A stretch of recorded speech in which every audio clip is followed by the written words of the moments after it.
You're crazy. Okay, we'll go ahead and see. Let's start quickly. So that I'll join Star Radio, then we'll kickstart our program after that.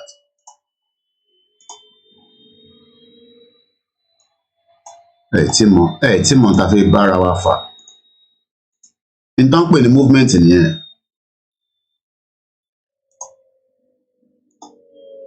In don't put the movement on Lashewa. I should boss on another stage of the movement. Another stage of the movement, Lawa. And if it destroy Baba Kintoye, Yaburuku, then support the Dupe Onitiro the virus woman. If it destroy Igboho, you shake down almost. I shake down a copy to Jade. Big Igboho she Jade. You shake Baba to Jade. Dupe Aje shake Geya lọ́wọ́ wa. A ṣẹ̀ṣẹ̀ mẹ́yẹ bọ̀ lápò ni. Ṣé Geya ló máa jẹ? Ṣé Geya ló máa jẹ lọ́wọ́ koikimedia? Ní kàn mí pẹ́ láwọn mídíà tó ń sọ̀rọ̀. Àwọn yẹn kéré sí nọ́mbà yẹn. Mo ní scammer ni, ìyẹn ló ṣì ń dùn yìí. Ìta máa bára wa fà. Wọ́n lówó tá a rí gbà mọ́. Mo mélòó tẹ dá sínú Yorùbá nation tẹ́ ń pariwo owó tẹ̀. Amẹ́ríkà gan ṣì ń náwó fún terrorism. Bomb bastard. Amẹ́ríkà gan ó ṣì ń náwó fún terrorism. Mo kí ẹ ìtẹ̀tí wọlé padà. Ẹ má bínú àti láti restart the whole thing again. Once again, a very good morning. So I might switch to Star Radio in just about a few minutes. Okay, I think I can bring this back on. So screen me to put on this. Hello, fọkàn balẹ̀ Yorùbá nation ó dúró pápán pẹ̀lú Akíntóyè àti Ìgbòho àtàwọn tó bá believe in it. Ó ṣe gbóyàn ló láti believe. Ṣé Tinubu believe in Yorùbá nation? Ìbọn máa ṣọdún mẹ́jọ ẹ̀. Á dẹ̀ kúrò níbẹ̀. Gbogbo ọmọ Yorùbá wá sún ẹ̀jẹ̀. Ẹ jẹ́ káwọn Haúsá padà. Kẹ́ṣẹ̀ wà ní Nàìjíríà. Ẹ sún kẹ́ńkẹ́ń. Everybody tèmi lórí Instagram ẹ̀yà gbé screen padà. À ń sọ̀rọ̀ ìran wa, ẹ̀ ń sọ̀rọ̀ à ń sọ tí ó máa last wa forever. Ìyẹn dé wa ẹ má bínú ẹ̀yin wa ilé àti padà. My system was a little bit heavy this morning. So let me refresh so that there was at 11 o'clock. I need to join the studio now. Then after that, we'll have our own conversation. This is still the 27th day of April. Okay, we'll go and see. Why am I not seeing myself? Okay, my T started. I was wondering why. So I think the mixer is on. We're good to go. So we're gonna switch to Star Radio, and then after that we come back and have our own conversation. Okay, we'll go and see. About we can release. Dupe Onitiro the virus.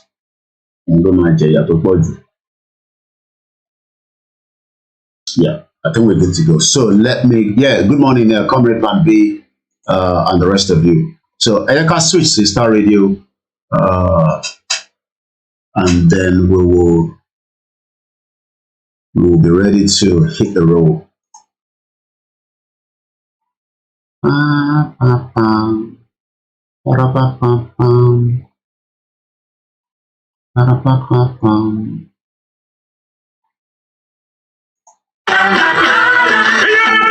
All right, so we're good to go. So let me now switch everything. So my own screen is going to be off so that Kale connects with Star Radio. And then after that, we come back. So my mic is going to go mute, but we're switching to Star Radio network. Yeah, we're good to go. So let me mute my mic, and then later on, I'll come back. So.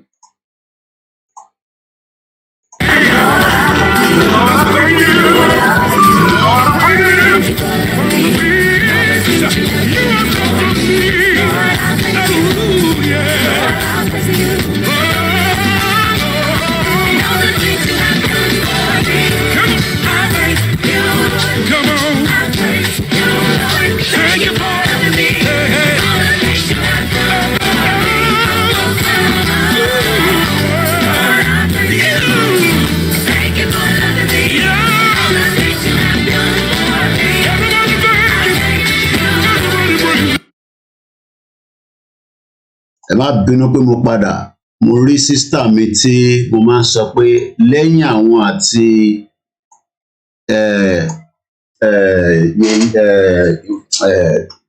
yèyé oge ìwà pẹ̀lú ẹ̀wà. I always talk about you whether you are with me or not. Mo ní ẹ̀yin àti yèyé oge orúkọ méjèèjì yẹn. I love those two names and I cannot do without mentioning those two names. I hope the family is doing very well on the other side of the globe. I hope the grandchildren are growing very fast on you. And I hope they are not disturbing you too much. I know you're with us all the time in spirit, and I pray for you all the time as well. I want your mind to get, but all the time I mention you, whether you are here or not. Even though when we one studio law, I just saw your comment there, and I have to pull out to just say a very good morning to you, especially in your phone. Gbogbo àwọn ọmọ àti àwọn ọmọ Ọlọ́run bá dúró tì àkókò máa délẹ̀ lérí lágbára Ọlọ́run. Àwọn tó fẹ́ dárìn àjò yẹn rú Ọlọ́run àtúnú àṣírí. Bó bá jáwa náà la fẹ́ dàrú kọ́lọ́run kó túnú àṣírí gbogbo wa pátápátá. Bó bá jẹ́ mi lọ dalẹ̀ tó bá jẹ́ Kóìkì Ọláyọmí Kóìkì tí gbogbo mọ̀ sí koikimedia. Tó bá jẹ́ mi ní ọ̀dàlẹ̀ gbogbo ohun tójú ọ̀dàlẹ̀ bá rí pátá ní kò rí. Bọ̀ tí ìbá kí ṣọ̀dàlẹ̀ Dupe Onitiro wá jẹ́ ṣégeyà. Okay, you've been watching on YouTube. All right, thank you so much, my sister. So Ejeka join Inspire Radio, and then we'll come back later. We are not distracted. So we are not distracted. We are very, very focused, and we're still educated. So Ejeka join Inspire Radio.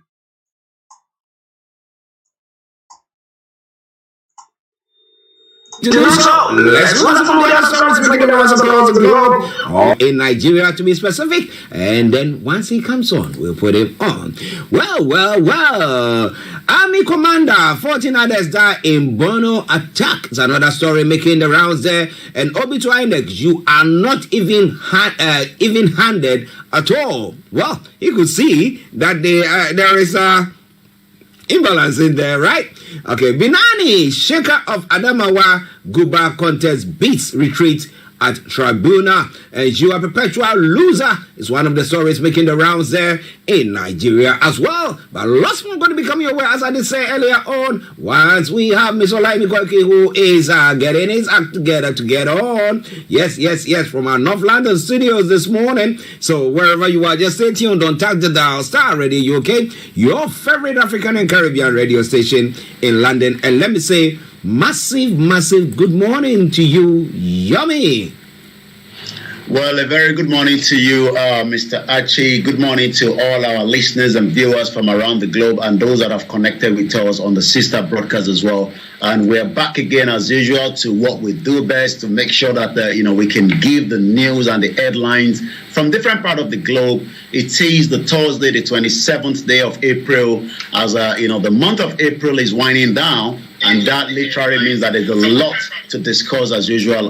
Good morning to Frank. Good morning to all the sound engineer. And it seems everything seems to be perfect this morning. Yesterday was a little bit of glitch.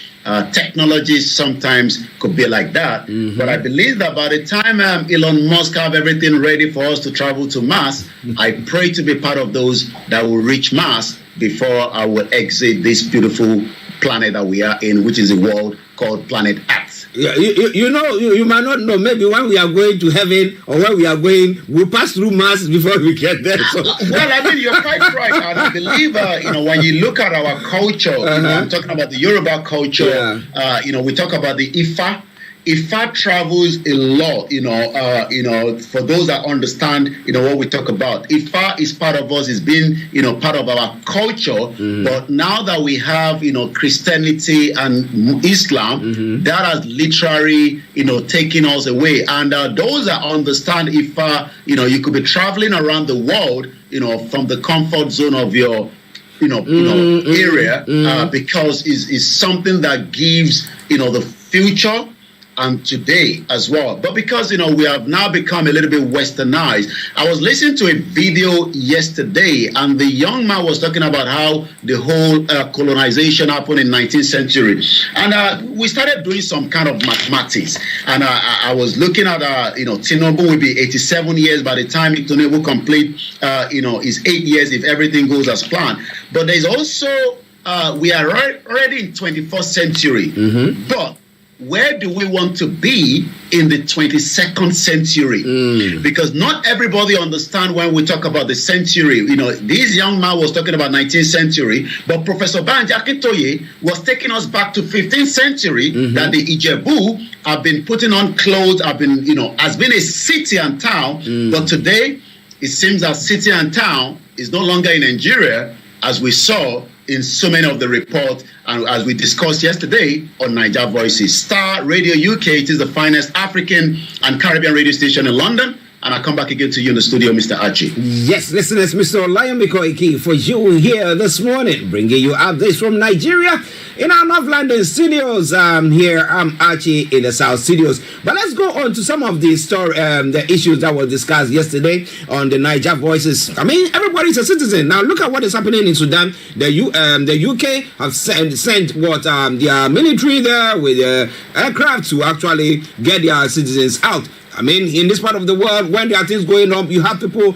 critiquing, and then nobody's going to come after them. I mean, you can take people to court, you can take government to court, and nobody can say that, hey, because you do that, in the night, they will come after you. No. Because the rule of law is applied. But on Niger Voices yesterday, do you think people felt that they are really a citizen, and they are being treated as citizens in Nigeria?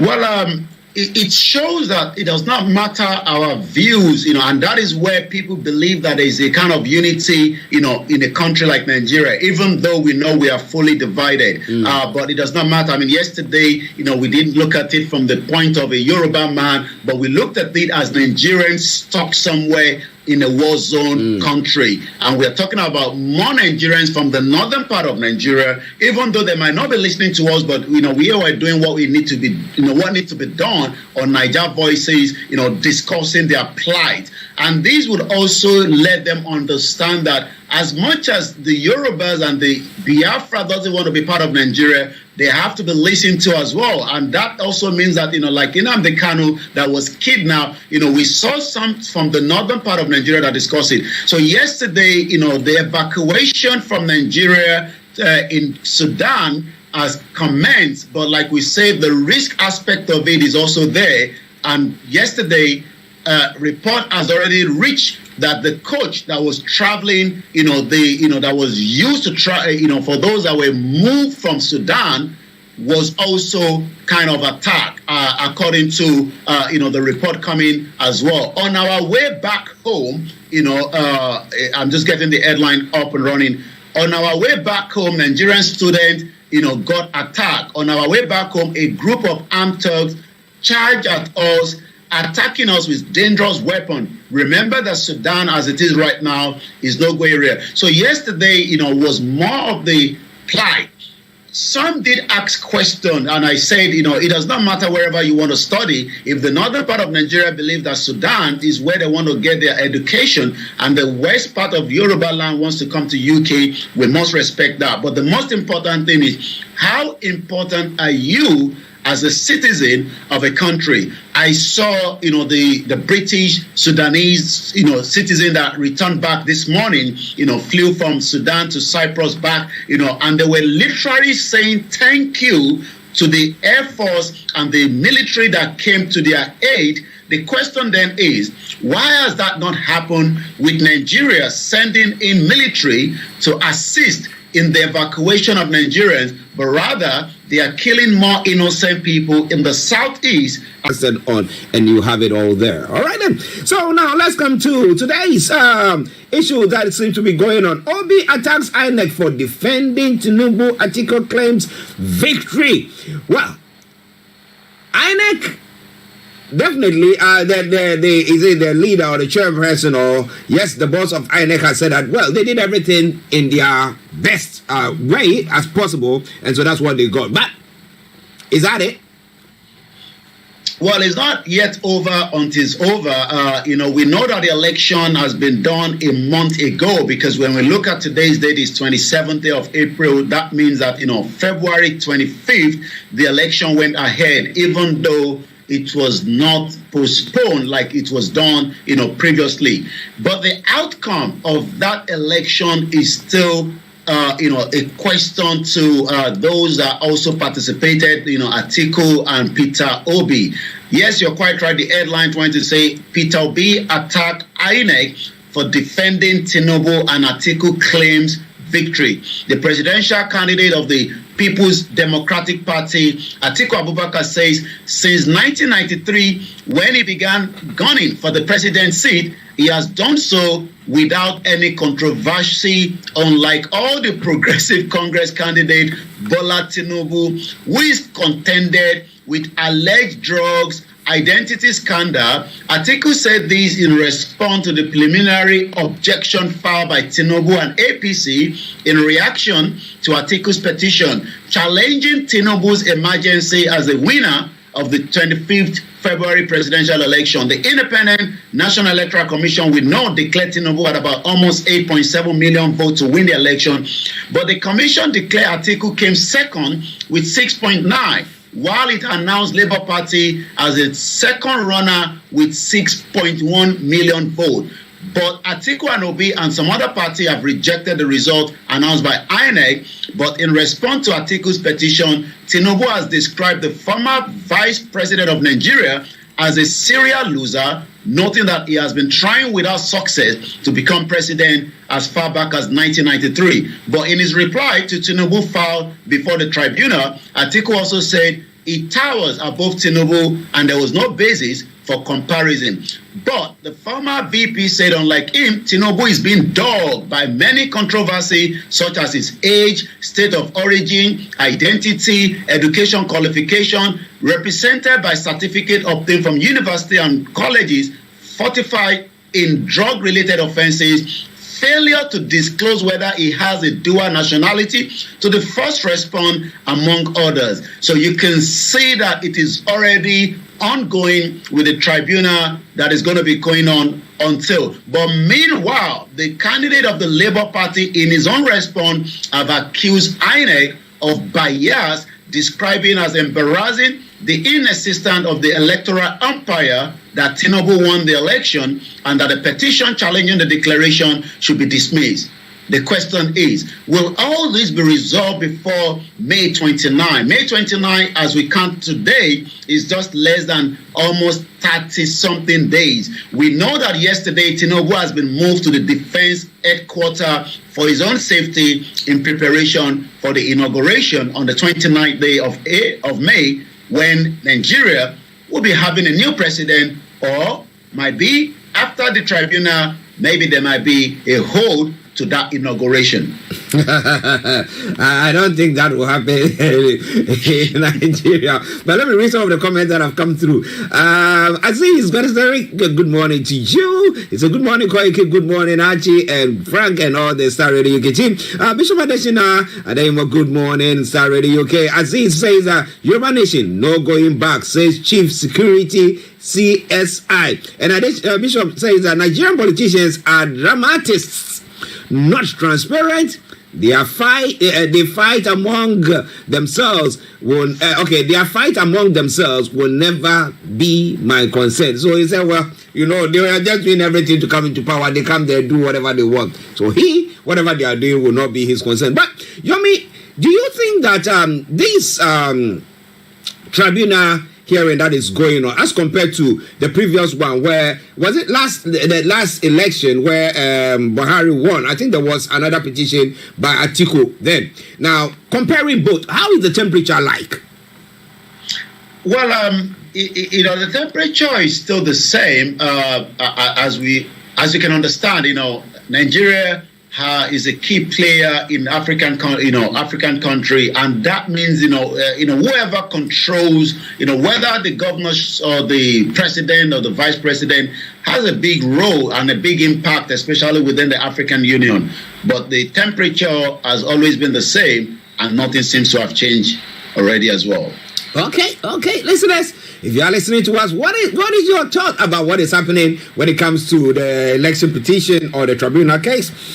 Let us know what you think about it. Somebody say, country broke, country no broke. We don't inside. We don't give a damn about it. But maybe you are concerned about it. Bishop Adesina says, whatever they are doing, they can just do it because he cannot be asked because they are always cagey.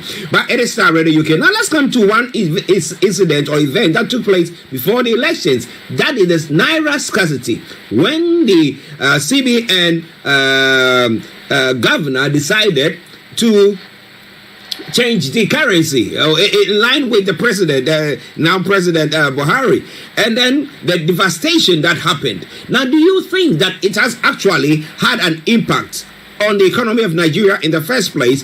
And how have people now come out? Because we have the UN saying that, well, cash scarcity crippled Nigeria's economy. Well, yesterday I did ask where is Emefiele? Emefiele is the central bank governor, but somebody was saying that Emefiele will be removed as soon as Tinubu becomes, the president, in the next few months. But cash scarcity crippled Nigerian economy. There's a lot of reason why Nigerian economy, continue to be crippled. Not just it got to do with the cash scarcity, but so much has happened in the 8 years of President Muhammadu Buhari's government as well. But what is the United Nations saying? Is the question this morning regarding the cash scarcity. The shortage of the Naira, the times, crippled Nigerian economy, the United Nations has disclosed. It stated these in the informal sector, felt the brunt of the scarcity the most. It also noted that the continued decline of the oil production is set to impact the country finance. We know that Nigeria has a deficit of about 11 trillion naira when it comes to, these budget, that the government have presented for 2023. How are they going to find the 11 trillion is still a question that Tinubu would have to deal with, after May 29. But the United Nations actually disclosed this in a trade and development report update, which says global trend and prospect of April 2023. This report was produced by United Nations Conference on the Trade and Development. Says in Nigeria, a shortage of cash triggered by the replacement of the highest domination of the country's currency hobble the economy, especially the informal sector. We knew that in December, so many Nigerians were finding it difficult, especially the small-scale, traders, to buy, a replacement of their goods. And in terms of collecting the new currency, which was not available. Right now, even the new currency is still not yet available, but we know that in parallel, both the new and the old currency has been allowed to operate till December end of this year. So how are citizens going about their duties? Is everything calm now? People going to the bank transactions? How is this all working now at the moment? Well, we've not seen the amount of queue that we saw during the the December up to January. Going to February, it seems that the queue has reduced now that the central bank, this is the old note, have injected back the old note back into circulation. But the problem has been again is in terms of the currency change, are we going to get something different when the new government comes in place? And most importantly, even the value of that money itself continue to decline. I sent money home about a few days ago, and as we speak right now, you will have to receive a pound. We give you almost 932 naira. That's almost close to 1,000 naira. And if you look at what the United Nations says, you need at least about 2,000 naira every day if you're going to survive in Nigeria. Maybe a little bit less than that. But as you speak today, so many Nigerians find it very difficult to have 1,000 naira. So, when I have, the display of these 500 naira, is a lot of money to an average Nigerian. And that literally means that, even the salary is no longer, sustainable. So what UN is actually saying that, according to the organization, the General African Economy, which is projected to expand at 2.5%, I'm not sure whether Nigeria will be included, especially knowing that 41% of Nigeria will not be able to get a job this year, even though somebody like, Dupe Onitiro is saying that, she's getting a job for the Yorubas in a website that she created, knowing fully well that, even a country has not yet been created. And where is she going to get the job from? Who are the investors? And how is she going to operate all these when Nigeria is still actually a country? And these are some of the questions that people are raising. And we discussed that as well during Niger Voices yesterday. Wow, listeners, it is all coming away from Star Radio UK, your favorite African and Caribbean radio station in London. So that's how the scarcity has crippled Nigeria's economy. But are you impacted by it? Let us know. Let us know what you are doing or what you are thinking about. So coming away from Star. Now, Mr. OLAMILEKAN in our North London studios. I'm actually here in the South studios. Let's move on to some of the other stories making the rounds.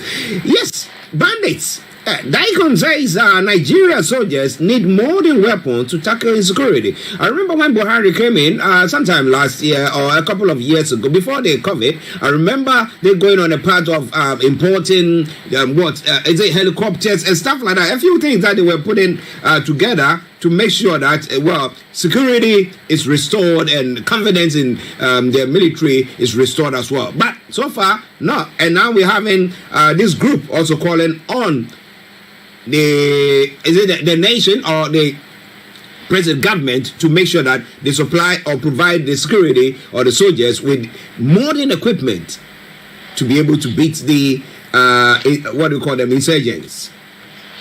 Well, the group is actually called the Defense Industry Corporation of Nigeria, also known as DINCON, says that the nation's security challenges required a modern military equipment. We've seen, so much of the Nigerian military struggling, with the latest equipment. I think on Monday while you were off, I was actually saying to Frank that, Nigeria spent $3.2 billion, when it comes to, the military last year.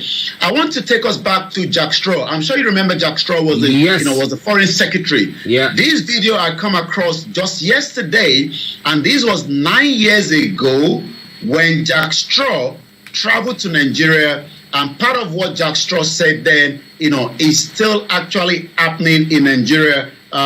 Say if I can bring that up. And the question is, how much more do we need to wait, to continue to be deceived that Nigeria is going to war? This was what Jack Straw said some 9 years ago when he visited Nigeria. From the All Progressives Congress, the APC, have sought the assistance of the British government to tackle terrorism in Nigeria. The Senate Minority Leader, George Akume, made the call when the APC caucus of the National Assembly hosted Britain's former Foreign Secretary, Jack Straw. Senator Akume also said the opposition is worried about the lack of transparency and corruption in government. In his response, the former British Foreign Secretary said promoting transparency in governance and putting in place corrupt-free courts to handle corruption-related cases will go a long way in reducing corruption in the country. There are very serious security challenges in this country. Now, we don't want this to be swept under the carpet. As we speak to you today, a very large segment of this northeastern part of this country, particularly Borno, Yobe, and Adamawa, are under siege. We understand we're making some progress, but the progress is too slow. This country is not sufficiently transparent, and it's one of the reasons for the inequalities, and it's one of the reasons for corruption. There is corruption everywhere, and a temptation to corruption everywhere in the world. Britain used to be heroically corrupt, terrible, worse than Nigeria is today. We got rid of it when we simply raised the penalty for being corrupt. It's very straightforward. And I've introduced in my last act as Justice Secretary, Lord Chancellor, the 2010 Corruption Act, which tightens the law on domestic corruption, but also means that if a Brit or a British company goes anywhere in the world and gets tied up in corruption, we can at will prosecute and jail those individuals. You have anti-corruption laws, you have clean courts, and you jail people, and you bring out and ensure there's proper transparency, then you'll soon see that people will stop being corrupt. That was 9 years ago, and you would expect that by now in 2023, this would have changed. But Major General Hassan Tifada, the Director General of the Defense Industry Corporation of Nigeria, says the nation's security challenges will require a modern military equipment. We know that they've been trying to get the latest equipment, especially from Turkey and likewise from United States of America. But the question has also remained is, when there's corruption, then we will not be able to get some of these latest, equipment to fight, the terrorism. And I'm going to be giving, this quick headline as well that is just coming. Sadly, the Supreme Court has adjourned Nnamdi Kanu appeal hearing to next month. This is actually coming from Alo Ejimako, the legal representing, Nnamdi Kanu. And I'll come back again to you, and we're going to be discussing 4 Nigerian soldiers that got hit in the Niger-Borno border through a terrorist attack that occurred in the last couple of days. Well, listeners, Mr. OLAMILEKAN bringing you updates from Nigeria. Now, we're going to be coming to that, but that particular statement that Jasro made 9 years ago was a dent in the image of Nigeria, and we thought that the leadership would have done something about it. But we see, so some people sitting back will think that, well, it's another ploy to actually get individuals to enrich themselves, so because they go and do deals outside, and somebody can be making millions of dollars or pounds in their pockets. So what do we do about it? But again, before we come to the soldiers that have been killed, now we have some of these bandits who are said to have weapons that are supposed to belong to the soldiers or the military. So how have they come by that? Is it that some of the military pass them on to these individuals, or when they are captured or by these bandits, then they end up owning that? What happened? What, in your view, what happens there? Well, we've seen the terrorist operation in Nigeria by the Boko Haram and the ISIS and the others, invading a lot of the military, barracks, and they've cut away with some of the few that the Nigerian soldiers have as well. And we've also seen a lot of ambush, due to, intelligence coming inside the military to the terrorists that, the military will be passing through, and then, there's what we call, ambush as well. So what we've been saying is that, I remember about a year and a half ago when a former, serviceman was saying that every Friday, the military barrack is open to everybody to come and pray inside. He's not sure whether the same happened on a Sunday where people are allowed to come and, worship. And the question is, those that wants to gather intelligence, will be part of those coming to pray as well. And we've seen continuously, back to back, most military barracks being attacked, and that also means that, these, evil monster cut away with sophisticated equipment. And when we have videos of them displaying of some of these weapons, and they're quite expensive weapons. I mean, we're not talking about the AK-47 now, we're talking about RPG and some others as well. And when you have these in hands of terrorists, you can see behind in that picture, that is an RPG. This is in Nigeria, and that is exactly what is happening. And that also is where, we talk about, the mine explosive that killed 5 military men in Borno State. Nigerian soldier vehicle was rammed into a mine suspected to have been planted by the Islamic State group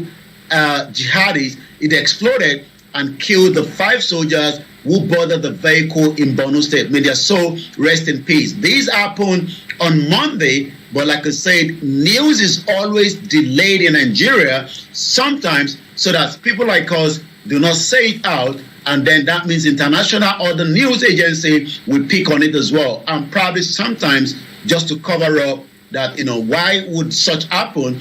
Is that vehicle up to the standard in the first place? Maybe they will have withstand that explosion. But when money has been corrupt, money has been stolen, like Jack Straw was saying there, the former, foreign secretary under Tony Blair, and that hasn't changed up to date. More military cabals have eaten so much out of the military budget rather than equipping the Nigerian military to have fought this monster killing and kidnapping. Remember that yesterday we talked about 29 Nigerians are kidnapped from Abuja, the capital territory. So there will be a lot for the incoming president to deal with, especially we thought Buhari, a former military man, would have been able to sort it out, but he's leaving us now with forgiveness, and it seems that Nigerians are saying Buhari doesn't deserve any forgiveness at all. Well, does he deserve forgiveness? What do you think in your take? Well, Star Radio UK. But interesting. We'll talk about the porousness of the Nigerian borders, okay? And we are looking at the pickup trucks that this group have been using. And it's not like maybe it came from, I don't know whether it came from, maybe they imported it to Lagos, maybe, and then they decided to but so where, can you tell me that pickup trucks will just be driving into the country and nobody knows where they are coming from, nobody can account for them? I remember Showore traveling, I believe maybe not these, his campaign, with the previous one in 2019. And he traveled as far as almost close to most of our borders. And some of those borders, doesn't have any military checkpoint apart from the one in the southwest, between the link to Benin Republic and this, Nigeria, because there's a lot of, patronage of the southwest bringing in goods from there. But on the other side, everything seems open. So it will be very easy to drive a truck from there. And we've also seen a lot of importation of vehicles without custom charges on it, as compared to myself. If I have to send a car to Nigeria, it goes through Apapa Port and I'll have to pay all the due fees on it. But if you're bringing it from Castina, from any of those borderline, you might just drive it in. And we're talking about sometime very, very high-end vehicles that end up in Nigeria, get documented, and then people drive them up and down across the country. Wow. Well, I think if Tinubu is going to be taking over from Buhari, then I think he's got lots of work to do. But who knows? Maybe Buhari said, forgive me. I need forgiveness. Forgiveness for what? You promised you failed to do it. Why do we forgive you? But let's go back to yesterday's story that we were looking. Dr. Kayode, yes. Interestingly, they say that it's a scam. Did he just build some facility, put it there, and then decided, you know what? I'm not going to put any equipment in there. I built a hospital for you. Is that what he did? Yomi? Well, when this picture was sent to me, as many people were even saying that, the image was doctored as usual, is a fake news. But because we understand Nigerians, they are living in a cocoon, an illusion. And when we talk from here, they don't believe most of what we say. But it seems that another newspaper have picked the story and I've said scam of the former. And when we use the word scam, people are becoming a little bit agitated, just as we are saying that Dupe Onitiro, she's a scam because she took away 5 million petition and she has not been able to deliver, what she promised. And that literally means that people are now saying that we want that names back because you gave us, to sign a petition. We've signed that petition, but we don't want it. But the word scam will be used when somebody has used a deceit, to prove something. And that is why people that are coming out to attack us saying that, but you brought her in. We say, well, FOLAYEMI was also brought in as a governor, but he ended up becoming a scam because when you look at this healthcare center, this is not up to standard in the 21st century.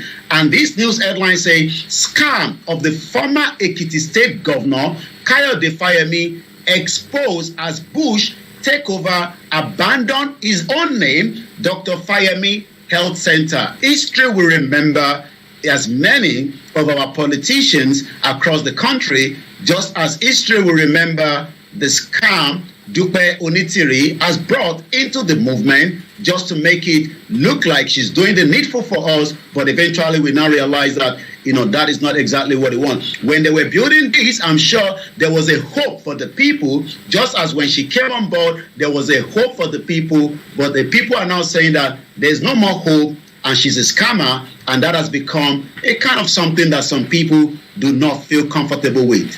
But Yomi, that building, has it got any equipment in there? Well, it's another way to scam. You allocate money to build such a building, probably in millions. I mean, this building probably won't cost a lot, but equipment is important. I'm sure somebody must have taken, I'm not sure whether the equipment got into the building in the first place, because everything you're looking there is just a scam. from the bottom to the top, from those that are signing, from the millions that have been spent on it. And when somebody is scamming you, you will still sometimes love them, because some people still say to us, this is a fake news. That means they are being scammed and they are comfortable with that, just as Dupe Onitiro is still scamming, and some people are still very comfortable because she's still speaking with her sweet voice. Well, listen, let's start already, okay? Now, before we go to other stories making the rounds, Dupe Onitiro, a bit for those of our listeners who have missed out on what she's done so far. I remember she coming on the radio, Star Radio UK, and in an interview, I remember a number of people who were trooping in, and at the time I was saying that, look, in unity is strength. I mean, at the moment the front is solid, then we are able to go very, very far. But it looks like now it is all disintegrated into something else. So what is Dupe Onitiro doing at the moment, and what is going on when it comes to the quest for a nation for the Yoruba? Well, Dupe Onitiro came into the movement just around March last year, with a hope, just as, the Hope 93, which is one of our, not one, but our our husband, the late Chief M.K. Abiola. Late Chief M.K. Abiola was well loved within Nigeria, but when we go back into the history, we do know that late M.K. Abiola was involved in almost all the coups that happened in Nigeria, because it was also part of the element of the military cabal. Not only that, M.K. Abiola was also someone that also destabilized the late Obafemi Awolowo, those that fought towards the independence with the Zik. But let's fast forward after almost 20-something years. Dupe Onitiro first surfaced back in 2015 when she said she wanted to contest for the governor of Lagos State, using quote and unquote, God told her that she will be the next governor of Lagos State, and that definitely never happened. For that time, she was away again. Nobody knew about her. But during the course of the Yoruba Nation movement that Professor Adebanjo Akintoye is leading, she came on board with one of our media that presented her to Professor Banjo Akintoye. But it seems that the first thing she did was attack the integrity of Professor Banjo Akintoye, that professor wanted to take us into 2023, where to endorse Bola Tinubu. I remember reading part of the book that Professor produced, a few years ago, during this movement, about 541. That sketch of the book says the history of the Yoruba, and he started a sketch about 1978. He doesn't believe in Nigeria anymore. He was a one-time senator in the Second Republic. He was a product of Obafemi Awolowo, the same Obafemi Awolowo that the husband of Onitiro wanted to destroy. But we now realize that, what she was doing into the movement is not what we thought when she came into the movement. She presented it in a way that would make everybody come on board, and eventually she started destroying the integrity of each and every one that are questioning. And in a civilized society, even if you say you have got a country, you must be able to give a proof and evidence of such a magnitude information, because talking about a country is not talking about trying to get a plot of land somewhere in Kenya or Ghana. We're talking about a country where there will be discussion with other countries around the world. But she has declared Yoruba Nation, according to her, on the YouTube channel of one of our media on November last year.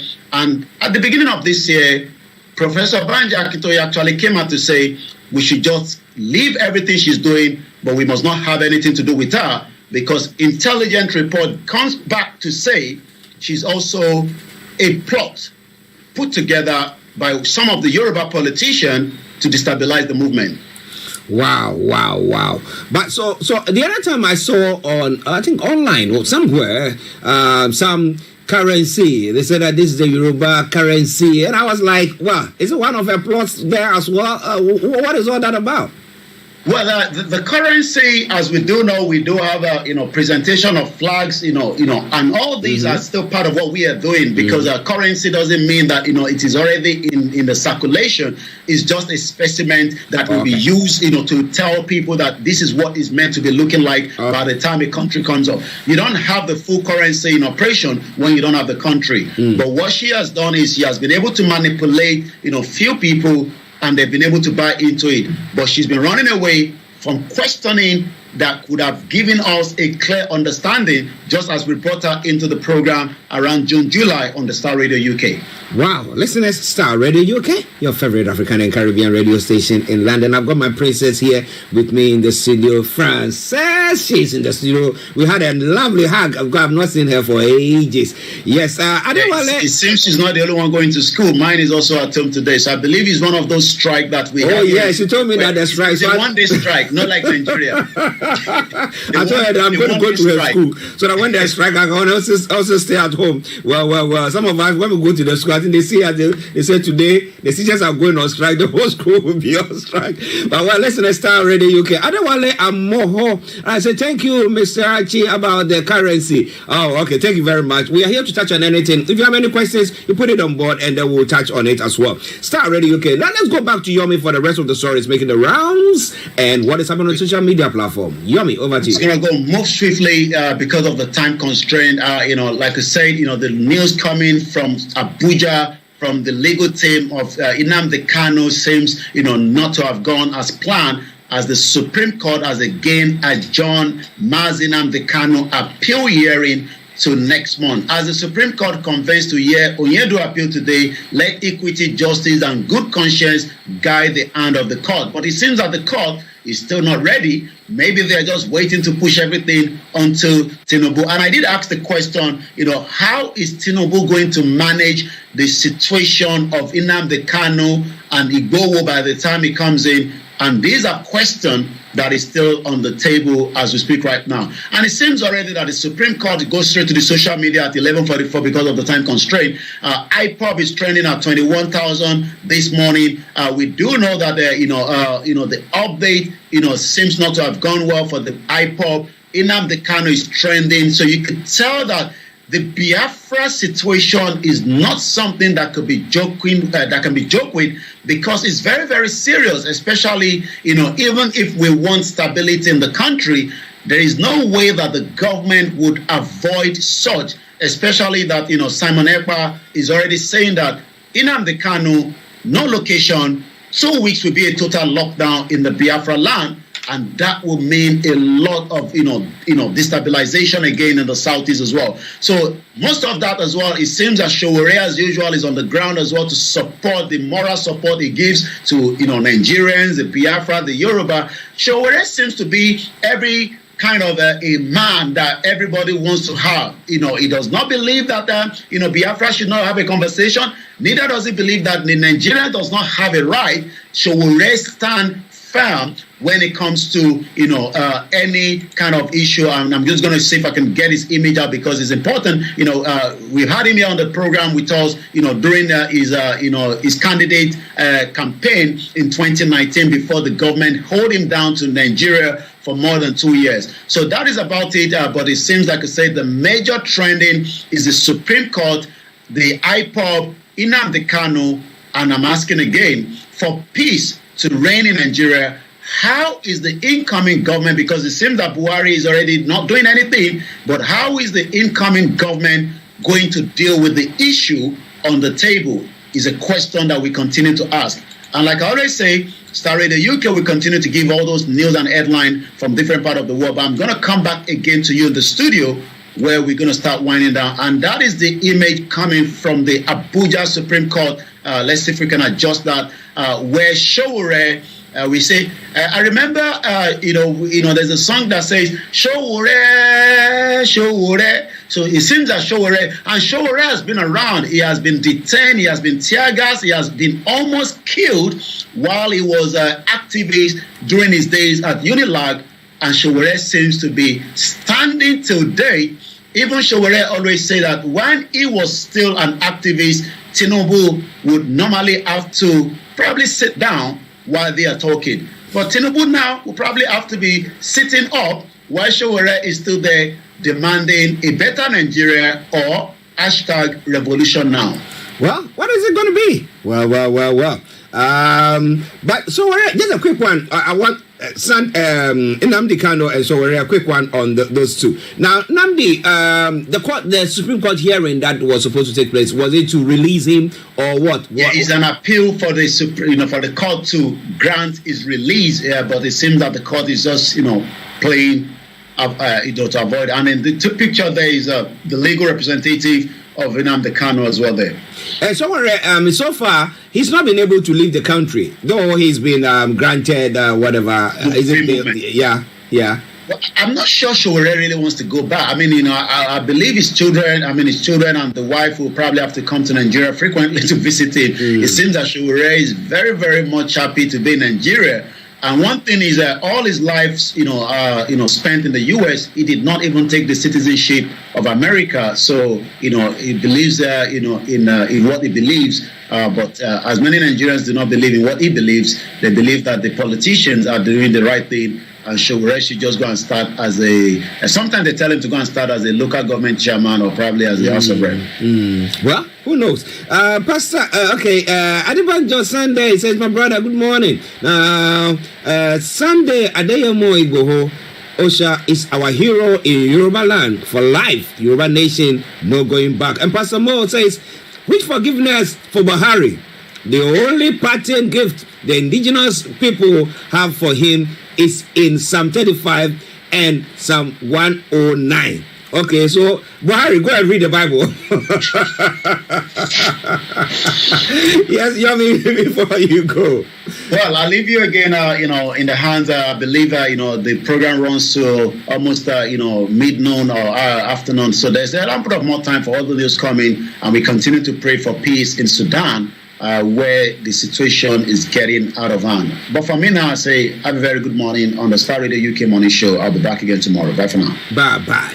Well, listeners, that has been Mr. OLAMILEKAN bringing you updates from Nigeria. You can still bring your comments on. Feel free to do so. We're here to touch on everything that you put across. Yes. And the lines will be open in the next 11 minutes. But for now, let's enjoy this music, and then we'll be back with you. This is from the Roots Striders. And yes, we come back slightly into the studio here, where we will continue. Bashigwa story started, that she might not get daddy father. She will not be giving any,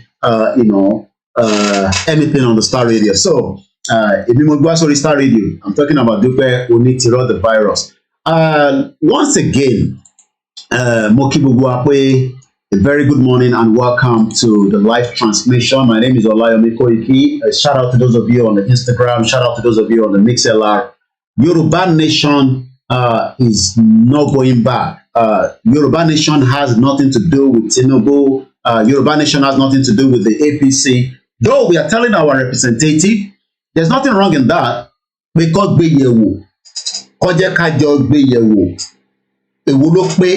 ṣé Nàìjíríà ló pé ni àbí èyí tá à ń sọ pé a fẹ́. And I believe we will have to continue to talk about numbers. Very, very important. Like I said on our platform, I've told us that let us have it up till the end of the month, to clean, some of the nonsense Dupe Onitiro the virus is saying. She will never get tired, but at least people will know that, she has told lies. And she's still telling the lies, there's no doubt. I don't have to respond to all, idiotic media that are out there. I don't have anything to respond to them. Whatever they want to say on me, it's not the first time. Tell me nothing sorrow about intention. I am not bothered at all. There, I want a crazy number of our media, and it's just that, why are they getting agitated? Kilo Jacob feel agitated that koikimedia wan pariwo jáde nísìn. Why are they like that? Kilo wà lára yín tẹ́ ń sọ pé kódà mo tún translate sí Hausa àti Igbo. Mama translated. You will be dealt with on the media. kódà tó bá wù yín nínú gúrùpù yín ẹ máa release audio léraléra. Woman tó release audio yẹn, she lives in UK. Àwọn dáwó sí Koiki, àwọn ṣe direct debit. Ṣe bẹ́ẹ̀ rẹ̀ ṣe direct debit mọ́ nísìnyí, fẹ́ ti stop direct debit yín. Ṣé ìyá wa ń jẹ mí nígbà tẹ́ stop direct debit yín? Orí gbogbo yín ti gbálẹ̀ pátápátá. Àwọn fún Koiki lówó, àwọn dáwó sọ́wọ́ Koiki. Richard Alaba mo kí ẹ jàre, Amana mo kí ní gbogbo Saudi Arabia.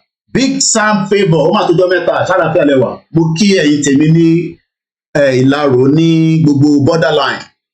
Àwọn fún Koiki lówó, àwọn ṣe kinní kan kí wá ní gbogbo jágbàjàgbà yẹn. And so what? Ara ń ta wọ́n ni, ara olóńtà wá.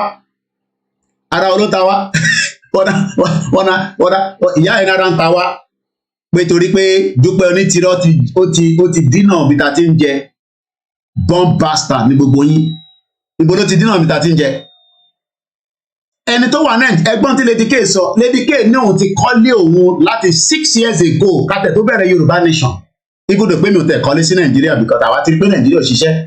Gbogbo business àṣẹ lọ sí Nàìjíríà. Ó fẹ́ àní àbúrò mi lọ Nàìjíríà ní 2010, ó sá padà ní 2012. So kí la fẹ́ ṣe nígbà tó òun sá padà, kí la fẹ́ lọ invest ní Nàìjíríà fún? Gbogbo ta invest. So ẹ̀yin tẹ́ máa ń sọ gbogbo nonsense yẹn sí wa pé nítorí pé fáírọ́ọ̀sì tó wọlé ẹ wá nìyẹn ẹ fún wa lówó ẹ ń ṣe direct debit ẹ dáwó Yorùbá nation and that's a bloody word. Tẹ́ bá dáwó sí Yorùbá nation kọ́ and that's a word. Ẹ play part yín ni now, ṣèbí part wà làwọn play. Ṣé àwọn olóṣèlú olórí burúkú tó ń kówó jẹ ṣe sọ fún ẹ bèrè lọ́wọ́ wọn pé part wo làwọn play? Part wo lọ́n play? So ẹ̀yin kọ́lá bad deal. Dupe Onitiro virus lèmi bá deal. Gbogbo ẹ̀yin tẹ́ ń sọ̀rọ̀ yẹn ẹ kéré gbogbo ilẹ̀ mọ̀ mí dáadáa pé èmi ò gbàgbó. Àwọn kan ní kì í má sọ pé MK Abiola tó ti kò ní dápẹ́ MK Abiola kí ní kàn pẹ́ MK Abiola bomb bastard. Wọ́n ní ká má máa sọ ẹni tó ti kú kí ní kàn mí. MK Abiola wà lára tó jẹ́ kí ayé wa rí bó ṣe rí lé ní báyìí. Àwọn ni wọn kì í sọ̀rọ̀ sẹ́ni tó ti kú bẹ́ẹ̀ kí ní kàn mí pẹ̀lú ẹ̀. Ìyàwó tó fẹ́ òun ló ń kó bá MK Abiola wọ́n lọ́wọ́ báyìí ní Simoki Ejare must be. Èmi ò bá fẹ́ ra wọn problem tẹ́ MK Abiola bá pè lálẹ́ ní ọkàn mi but ìyá fáírọ́ọ̀sì yẹn òun ló ń kó bá Abiola lọ́wọ́lọ́wọ́ báyìí. It's as simple as that. So ṣé gbogbo yóò gbọ́ tí Fẹlá fi kọrin páì títì ni.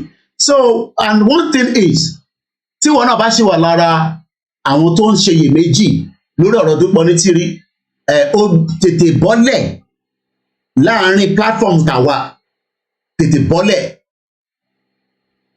Kí ni mo sọ fún gbogbo yín? Bomb bastard. Àtàgbàlagbà yan àtọmọdé kò ní dá fún gbogbo yín ni mo sọ. Ẹ ní ṣoríire ẹ fún wa lówó kọ́ ẹ má fún wa lówó mọ́ àwọn tó sì fún wa lówó ìgbà tẹ́ fún wa lówó mọ́ kọ́ nísìn mo sá kúrò lórí social media. You are all crazy. Tẹ́ bá tẹ̀fẹ́ wá máa threaten àwọn èèyàn àwọn tó wà lẹ́gàn ẹ̀ tó bẹ́ẹ̀ láti threaten wọn because wọ́n níṣẹ́ lọ́wọ́ mass bí kò ṣe wáyé ó ní nǹkan tó ń ṣe tẹ́lẹ̀ ó ní tó ń generate owó fún wọn. Ọmọlúkà kò sí radio station tọmọlúkà ò ti sọ̀rọ̀ rí ní Ondo state ká tó bẹ̀rẹ̀ Yorùbá nation. Ẹ tẹ̀rù pé torí pé ẹ ń fún wa lówó yẹn ìyẹn wá di pé torí pé à ń sọ̀rọ̀ Dupe Onitiro virus so ká má sọ̀rọ̀ mọ́ orí gbogbo yóò pè bẹ́ẹ̀ ni mo sọ fún yín orí gbogbo yóò pè pátápátá gbogbo yín àtàgbàlagbà tábúrò ẹ̀ ní ṣoríire bomb bastard ni èmi ni mo ń sọ̀rọ̀ Koiki tálẹ̀ yín dẹ̀ sọ fún mi pé ìyá Grace Adebi you are mad for saying to me pé ẹ dáwó sí Koiki lọ́wọ́ ìgbà tẹ́ bá dáwó sí mi lọ́wọ́ ńkọ́ and then so bloody what ẹ máa jẹgba gbogbo yín ẹ kàn máa jẹ́ kí Dupe Onitiro fi jẹgba ni ẹ jẹ́ kẹ́ fi wá sílẹ̀ and then so bloody what ẹ bá fún wa lówó ńkọ́ ẹ ń ṣe dàrí and then so bloody what wọ́n sọ fún yín pé illegal immigrant lèmi ní UK ni wọ́n sọ fún yín pé illegal immigrant lèmi ni ṣèbí ẹ̀yin náà ṣèbí ẹ̀ ń ṣiṣẹ́ nílùú yìí ṣébi náà ṣiṣẹ́ ni eléyìí tí mo ṣe ẹ̀yin lè ṣe ẹ̀yin ò ṣe gbé àwọn ọmọ tí náà jáde kọ́ wa máa ṣe táwa ń ṣe kọ́ wa máa fèsì iná táwa ń fèsì ẹ̀yin mọ ogun tó ń bá wa jà lẹ́yìn lójoojúmọ́ kọ́rọ̀ Dupe Onitiro tó dé ẹ̀yin mọ ogun tí wọ́n ń bá wa jà lójoojúmọ́ ṣé torí pé adákẹ́ à ń pa yẹn mọ́ra ìyẹn máa wà nínú ìwé ìtàn fún wa ni tá bá dákẹ́ nísìn nítorí pé a gbọ́dọ̀ máa jáde ká máa sọ fún gbogbo yẹn pé nǹkan báyìí là ń fèsì lójoojúmọ́ nínú Yorùbá nation ẹ̀yin ò ṣe gbé àwọn ọmọ tí ń jáde ẹ wá ní ẹ dáwó fún wa ẹ ṣe gbogbo owó tẹ dá fẹmi kí ní káwọn èèyàn dáwó yẹn padà fún yín bomb bastard ní gbogbo yín gbogbo ẹni tó bá náà dáwó fún mi ẹ sanwó náà kẹ sọ èlò ló jẹ ní 1,000 pounds ní 500 pounds àrítọ́nù owó yín padà ẹ ṣí èrè ẹ̀yin ò ṣe kó àwọn ọmọ tí ń jáde bomb bastard ní gbogbo yín mo sọ àtàgbàlagbà ní àtọmọdé ẹ ṣí èrè ni mo sọ. Koiki ló ń sọ̀rọ̀ àwọn ẹrọpẹlẹ bá fa wàhálà ẹ tó bẹ́ẹ̀ láti bá àwọn tó wà nílé fa wàhálà àgbọn à ń bọ̀ sí èmi lẹ fẹ́ máa sọ fún pé ẹ ń dáwó sí lọ́wọ́ ẹ fún Koiki ní direct debit £50 £20 abẹ́yà wèrè sórí ni. Koiki lẹ èmi ọmọ àná àwọn tó wà nílé gan sẹ mo ò gbọ́dọ̀ fọwọ́ pa wọ́n rẹ́ ẹgbọ́n ti Lady K Musa gbọ́rí àjọgbọ́n lẹ́rìí program lẹ́ẹ̀kan ó náà ti kọ́ 3-bedroom house ẹ máa tó wọ́ tì ní.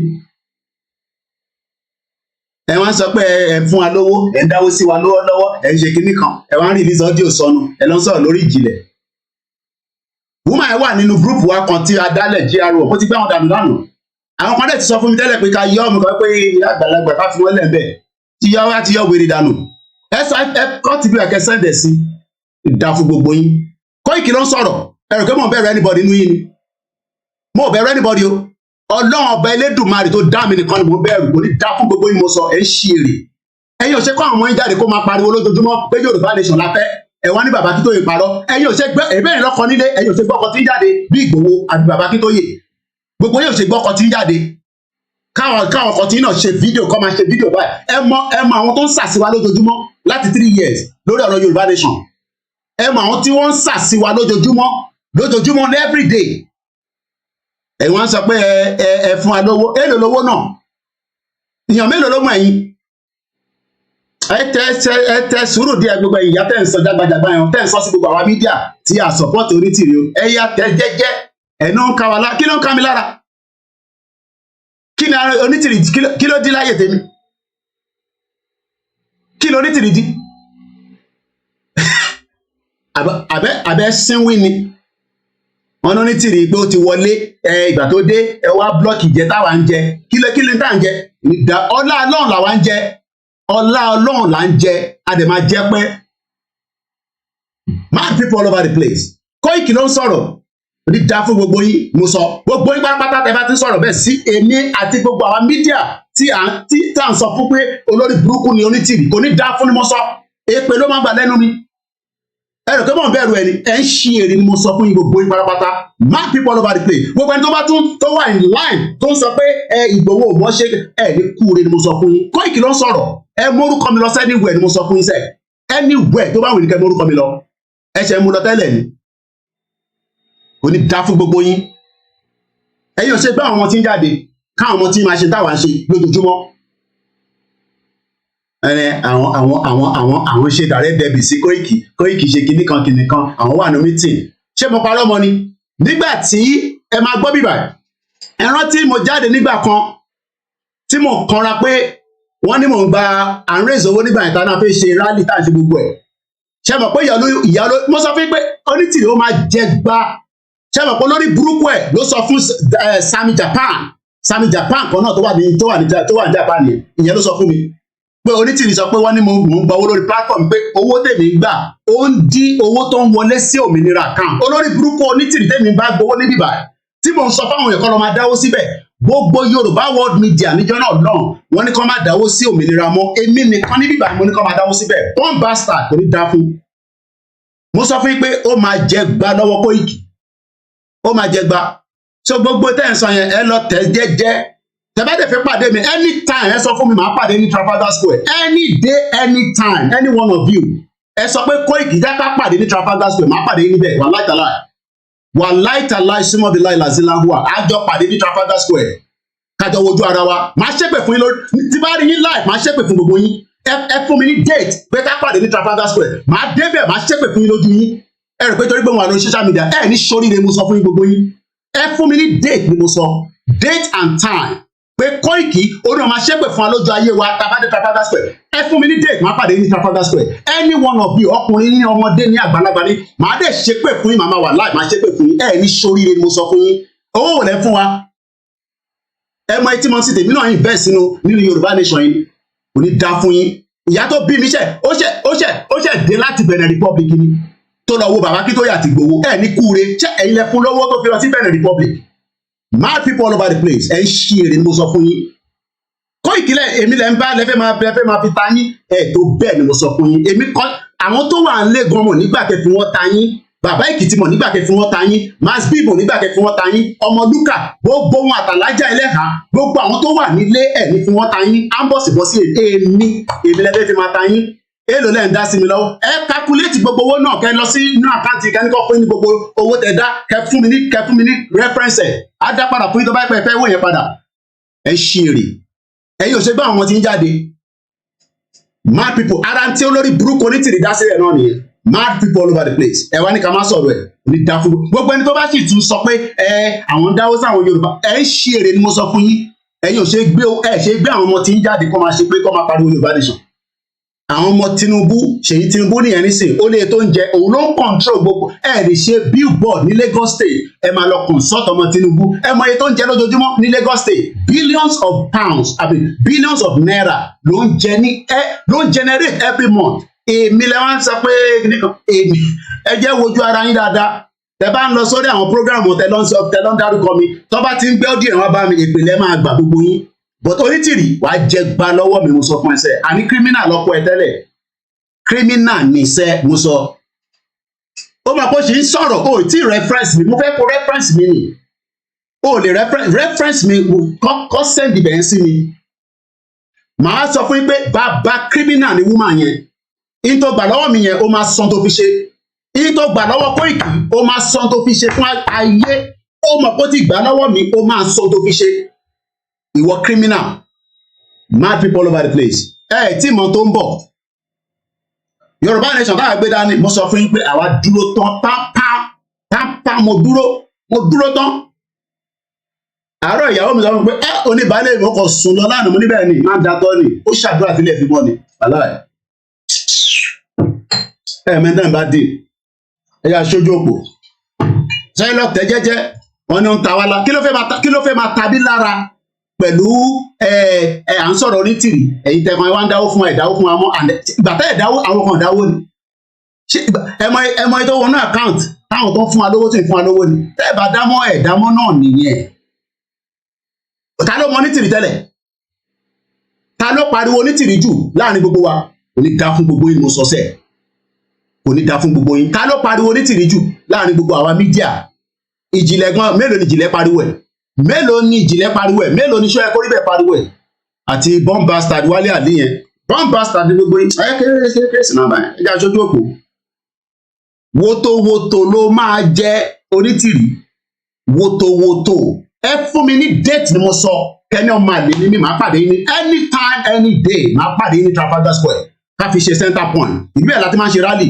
ẹ fún mi ní date máa ṣépè fún gbogbo yín lójú ayé yín ẹ ṣí èrè èmi lẹ́fẹ́ máa dẹ́rùbà kò sẹ́ni kankan ẹ̀ tó bẹ́ẹ̀ Tinubu gan tó bẹ́ẹ̀ láti dẹ́rùbà mi à ń bọ̀ sí bọ́sẹ̀ ẹ̀yìn Buhari gan tó bẹ́ẹ̀ kálẹ̀ yìí tẹ́fẹ́ máa dẹ́rùbà mi kí la gbé kí la jù àníyàn scammer lèèyàn ẹ̀ sọ pé kò ṣe scammer ẹni Yorùbá àjọṣe Yorùbá nation kan náà olórí burúkú onítìrì àjọṣe Yorùbá nation kan náà Yorùbá nation tó ń gbé dání criminality crime ló ń gbé dání yẹn crime against humanity the biggest fraud tá a máa rí láyé òun tún ní onítìrí yẹn the biggest fraud ṣé in tó gbà lọ́wọ́ ẹ̀mí ṣé bó ṣe gbà lọ́wọ́ gbogbo àwọn tó kù náà nìyẹn ó máa sọ lásìkò ẹ̀ bá tó in tó gbà lọ́wọ́ ẹ̀mí yẹn ṣé bó ṣe gbà lọ́wọ́ ìjìnlẹ̀ nìyẹn ṣé bó ṣe gbà lọ́wọ́ ṣọ́ ẹ̀kọ́ níbẹ̀ nìyẹn ó gbọ́dọ̀ jáde kó wá sọ ẹ̀yin wá sọ pé mò ń ṣépè fún kò ní da fún gbogbo ẹni tó bá ní mò ń ṣépè fún ẹ̀yin mọ̀ tẹ́mi gbélé lọ́wọ́ ni ẹ mọ̀ tí mo gbélé lọ́wọ́ mo fẹ́ kó fẹ́ràn rẹ̀ sọ ni tó bá ti fẹ́ràn rẹ̀ sọ mo ń fún ní time ni then I will then come out màá wá ṣe program yẹn lórí with evidence and fact with conversation tó send sí mi tí mo dẹ̀ send kìíní yẹn sí kò ní da fún gbogbo yín ẹ ṣí èrè kò dẹ̀ ń ṣe àṣírí kankan pẹ̀lú Ìgbòho in tó jẹ́ personal tèmi ló gbà sọ̀kẹ́ máa rò pé bí wọ́n ní kankan ṣe pẹ̀lú Ìgbòho in tó jẹ́ tèmi gangan ni mo fún ó máa sọ lójú ayé gbogbo ọmọ Yorùbá pé ṣé in tó gbà lọ́wọ́ Kóìkí yẹn ṣé bó ṣe gbà káàkiri náà nìyẹn ẹ̀yin wá sọ pé ẹ rò pé mo mọ tí mo sọ ni àti ṣojú òpó tó wá fẹ́ pè ẹ lọ tẹ́ jẹ́jẹ́ mo sọ fún yín èmi ni last man standing yín lórí mídíà èmi ni ẹ tó bẹ́ẹ̀ yeye oge ẹ̀yin àti ìwà pẹ̀lú ẹ̀wà láàárọ̀ yìí ojú iná ń dán mẹ́nẹ́mẹ́nẹ́ yẹn mo ti kí wà pẹ̀lú ẹ̀wà ẹ tó sẹ́ẹ̀dì flower sí mi wàláì mo gba flower yẹn báyìí mo gbé sígbà àyà mi wàláì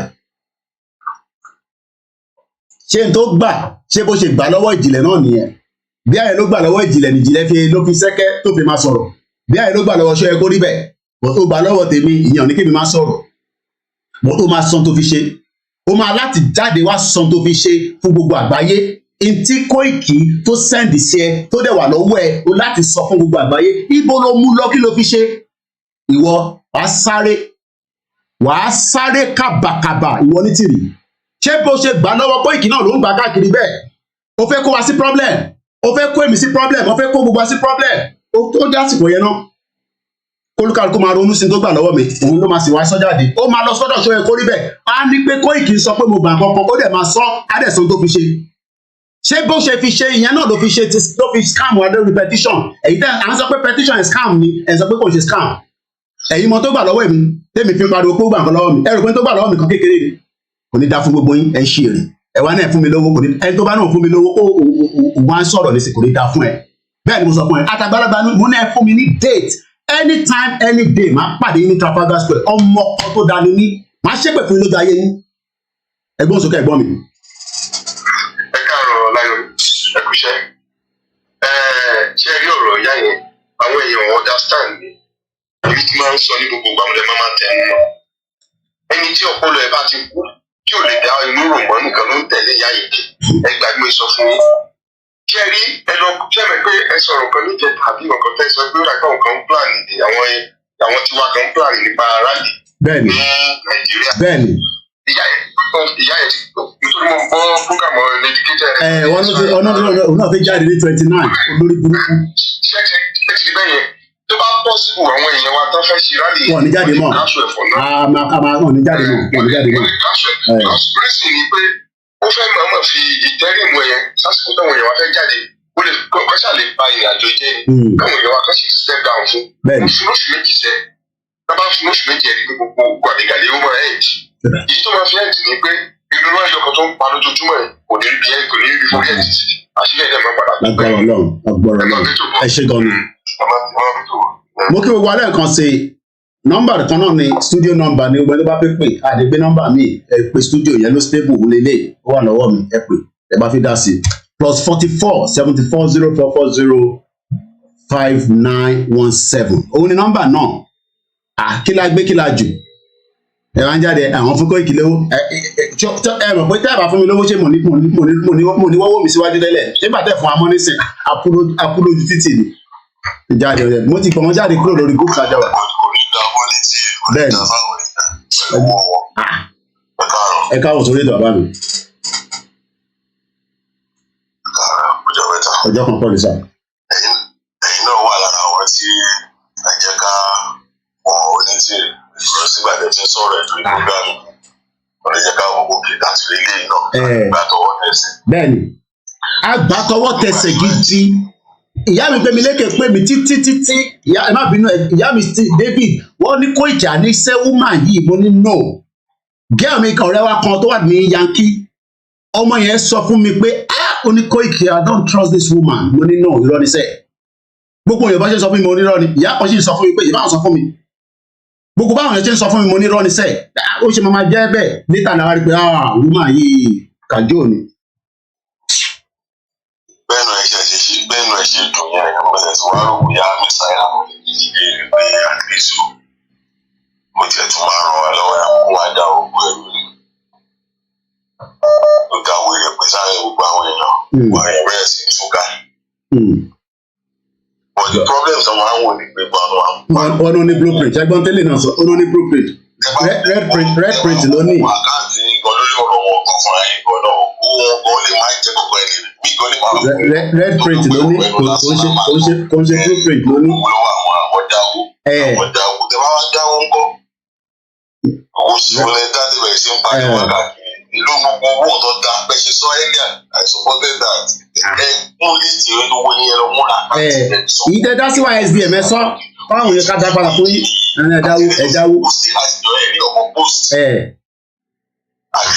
ṣàṣírí ńlá ẹsẹ náà ṣàṣírí ńlá ìjàlẹ. wọ́n ti plọ́ọ̀tì lórí dàrúdarí àti yọ wèrè kúrò.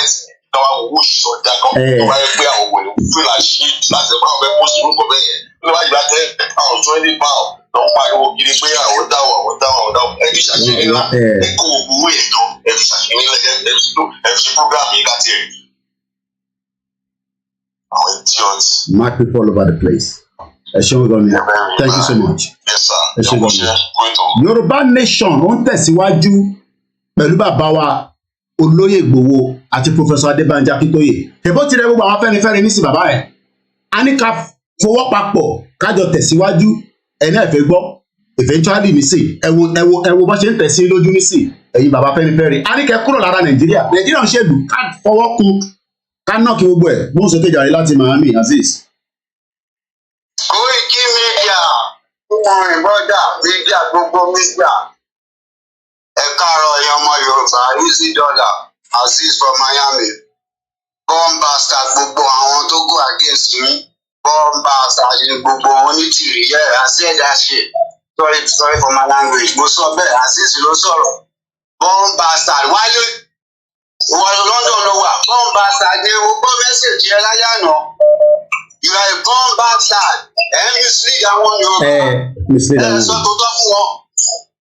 Mislead. Gbogbo oníyàn máa kó sẹ̀. Gbogbo oníyàn máa kó. Bàbẹ́ ẹ̀yin onítìrí yẹn. A sọ fún yín pé gẹ́gẹ́ kí gbogbo ọ̀fọ̀ papọ̀ bá ṣe ti ráìtì. Ẹ wá tó wá lọ sọ push it. Sorry for my language, I'm sorry. Owó wo lẹ pé kíkan? Ẹ dárúkọ owó náà ẹ jẹ́ pépà náà ká gbọ́ ẹ̀sọ̀. Owó wo ni? Bísí ló ń sọ̀rọ̀. Ẹ̀sọ̀ owó náà adáwó ìpàdà ìṣe oríire. Tani abẹ́gbà ẹ̀sọ̀ fún uniform wo ni? Níbo ni wọ́n gbọ́dọ̀ ní ṣe yẹn? Tí Nàìjíríà jẹ́ ṣí yẹn six. Kí Wálé àlè lọ Nàìjíríà náà? Kò dé tó bá ti wá dé Nàìjíríà. Ṣáà sítátìrì látẹ̀kọ̀ ní láìla. Àní bomb bastard wáyé àṣìṣe ló sọ̀rọ̀ láti Miami. Ó ní ṣe oríire. Àwọn èèyàn ń jìyà nílé. Ẹ mislead àwọn èèyàn. Ẹ ń sọ fáwọn ìpẹ́ ti gba country tí country ò tí dé. Irú nonsense wo nìyẹn? You understand? Ìlú wo lẹ́lẹ́gbà? Ṣóṣò ti àbí mo ṣe àbí níbo lẹ́lẹ́gbà? Àbí Àbágége. Ní ṣe oríire. Àṣìṣe ló sọ̀rọ̀ láti Miami one more time. Kí ló ń sọ náà? This is not a joke. Ìta wa ń gbé dání wá dàbí eré pa ni. Ṣé mo ṣáàtì lọ́sẹ̀ tó sọ? Ṣé báyìí ni wọ́n pẹ́ ẹni àbí ló wọ́n pẹ́ níbo tó ní tìrì tí bá wọn jókòó?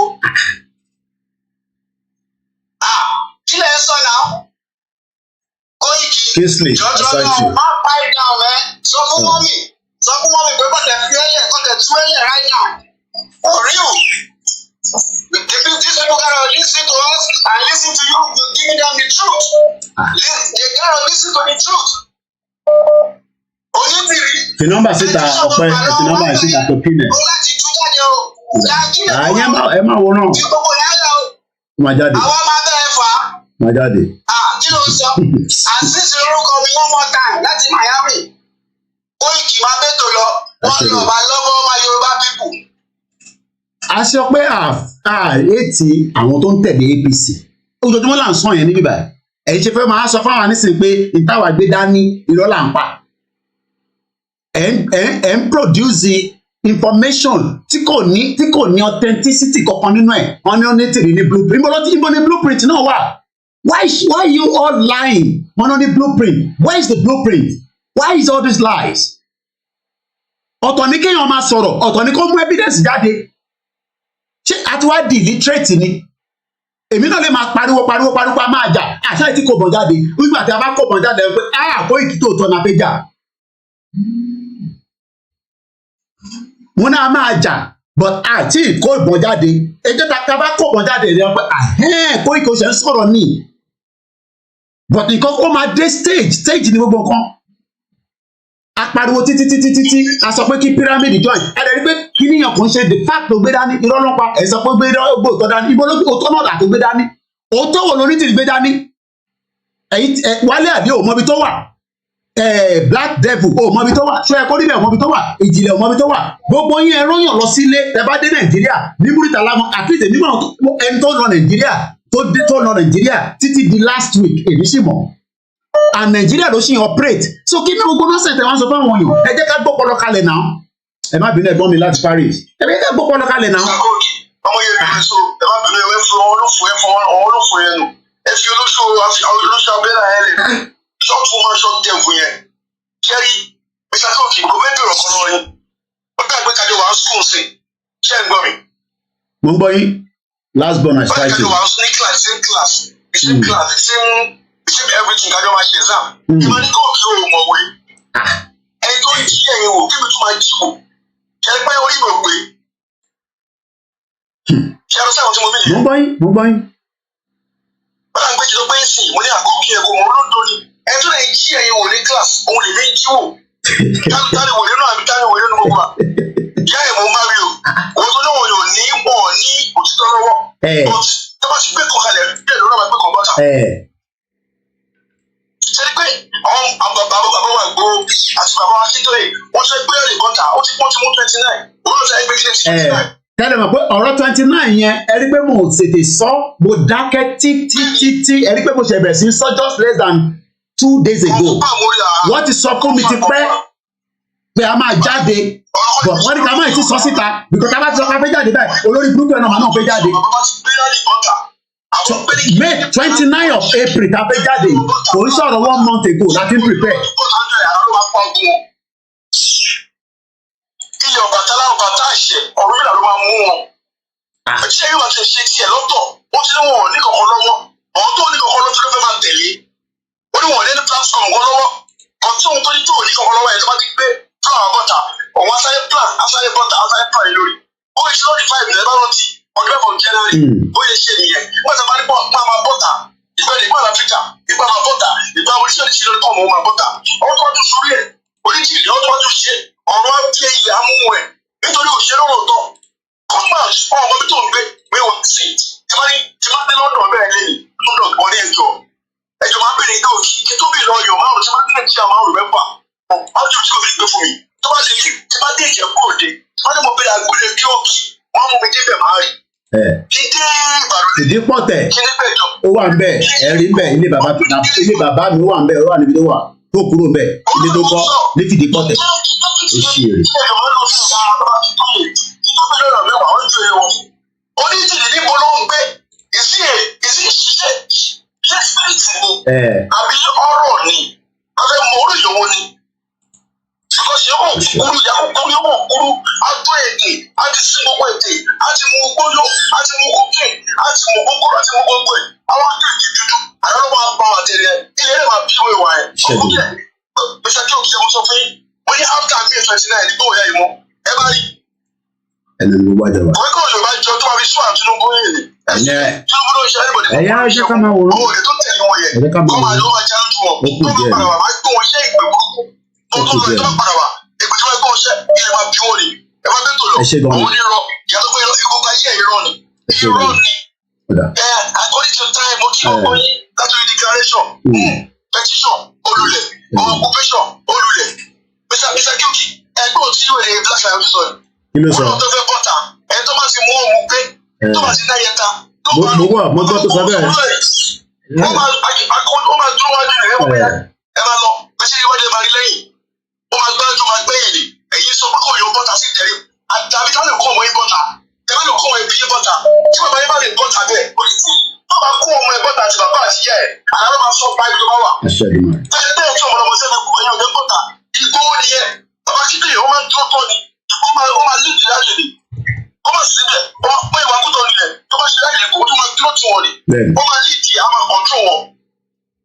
ògbó yìí ó tó lè pẹ̀lú ọkọ̀ máa gbé kọ̀ nígbà tó ń wọ ní ìṣẹ̀dájọ́ yẹn wọ́n pe àfọ àwọn èèyàn jẹ̀lí ìlú ó pè ó pa fóònù rẹ o oríṣiríṣi wọn gẹ̀ẹ́tì ṣé wọn yóò lọ́pọlọ ni ṣé wọn kò lọ́pọlọ ni ṣé ẹ̀ṣẹ̀ àti báyìí wọn jẹ́ tó bẹ́ẹ̀ ni iṣẹ́ ìyá ti mú wọn lẹ́jẹ̀ ìyá ó ti dorí wọn ó ti ṣọ̀gbọ́n sísítẹ̀mù wọn tí ì máa mọ̀ wọn tí ì láti ẹsẹ̀ wọn tí ì láti ọpọlọ wọn ọtí mi ní Nàìjíríà ìyá ti tọ́ ìyá rẹ̀ máa pa wọn kún ni ṣẹ̀wọ́n ti lọ dìbò èmi ló kọ̀ ìyá ló máa kọ̀ wọ́n ní sọ fún wọn ó ti sọ kí láti láti pé ìyá máa kọ̀ ìyá ìbí àti kọ̀ wọn báyìí ìyá bẹ́ẹ̀ ni wọ́n fẹ́ tọrọ fún wọn lẹ̀ àyè máa forí lẹ̀ pé wọ́n sọ ìyá gbẹ̀rẹ̀ máa fi lọ gbogbo ọ̀pọ̀ ìjọba ṣiṣẹ́ látòrí ọba Akíntóyè ní ọba Sunday ìgbà tó kéré lù lórí kí òkèlè ẹnìbọdì dára àná ìyẹn kí ẹnìbọdì ọ̀hún tó bẹ́ẹ̀ lóòótọ́ ìgbé máa pa lórí ní àṣìṣe ìdùmarè.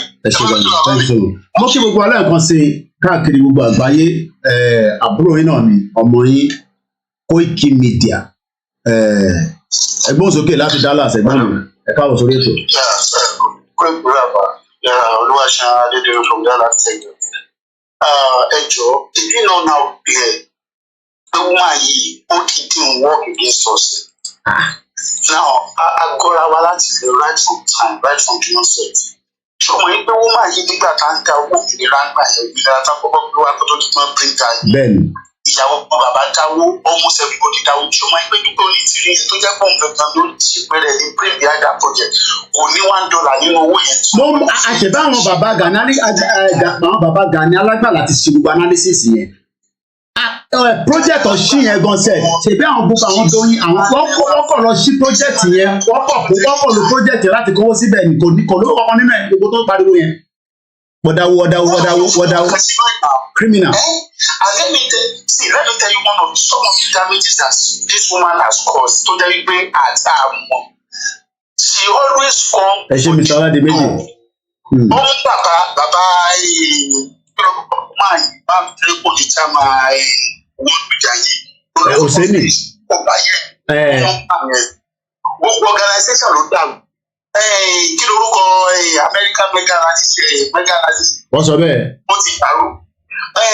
Kí ni project tán ní nílé ní wọ́n ní gbogbo ẹgbẹ́ àpapọ̀ nílé.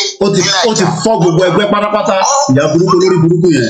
Gbogbo individuals tó wà nínú movement yìí olóòpáyé gbogbo wọn tẹ́lẹ̀ yọ kọ̀ọ̀kan. So báwo la ṣe fẹ́ ẹ má bínú ẹ̀gbọ́n mi so báwo la ṣe fẹ́ tẹ̀síwájú nígbà téèyàn ti divide movement ó ti fọ́ movement tí ó ní energy tó ń push lọ ẹ̀ wá náà ó ní template òṣìwò lónìí níbo ló gbé template náà sí. So why are people so daft tó jẹ́ kí ẹ̀rí wípé woman yìí ó ń ṣiṣẹ́ against wa ni okay wọ́n náà bẹ́ẹ̀ ṣe rally lọ́ọ̀dì 29 ẹ̀ tún ti sọ tí kò tún lọ pọ̀ tún ti ní ọ̀dì 29 kò tún fẹ́ jáde. Ẹ̀dẹ̀mọ̀ yìí pé woman yìí ó gbogbo nǹkan ká fẹ́ ṣe ó fẹ́ let me just tell you a plan ó fẹ́ frustrate wọn ti ọ̀dì 29 táwọn máa sọ ẹ̀yìn Tinubu ó jẹ́ máa di ìsàkẹ́yìn mọ́. Now kí ni gangan ló ń ṣiṣẹ́ fún Ọ̀ṣínbàjò ló ń ṣiṣẹ́ fún ayé ká máa wòran ó kù díẹ̀. wọ́n bí orí Ọ̀ṣínbàjò is trying to become Ọ̀ṣínbàjò náà ti promise máa máa lọ àṣìṣe torí ẹ̀yìn tó bẹ́ẹ̀ ṣe tẹnu mọ́ tẹ́rì tí gbogbo kí àwọn tó bá ti ṣẹ́ẹ̀tì ló fẹ́ẹ́ fi frustrate wa ni because we are the main obstacle sí gbogbo kí àwọn ó wá fẹ́ divide the movement ó fẹ́ frustrate wa so that at the end of the day whether the plan works out àti pé torí nọ́ọ̀tì náà plan tiwọn náà àwọn náà dẹ̀ fún plan nọ́ọ̀tì náà lọ́tọ̀ àti pé báyọ̀ health strength just disappear nobody will see ayé. Àwọn ti garanti àpé ayé ẹ̀ máa bàjẹ́ ni àwọn àti ìpariwo ṣe wáyé. She may pay for all her crime. I am telling you. Crime against humanity. Àwọn àwọn tó ní the rights. Káàdì wípé wọ́n máa yí she is working against us. She is working against us. Please use your brain. Ẹ jẹ́ mú nǹkan tó ṣẹlẹ̀ majority àwọn tó ń support ẹ̀ àwọn àgbàlagbà bí àwọn grandma kìí. Àwọn ọlọ́wọ́ àkọ́kọ́ tó wà frustrated ni wọ́n à ń sọ reality ní bíbá. Let me be sincere with you. They don't know how the world works. Ṣé movie là ń ṣe ni? It's so sad. Yorùbá nation ṣe movie now. We are talking about reality here. Reality là ń sọ̀rọ̀. Gbogbo àwọn tó ń sọ pé kí ni wọ́n rányàn lọ Nàìjíríà lẹ́nu láti airport èmi sì mọ̀yàn tó dé sí Nàìjíríà ní last week tó wà Nàìjíríà tó yẹ pé gbà tó dé Nàìjíríà ló sì bá nígbà tó dé airport Nàìjíríà ló bá kí la máa sọ iná tàbá ìsídà tó jẹ́ pé gbogbo ẹ̀ ti di gbàgbó táwọn pé kò sí Nàìjíríà mọ́ but bí Nàìjíríà bá sì ń function Nàìjíríà ló sì ń jẹ́ it does not matter Biafra ò tí ì lọ Nàìjíríà ló sì ń jẹ́ Yorùbá fẹ́ lọ Nàìjíríà ló sì ń jẹ́. ṣe rí gbogbo àwọn tó ń ṣiṣẹ́ pẹ̀lú ẹ̀yẹn àwọn yẹn di àpèjọ gbogbo àwọn wálé àlejò àwọn ìlórí tí wọn yẹn ò pé o ṣẹ̀dẹ̀ ní gbogbo àwọn women tó máa ń pa àwọn sísá go and check them these are frustrated. àná àwọn sísá tó ń sọ yẹn mo ti sọ fún yín UK nìkan wà UK kan wà Dublin àwọn gbọ́dọ̀ fún àwọn sísá kankan rí. àwọn tó kó ṣiṣẹ́ pẹ̀lú ẹ̀yẹ these are frustrated individuals very sad people. ara wa ń ta yín nísìn nígbà tí mo gbóhùn jáde nísìn ara ń ta yín tí mo gbọ́ fún ara ta yín gbà tí kò kì í gbóhùn sókè nísìn ẹrù pẹ̀lú mú ohun mi wálẹ̀ ni tó bẹ́ẹ̀ ara ń ta gbogbo yín ṣebí àwọn leaders wa tẹ́lẹ̀ náà ti ń sọ̀rọ̀ yín ó jẹ́ wájẹ́ tèmi lára wa ń ta yín nísìn lẹ́wọ̀n flare ara ń ta yín àbí aráńtà yín ẹ sọ fún Dupe Onitiro virus pé in tó gbà lọ́wọ́ Koiki ó jẹ́ tètè sọ jáde ó dẹ̀ sọ́n tó fi ṣe ibi tó gbé lọ kí lẹ fi ṣe ibo lẹ present ẹ̀ sí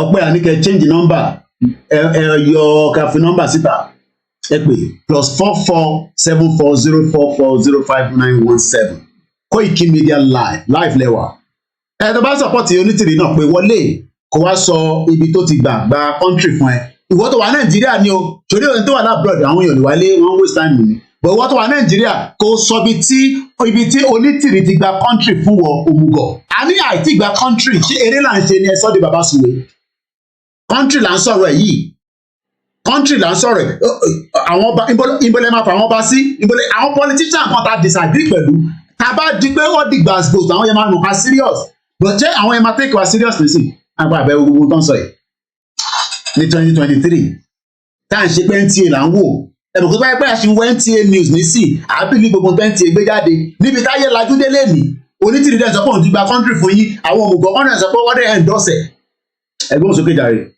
my brother. Mr. Rhodes, ẹ káàárọ̀ bàbá. Ẹjí ológun bí sunkún, ó ní àparò bí ń ṣe ẹ̀rín, ó lọ ra àwọn pípọ̀ yìí. Tí àwọn èèyàn bá mọ nǹkan tí wọ́n máa yìí ṣe damages tó kọ́sì mọ́ wá nínú ṣọ́ọ̀bù yìí, wọn ò ní máa sọ àwọn ọmọ bàbá tó ń sọ jákèjádò wọn ò ní máa sọ gbogbo ọ̀rọ̀ tó ń sọ yẹn. Because kí tó ń pa àwọn èèyàn lẹ́kún ní every day, òun làwọn pípọ̀ bí ń ṣeré. Náà, alábẹ́sẹ̀ rally ní ọ̀dì 29.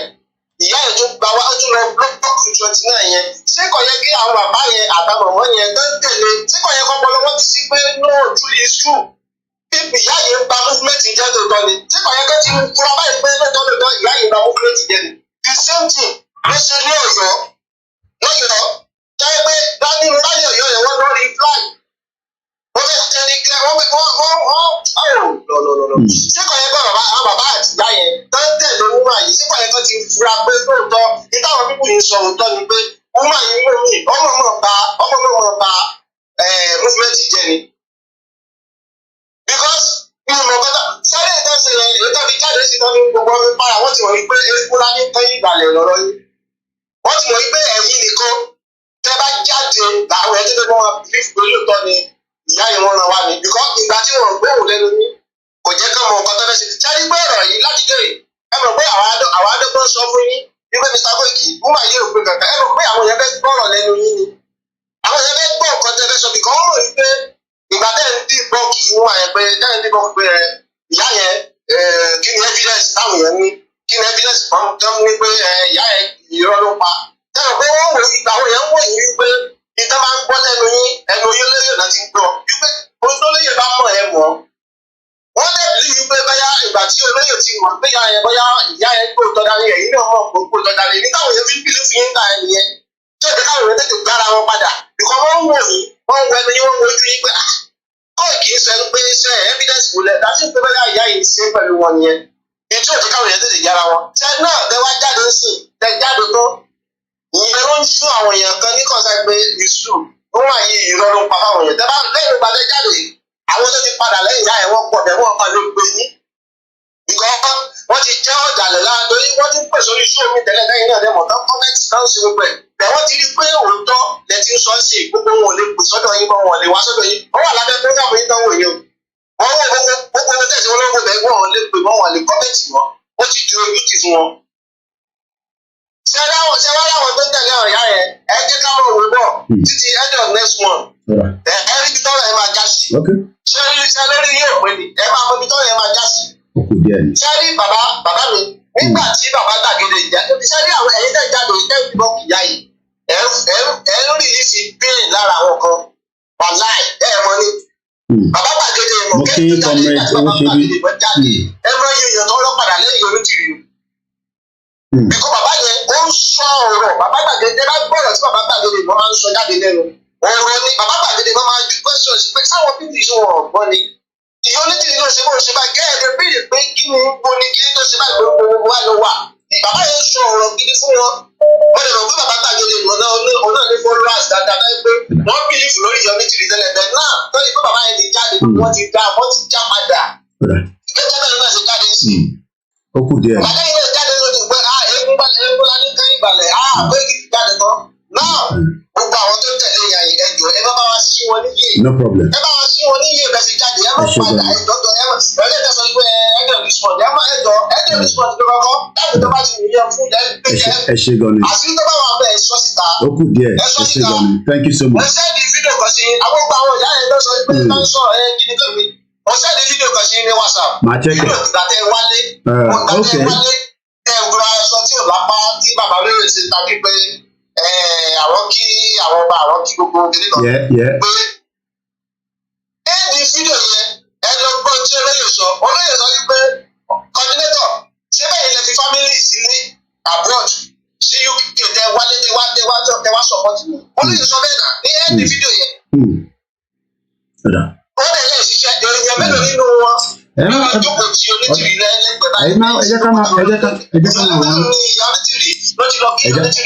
Ẹja fẹ́ lómi láyè àti ní 5 minutes. Ọmọ tí onítìrì ṣe yẹn ní blackboard ìwé yẹn wọ́n jọ wà níbi kan náà ní. Ẹ ṣe gan ni. Thank you. Ó bá ṣe ń kàdú àwọn èèyàn yẹn ìyá onítìrì ní blackboard ti mọ̀ lórí ìyẹn tẹ́lẹ̀ from beginning ní black ayọ̀ wòlé yẹn. From beginning kò fẹ́rẹ̀ fún Yorùbá nation ó tẹ̀lé pé onítìrì kan tó ń pé ọmọ ń tábù Yorùbá nation láti lẹ́yìn. Ẹ ṣe gan ni. Ẹja tó fẹ́ lómi. Ọ̀dà. Thank you so much. Ẹja tó fẹ́ lómi láyè. Láṣẹ ìdùnnú rẹ̀. Thank you so much. Ẹ ṣe gan ni. Mo kí gbogbo alẹ́ nǹkan sí mo kí àmì first bank. Ìyá Bísí Mákànjúọlá ẹ fọkàn yín balẹ̀. Yorùbá nation is not diverted at all. Wàláì. Ṣẹ̀rí tá a bá nọ́ọ̀kì this threat tó wà níta ẹ̀. Threat yẹn gan fẹ́ tún fẹ́ máa ju èyí tá à ń deal bọ̀ tẹ́lẹ̀ which is our politicians wa. And we have not. Tẹ̀rí pé ìgbà tí Ìgbòho dákẹ́ bàbá Akíntóyè ń jáde wọ́n sọ̀rọ̀ owó ọmọ kí ló wà lẹ́yìn tí Ìgbòho fi dákẹ́. They concern because wọ́n mọ̀ pé ṣẹ́rí move Ìgbòho òun ni move bàbá Akíntóyè and they are very very concerned. So gbogbo tí wọ́n máa rẹ̀ ṣe nísìnyí ni pé ó fi pé òun lè pull crowd. The crowd is still with Igboho. I'm not even talking about Awatawala abroad.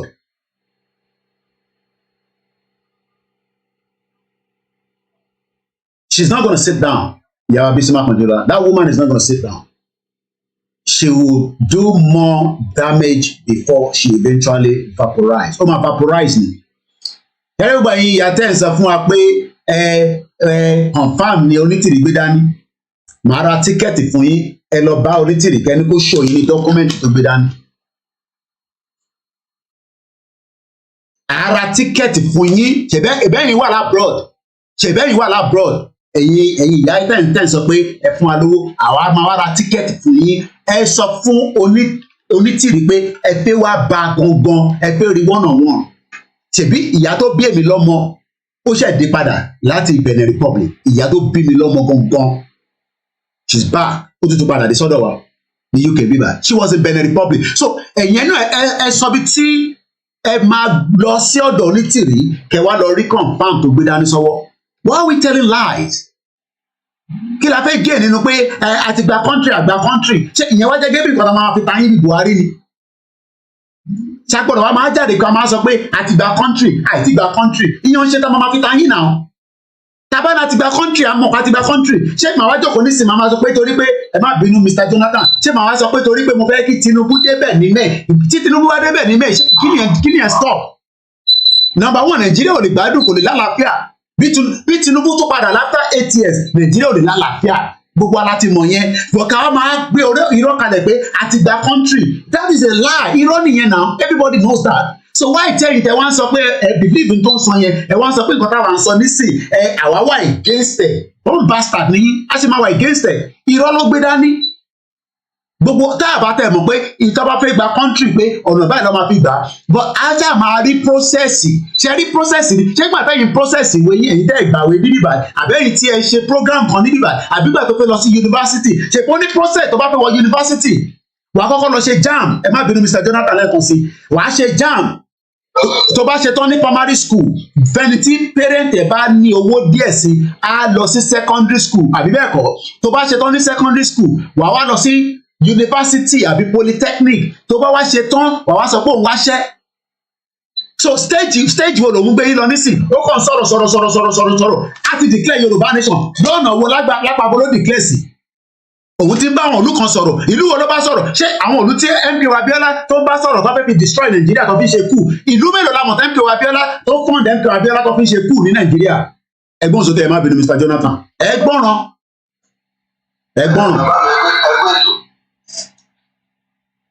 jẹ́rí ọ̀rọ̀ ìgbà oríṣiríṣi yẹn ìyá yẹn ló sọ ọ̀rọ̀ ẹ̀ ní nípa ìlójú àwọn ọ̀rẹ́ rẹ̀ mo jẹ́ kó yé wọn mo ní kí ni tako yóò bá ti sọ̀rọ̀ lórí ọ̀rọ̀ ìyá yẹn tó dẹ̀ bá ti fàáyà ẹ̀ dáadáa ìyá yẹn ní tọ́ gbára àtàtọ́ ṣe yẹn.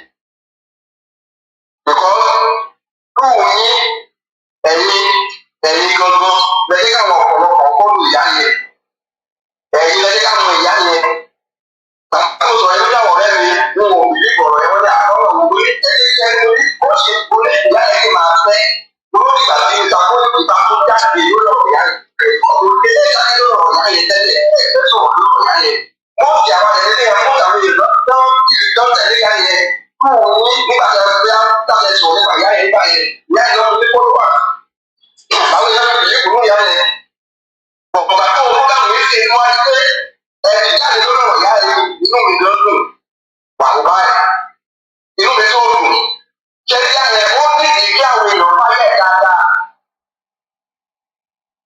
ṣé ìdí fáyẹ̀ yẹn náà àwọn olùkà ọmọ méjì yẹn ló bẹ̀ ní fáyẹ̀ ìyá yẹn dáadáa. Nọ́mbà ló wà lórí screen yẹn ìyá mi nọ́mbà tẹ máa pè ló wà lórí screen lókè mi nọ́mbà yẹn ló wà lókè mi ló wà lókè plus 44 yẹn nọ́mbà nìyẹn ẹgbọn sókè má bẹ̀rẹ̀ Mr. Jonathan mo gbọ́ yín sà sorry.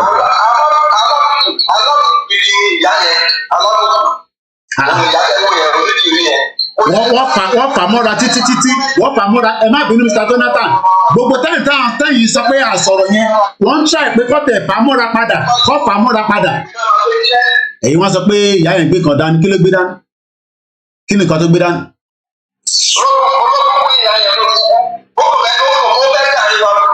ó tẹ̀ ti dàrú nìkan ikú fẹ́ dà ní arúgbó ó ti dàrú nì.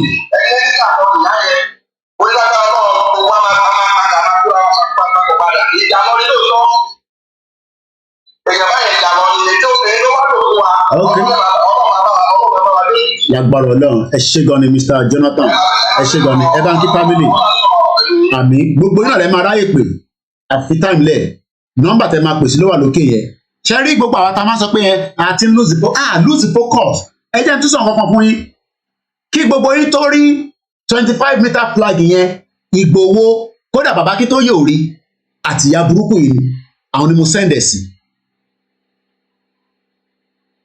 nígbà tá a ṣe tí mo ṣe 25 meter flag ẹ mọ̀ pé inú rally everybody ti rí Dupe Onitiro was aware of that flag àti Ìgbòho ẹ wá ń sọ pé àwọn tí mò ń sọ mo ṣe ní mo tí mò ń sọ àwọn kan wá ní àwọn dáwọ́ fún Koiki tẹ́ bá dáwọ́ fún wọn and then so bloody what ẹ̀yin náà ẹ̀kọ́ family yìí síta kó máa pariwo Yorùbá nation kẹwàá mọ tójú wa máa rí together ṣèbá àwọn ọmọ tí ń lọ nínú London tó ń lọ tó ń bọ̀ wọ́n dẹ̀ travel all over the world ojú kan làwọn wà nísìnyí látọdún mẹ́ta ẹ̀gbọ́n sókè ìyá mi alálùbáríkà. ẹ̀fọ́ ìfẹ́ náà ṣe lóbìnrin náà ṣe lè fi ní parọ́pọ̀ yìí bóyá lẹ́ẹ̀kọ̀ọ̀kan tẹ bá ń sọ̀rọ̀ ẹ̀ the first time bí ọ̀kan máa sẹ́ni kò tẹ̀sí mi the second time bí ètò ìwà interested ìlú nǹkan bí a ṣe street mi ò tiẹ̀ fọwọ́bọ̀ pẹ̀lú ẹ̀ gbogbo ìjọ yẹn mo kàn pé ta ni ilé yìí tí ní street mi ò bá dẹ̀ kí báyọ̀ ń gbé ìka ènìyàn ló máa ń ṣe ní ìka ẹni ẹ bá ti jẹ́ kàtí bá ti rí gbà máa mọ̀ pé ilé ìgbé ìka lè lè máa jẹ́. so òun kan máa ń ṣe irú èèyàn bẹ́ẹ̀ yẹn kò sí bó ṣe ń jù sọ́dún tó ń jù tó ń pa gbogbo ilé jẹ́ tó ń bọ̀nà jẹ́ ó máa padà jẹ́ ká bẹ̀ ni because mo rò bẹ́ẹ̀ kó yẹ kó ní sense àgbàlagbà ni èèyàn máa ní sense tó o bá mọ̀ kó o wà olóòjọ́ yìí Yorùbá nation ó dẹ̀ ló wà bẹ́ẹ̀ láti túbẹ̀ ṣe gbogbo nǹkan dẹ̀ rí báyìí wọ́n tẹ̀ yẹ pé wọ́n kọ́ ló dá wàhálà ilé iṣẹ́ ó yẹ kó tọ́ máa bí náà bá o ẹ mọ́ta nínú. ìyẹn lẹ sọ ni ẹ lọ gbọ́ bó ṣe ń sọ̀rọ̀ sí bàbá Tító ilẹ̀ níjọ́ mẹ́ta ẹ má bínú wọn mi ẹ lọ gbọ́ bó ṣe ń sọ̀rọ̀ sí bàbá Akíntóyè lẹ́nu ọjọ́ mẹ́ta ẹ fẹ́ lè máa béèrè pé kí ni woman tẹ̀ ń sọ lẹ́nu ìtàn náà kí ló ń sọ lẹ́nu. so ìgbẹ́yàn bẹ́ẹ̀ yẹn ó yẹ kéèyàn tá a bá rí nọ́mbà ẹ̀ èmi ò mọ nọ́mbà ẹ̀ because ẹ má lọ sórí ilé ìgbẹ́ èmi ò mọ bíbélì lókèjẹ lórí kiri because I'm not interested in that. So olúwa àwọn olúwa ẹ ṣe lè sọ fún mi pé no we are doing the wrong thing. ó mọ̀ pé òun ṣe the wrong thing. ó wọlé lójijì èèyàn lè lè gbé mọ̀ because èèyàn láti gbé màá rẹ̀ ni pé ó ti tètè bá mọ́ra jù. Ibi torí ìbí ìfẹ́ tá a ní sí Yorùbá nation náà ni ìfẹ́ tá a ní sí Yorùbá nation ni. ó ti tètè bá mọ́ra yẹn tó ti yẹ ìwọ̀n làgé wọn fi gbà pé àkàndó àná. ó wá fẹ́ máa command àdìwọ́ aníwọ̀ lè declare Yorùbá nation bàbá ẹ̀ gan gbọ́dọ̀ sọ bẹ́ẹ̀. mo kàn gbọ́ olórí wọn sọ pé a máa jáde olórí wọn sọ wọ́n ní kí ni obìnrin sọ kí ni àgbàlagbà yìí sọ kí ló ń pè lórí wọn ṣé olórí wọn lórí tù ṣé wọn lórúkọ ni ṣé wọn lórúkọ ni kí ló ń gbé báyìí kí ló ń gbé báyìí olórí wọn sọ pé a máa jáde olórí wọn sọ pé kiri olórí wọn àtijọ́ ẹ̀mọ́ kan pé eléyìí ọ̀dàlélélẹ́yìí máa jẹ́ olórí wọn ṣé kò lórúkọ olórúkọ why are you doing like that president ló dé ń sọ̀rọ̀ báyẹn àtijọ́ yẹn ni mo ti kọ́ dára mi pé no kí n ṣe program obìnrin eléyìí aláìdánilé máa jẹ́. dára ó kù díẹ̀ ni. aláìdáni àtìgbà yẹn ẹ máa ń sọ̀rọ̀ ẹ̀gbẹ́ báyìí mo máa ń gbọ́ bí etí ẹ̀ bí lẹ́yìn tá a bá tún sọ lẹ́nu tí wọ́n ń pẹ̀ ní ìtì ẹ̀ tó gbọ́dọ̀ ẹ̀ nígbà tí ìfẹ́kù láti fọwọ́ èèyàn bẹ́ẹ̀ yẹn. ó kù díẹ̀ ni àwọn frustrated diaspora kan sọ pé àwa làwọn tá à ń ṣe ìyá ẹ̀ gbé lọ́wọ́ gbé tọ́da àníṣe èmi tó sọ fún yín ẹni kó sọbi tó wà kẹ lọ bá kó present ẹ̀ fún yín tẹ́ ẹ̀ bá tẹ̀ pé fún wa wá. majority ẹ mọ̀ pé majority àwọn tó wà ní diaspora gan drug boss ni wọ́n drug boss ṣé mọ̀ pé àwọn kìnìún máa ń pè ní drug boss tó yẹ pé wọ́n lọ dé kọ́ńsúlà kan ṣé lè wọn bí ṣe lè yóò fìtì láti wá sí ìlú wa ṣé mọ̀ pé olúkálukú lọ ń dọ̀bù sí àwọn lọ ń dọ̀bù oríṣiríṣi so ó di ẹni dandan lọ kó support ẹ̀ náà ó di dandan kó support ẹ̀ so irú kankan náà ni wọ́n ó ṣàlébọ̀ náà ṣe dé abroad irú èèyàn bẹ́ẹ̀ yẹn kéèyàn tẹ̀lé bá èmi kan tẹ́lé mi èmi mọ̀ nípa tẹ́lẹ̀ gbogbo yẹn nígbà ní ìlú tí mo wà yìí ní ká ọ̀tàn yìí wọ́n ti fún mi ní 3 months ní gbàgbáyé tí wọ́n ń pe kínní yìí jẹ́ ibi 3 months ni máa fi send text lọ fún ìpè bọ́bọ̀ ọ̀gbẹ́sì máa fi text bá yé ẹ̀jẹ̀ tí máa mọ nọ́mbà yìí. ohun tí òye máa jẹ́ kó mọ̀ ewu kì í ṣe báyìí ó lọ nílò ẹ̀ wọ́n náà fẹ́ wọn fẹ́ mọ́ ṣé bá ní. bẹ́ẹ̀ni ọlọ́mà fún ní public display. kì í ṣe bá náà ó bá dẹ̀ wọ́n lóhùn ní gbẹ́dẹ́rọ̀ ó á tó lélẹ̀. ọ̀dà ọlọ́mà fún ọ. èmi bá wọn personal number ẹ̀ máa tẹ́lẹ̀ kọ́pì sí ẹ̀ máa fún ní text pẹ́pẹ́ àsùnkù mọ́. ọ̀dà. irọ́ bí ìṣòro nìyẹn. ẹ ṣe gan ni mọ ẹyà tó gbẹtẹ lómi mo kí gbogbo alẹ́ nǹkan sí ẹyà ọmọ Yorùbá fọkàn balẹ̀ mo sọ fún yín pé Ìgbòho no Yorùbá nation ṣe rí àwọn olóṣèlú kò ń ṣe pé torí pé ìfẹ́ tí mo ní sí Ìgbòho bó bá dẹ̀ pé torí ìfẹ́ tí mo ní sí náà ni wọ́n bẹ̀rù Ìgbòho bí ṣọ̀pọ̀nà bó ṣe wà yẹn calculator gidi ló wà lórí ẹ̀ o fẹ́ set Ìgbòho up o tún fẹ́ set èmi up àbí bẹ́ẹ̀ kọ́ bí àtọ́yẹ̀ ló ṣe gba tó gbà lọ́wọ́ ẹ̀dẹ̀mí náà tó ní kí Ìgbòho máa bọ̀ ní Badagry ẹ wá sọ ẹ máa rò pé Ìgbòho kò mọ tó ṣe we are still on the right track ẹ káwọn tó dé programma.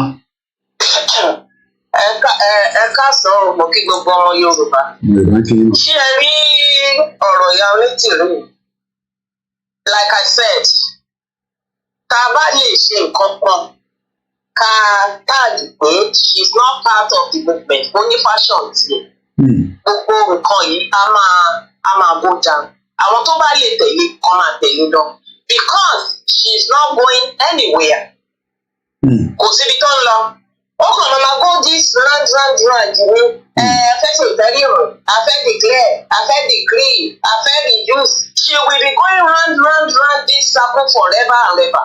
That's what she will be doing. And it's unfortunate. Àwọn èèyàn wa àwọn míì ọgbọ́n lẹ́rù tó yẹ ká ẹ bá lọ́dọ̀ wọn ṣùgbọ́n òmùgọ̀ lẹ máa bá.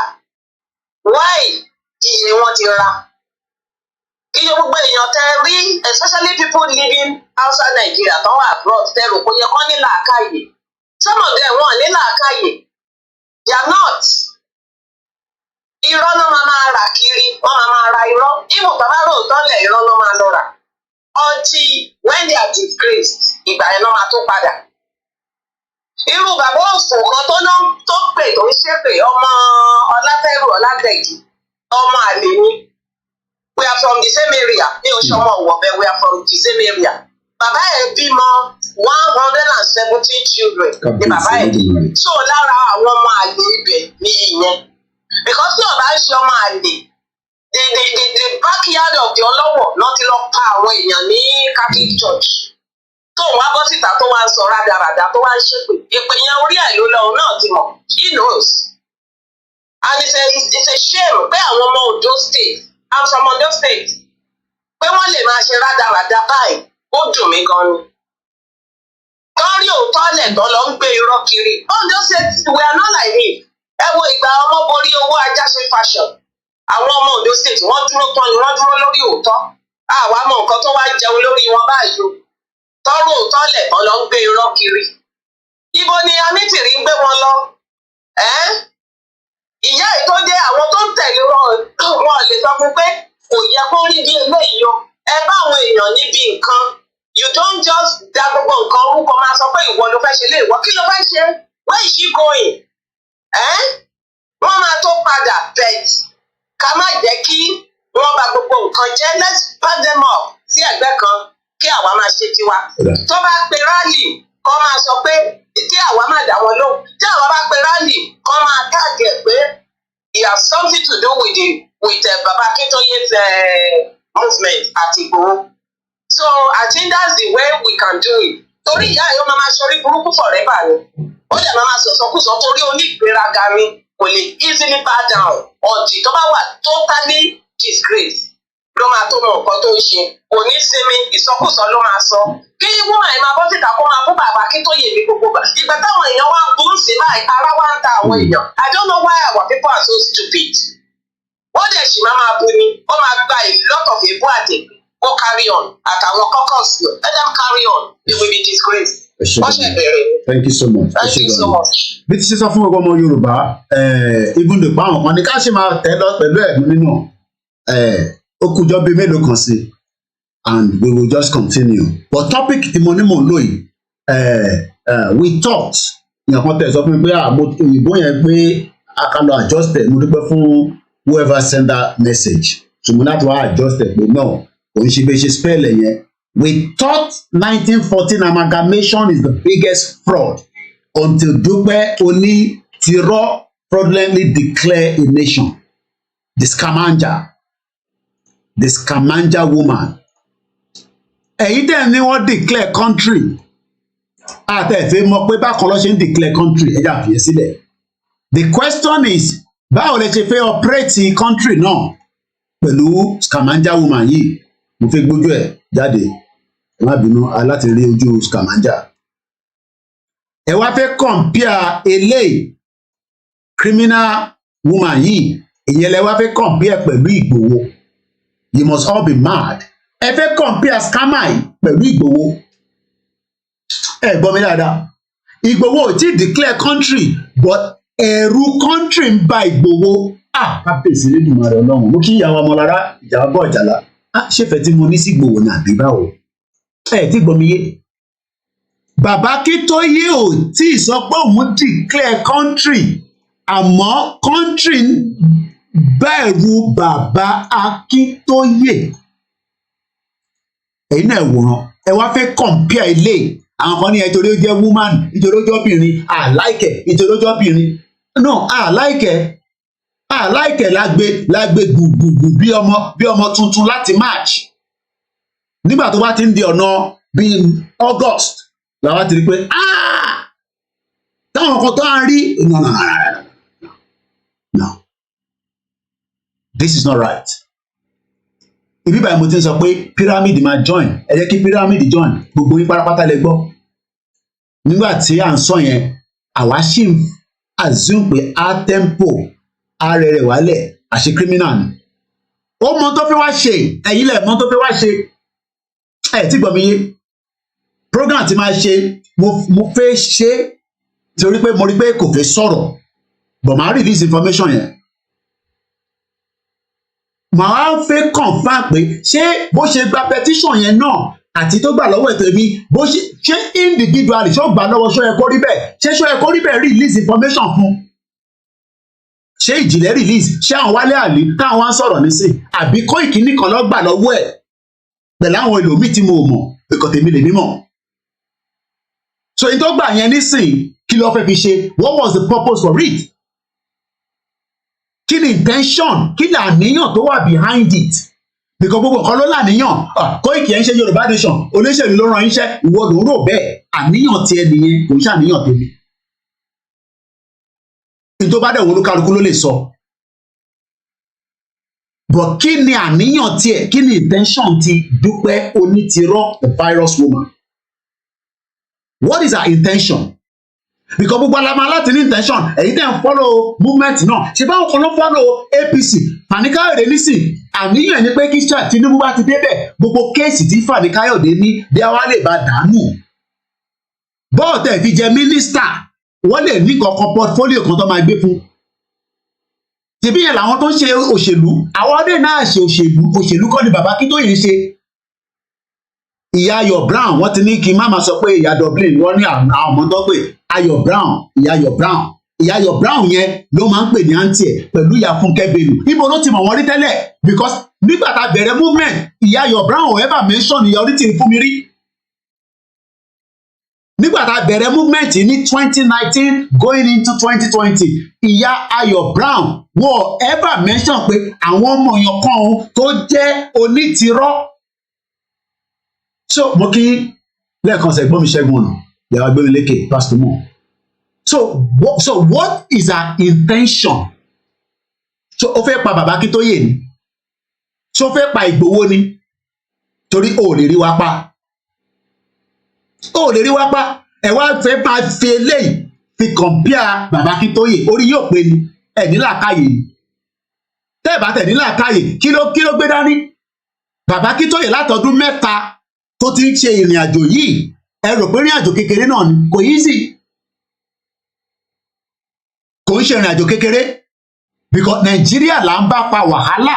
Ìyẹn ni mo kí ìyàwó Esther, ìyẹn ni Ìgbòho ṣe fi ayé ẹ̀ ó fi kí bàbá Akíntóyè lẹ́yìn pẹ̀lú àwọn ọmọ tá a dúró ti bàbá Akíntóyè. Ìwọ wá dé oròpó lè ná kí bàbá Akíntóyè lọ, ó wá sọ pé wọ́n lè declare. Tani bá tó bí wọ tó ń sọ pé a lè declare Yorùbá nation? Èwo ni wọ́n declare tó ń sọ pé declare Yorùbá nation? Ṣé Yorùbá nation ló declare yẹn? Ṣé Yorùbá nation ló declare ìwọ ìyá burúkú yìí? Ṣé Yorùbá nation? Ẹ̀wá náà ẹ̀ ń ṣòṣì bí ẹran aṣẹ́wó, mad people all over the place. Wọ́n declare Yorùbá nation ní operation ṣì ń lọ ní gbogbo ilẹ̀ Yorùbá. Ní Adélékè wà níbẹ̀ as a governor, Ṣèyí Mákindé wà níbẹ̀ as a governor, Dàpọ̀ Abíọ́dún wà as a governor. Níbo ló máa káwọn yẹn sí? Tí ìjà bá bẹ̀rẹ̀ lẹ́ni nísìn, àwọn yẹn náà máa sá lọ ni. That means pé ìlú ti dàrú nìyẹn, àwọn aṣẹ̀ wa tuntun. Ṣèbí yẹn là ń sọ tẹ́lẹ̀. Tàbá ní pé kọ́ gbọ́ sí wa lẹ́nu, à ń bẹ̀ wọ́n pé kọ́ gbọ́ sí wa lẹ́nu ni. Ká má bàa bára wa jà torí pé ọmọlúàbí tó ṣì wà láàrin wa. Bọ̀ tó bá sọ ọmọlúàbí mọ́, ìgbà oníjà ò ní wá láàrin àwa àtàwọn olóṣèlú. Àwọn olóṣèlú ò dẹ̀ ní ever endorse Yorùbá nation, even as Tinubu fẹ́ wọlé nísìn, wọ́n ní ever. Àwọn lè máa fẹ́ máa dúró pé kí Tinubu bá wá ṣe tán ní 8 years o tó padà sí north bóyá ṣé ìyẹn làwọn máa dúró dè títí. Ẹ̀yin tẹ̀lé máa ń sọ pé bàbá Akíntóyè ó ti pẹ́ ọdún 3 ni bàbá ẹ̀ fi gbé gbogbo tí ìyá Adébíyì tán lọ sọ́dọ̀ Ìjìnlẹ̀ tán náà fún àwọn ṣe direct debit sọ́dọ̀ Kóìkì and then so bloody what ẹ bá ṣe direct debit sọ́dọ̀ mi kọ́ èyí tèmi ń ṣe nǹkan ẹ ṣe gbọ́mọ tí ń jáde kó wàá máa ṣe tèmi náà ṣe. Ẹ pọ́n alẹ́ lẹ́sẹ̀ fún wa lówó torí pé n ta gbé dání nì. ẹ̀yin ò lè ṣe làwa ṣe ń ṣe ẹ̀yin ò lè ṣe làwa ṣe ń ṣe. ẹ wá nítorí pé ìyá burúkú ó ń sọ jágbajàgba lẹ́nu ẹ wá ń tanu sáwa náà ẹ ń tanu sí bàbá Akíntóyè ẹ ń tanu sí Ìgbòho tá lẹ́yìn. And without Ìgbòho we going nowhere because I need Ìgbòho as akíkanjú gbogbo ìgbà tí ìyá fáírọ́ọ̀sì àwọn akíkanjú wo ló jáde ṣe fi pé Ìbà Gani Adams ń tẹ̀lé wúwà yìí ṣe fi pé àwọn Àgbẹ̀kọ̀yà ń tẹ̀lé ìyá burúkú yìí inú media space yìí nìkan náà ló ti ń pariwo inú media space kékeré yìí náà ló ti ń pariwo gbogbo ariwo òde sálẹ̀ ariwo Ìgbòho tó rinlẹ̀ títí dé north ni mo sọ fún yín títí dé south east àwọn tó bọ́lọ̀ àwọn àsárídòkúbọ̀ wọ́n ń júbà fún Ìgbòho ni kò ń ṣe pé mo fi ń dẹnu tó bọ́lọ̀ tẹ́yìn sọ yẹn ó ń júbà Ìgbòho dọ̀la ni eléyìí ò ní value kankan but because she has come into the system ó ti di dandan pé káwa náà ṣe kí ni káwa náà ṣe kí ni ká sọ nípa ẹ̀ ẹni tó bá fẹ́ pè láì ṣe wà open mo tún wọ alẹ́ nǹkan sí ṣe. À ń sọ fẹ́yìntẹ́ wà nílé ẹ̀yin ó ti pẹ́ jù ókè ó ti pẹ́ jù agree but ìṣe ẹ̀yin mọ value tí Nàìjíríà tó project sí àwọn African countries ni mọ East African countries kankan gbà lọ́wọ́ Nàìjíríà ni. We are not fighting a small fight. Àwọn ọ̀rẹ́ tí ní àti the stage débi pé a ti form military tiwa náà ká lè máa fi kojú federal government. Ṣèbí gbogbo ara rí weapon ti federal government kó wọlé láwọn ọkọ̀ bambambambam àwọn truck dambambambam. Mélòó láwọn ará àtàfẹ́ fi bá gọ́ọ̀mẹ̀ntì jà? Mélòó lára àtàfẹ́ fi bá gọ́ọ̀mẹ̀ntì jà? Àbí gbogbo ọ̀rí ni ṣèbí wà láńrí tán múfẹ̀ wá sẹ́kù àti tán múfù jáde.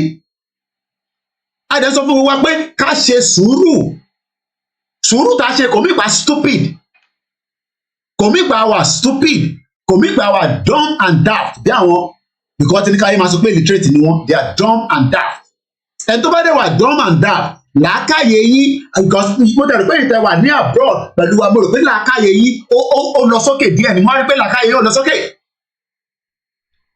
ṣebí UK lẹ́mi àti ìjọ wà ṣé presentation tí ìyá oní fáírọ́ọ̀sì yẹn ẹ ṣe jàre ìyàwó Mary Akínmádé àti lọ́wọ́ yín thank you so much àti bàbá mi àrò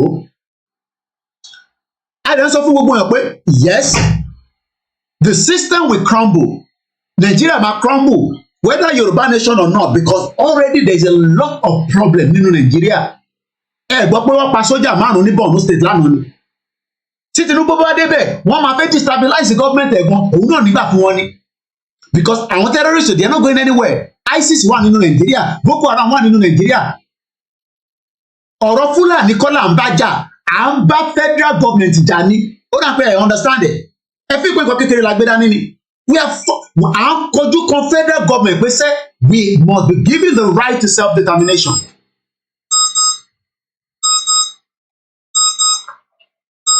And the right to self-determination must be respected.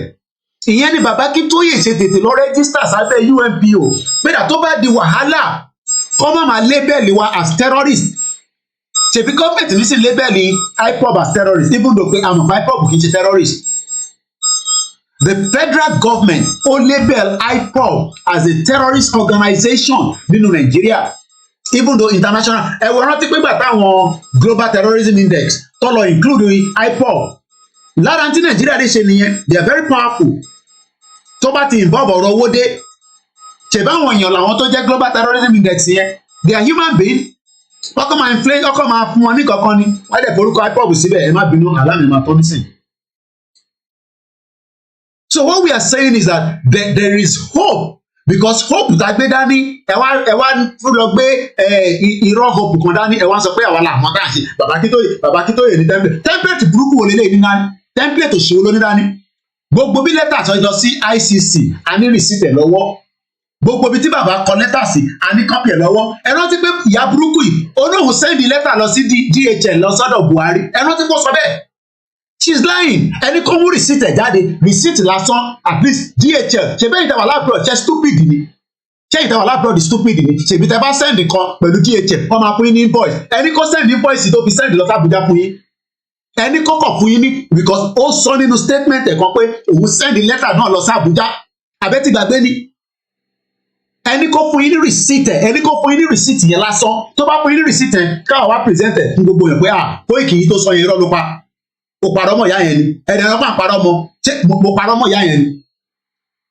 ṣé mo parọ́ mọ́ ni òun kò lè jáde kó sọ pé Koiki parọ́ mọ́ òun ẹni kí Onítìrí jáde kó sọ pé mo parọ́ fún òun òun parọ́ mọ́ òun ẹni kí Koiki ẹni kí Dúpẹ́ Onítìrí kó jáde kó sọ pé irọ́ ni Koiki pamọ́ òun pé kò gba Yorùbá nation ẹni kó jáde lọ́dọ̀ ṣó yẹ kó rí bẹ́ẹ̀ lọ́dọ̀ Ìjìnlẹ̀ àti gbogbo àwọn tó ń bá ṣe program ẹ̀ pé kó sọ pé irọ́ ni mo pamọ́ òun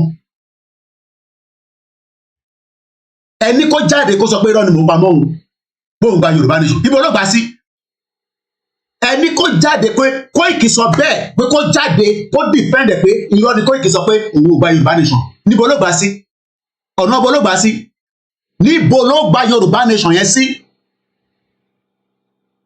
níbo ló gba Yorùbá nation yẹn sí ó kúkì story yẹn bit by bit wọ́n dẹ̀ ti pè ẹ̀tọ́ dẹ̀ fẹ́ wá present kan fún yín ó ti mọ̀ pé tóun bá ti wọlé sí wa lára that is the end of it.